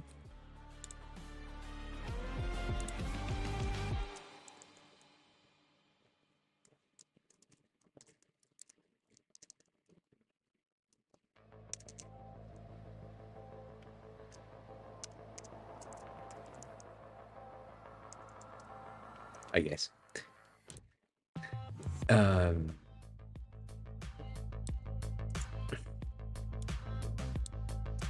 F means the auto layout is going from fixed to fill.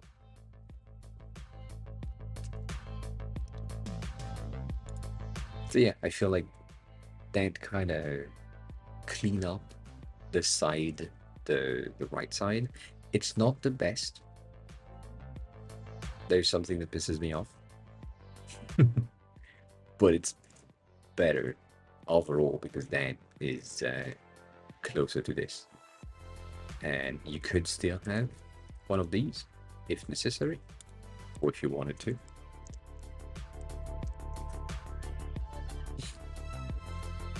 To have your dividers, if really you want that. If you do, then you kind of need to have them here as well. Not that it matters, but it's just, if you have dividers in one space, then it's better. And it helps the user to potentially like read this, and with that, you can have the text expand to take the amount of space that it has. That might be better. It depends on you. At the end of the day, it's just the thing.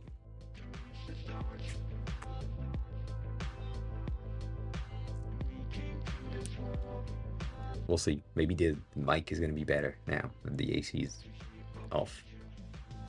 I doubt it. I doubt it. But yeah, that's an option to ensure that you have consistency between the two, because that was your question, like consistency on stuff. Like, what do you mean, like, by what's your refund policy on what? Me? And so here, hosted challenges, I feel like you should reuse the same thing, like the same pattern. Or there is no refunds for stuff.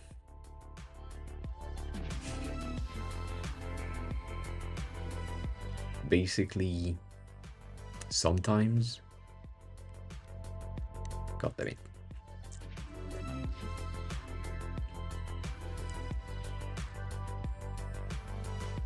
No, I can.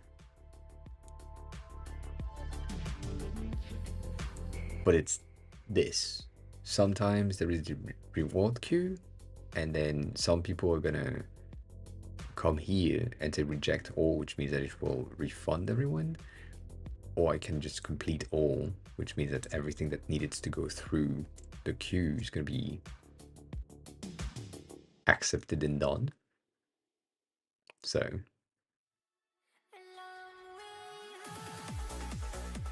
yeah. 69k? What do I have at 69k?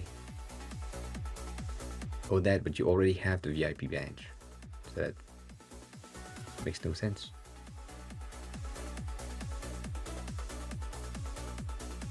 Maybe. Sad I can't see your points.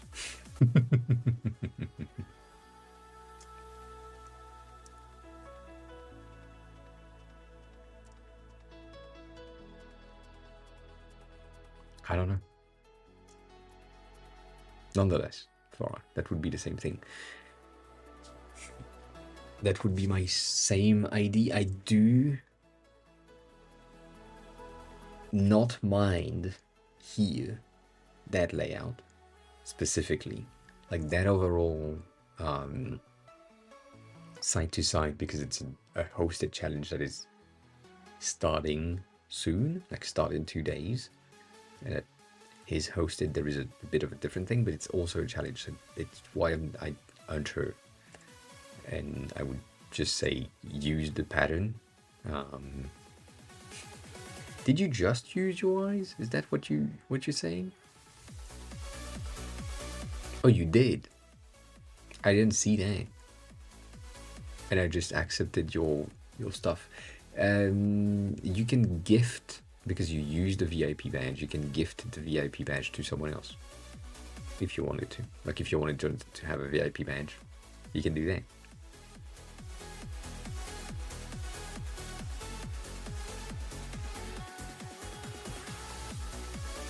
Or Kane, but Kane already has the VIP badge. How are you, Kane?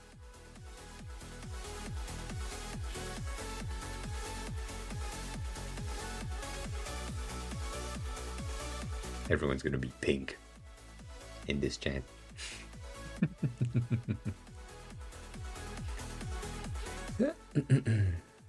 I'm tired. I'm thinking about raiding someone. Yeah, if you redeem gift like VIP badge, you can give it away. Like Maddie did that.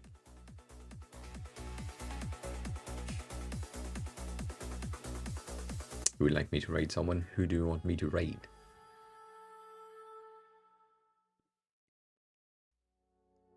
There was never lead raid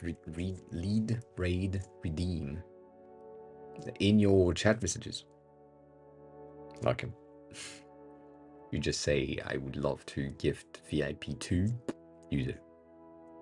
And usually you can just do that.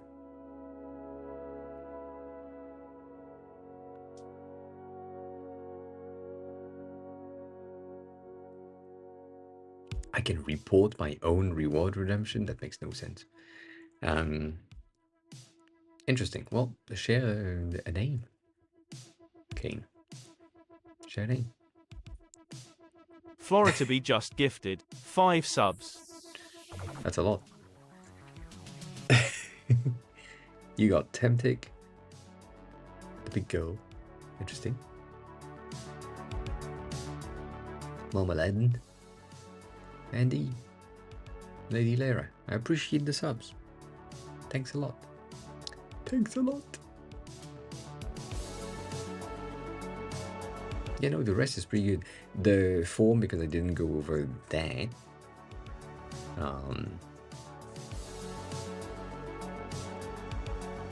I do consulting, but it's expensive as fuck.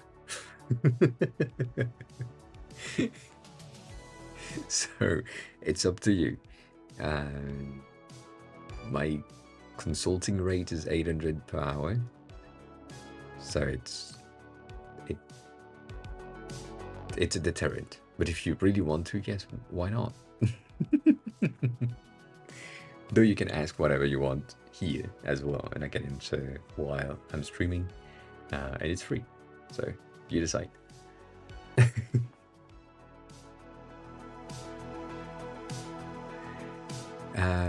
Going back to this form thingy, I think it's too wide. Not by much, but I think it's too wide. And you probably should condense it a tad. And then most of the things in there are pretty good. Like, overall, good behavior. I don't know about these crosses. But you know.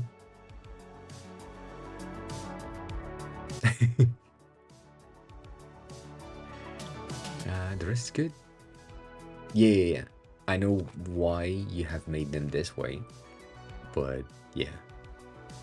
They are to remove the question. You basically add a question. You have your question and your answers in the FAQ, and you add them. That goes there.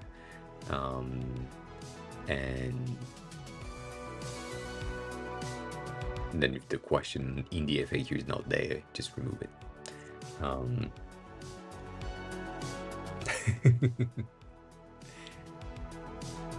And empty, yeah, I do consulting. You have the ability to get a chat with me for free. It really depends on the question that you have.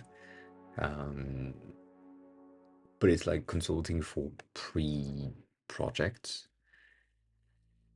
And yeah, we chatted about it in the past. I think I have like the entire file now, right there, which is pretty simple. That's my pay rate format. So if you just want like consulting for hourly, you book me for 2 hours, it's gonna cost you as much as if you booked me for a day. And then if you book me for 2 days, it's gonna cost you more than if you book me for a week. And if you book me for 2 weeks, it's gonna cost you more than if you book me for months. You know, the increasing prices where it makes more sense for you to pay more to get more, which makes sense. But basically, if you book me for a full day, which is 8 hours, it costs way less than 800 an hour. It's just like way more time to process stuff.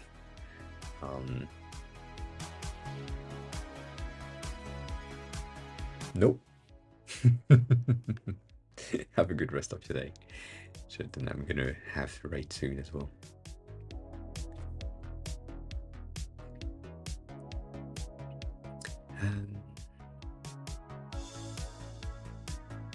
And Larkham, are these fonts name that you asked for? Just saw that. Is that what you're asking for?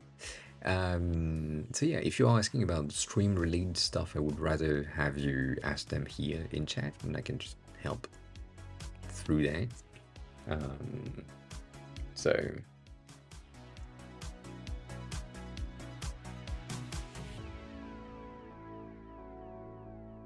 nah, because it's not the same thing. Basically, if you book me for an hour, the amount of prep that I do for the hour is specific, because I need to ensure that everything we need to talk about, we're going to talk about it in the hour. It's going to be fine, it's going to be condensed, it's going to be good. If you book me for a day, then I know that I can take more time to prep about the subjects that we are going to talk about, and maybe prep some workshops or things. But I have more time, so we can take more time. If you book me for a week, then it's a different type of prep. It's a different schedule of project. It's also a different type of workshop if it's a workshop that I'm preparing. So you can't go from one to the other, because technically what's going to happen is that the 1 hour prep is going to take me probably an hour prior. And if you are at the end of the hour saying, well, I'm going to give you 2K to go for a week, and we have the week together, then I need to take a full day, if not 2 days, to prep for that week schedule and prep. So a week is 5 days. A week.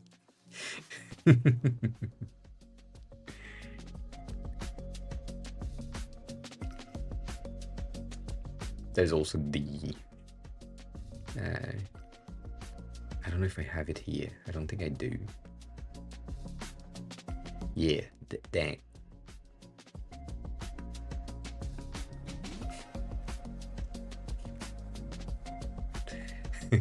You pay for the tickets, so that's good. I'm fine with that.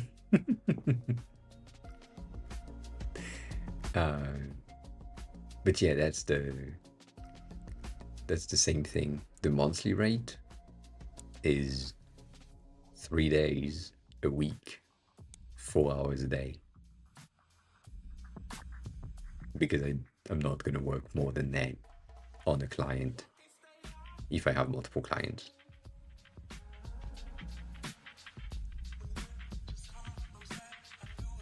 So that also taking into consideration. Like 3 days a week, 4 hours per day. That way I can have 2 clients at 4 hours per day that are booked monthly. And then if I have sporadic here and there clients for like an hour, 2 hours, that's the thing, for the monthly. But monthly is a bit more.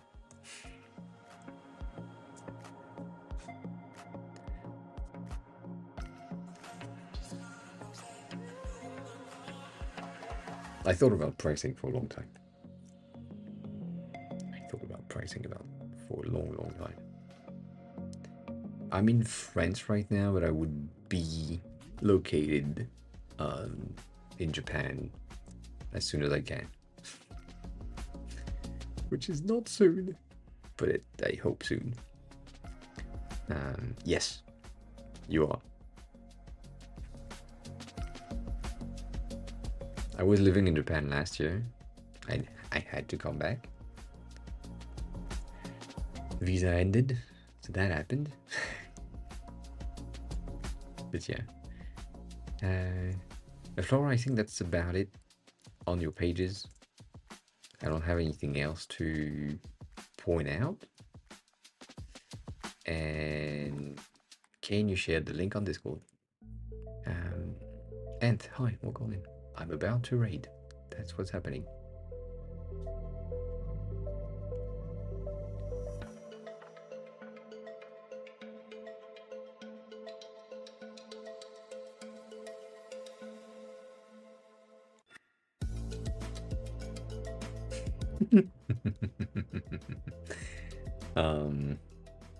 I don't know these fonts. Like him.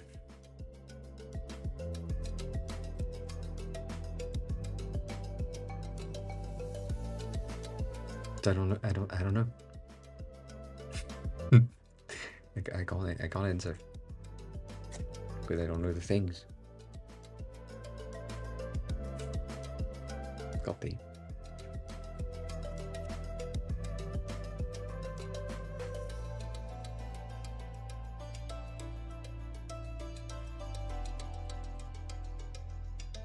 Yeah, I think everything is in there. I think my LinkedIn is in there. Probably. Maybe. I have no clue.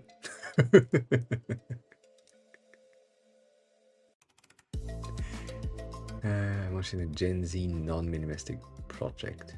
You did? I haven't seen that go through. At all.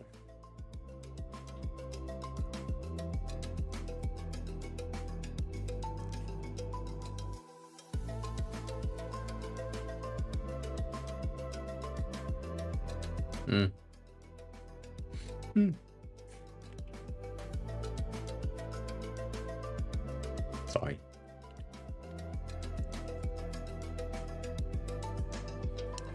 Kane.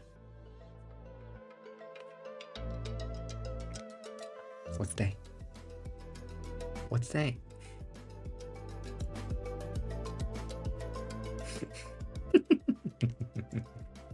I know I see you in chat. Also, did they speak English? Or is it mostly in Spanish, Portuguese? stuff.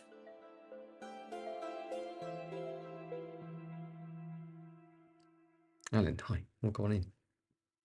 Hi, bye. I'm about to raid someone. I'm tired.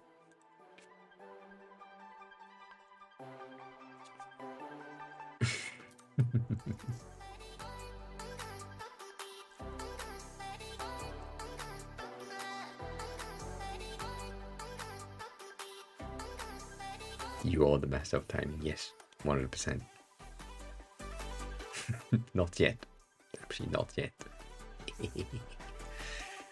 Alright, let's hope they speak English after that raid. Okay, 4-bit. I don't know. As always, the VODs are gonna be stored on YouTube forever. Otherwise, they are here. And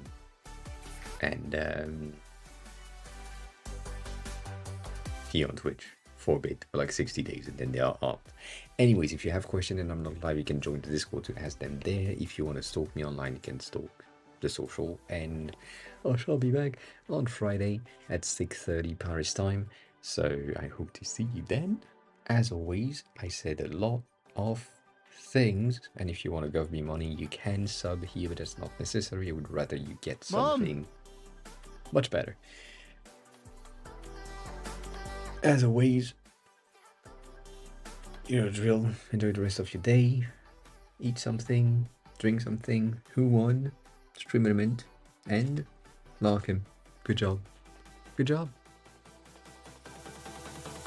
Yeah. Be kind to each other. All that. See you Friday. Bye.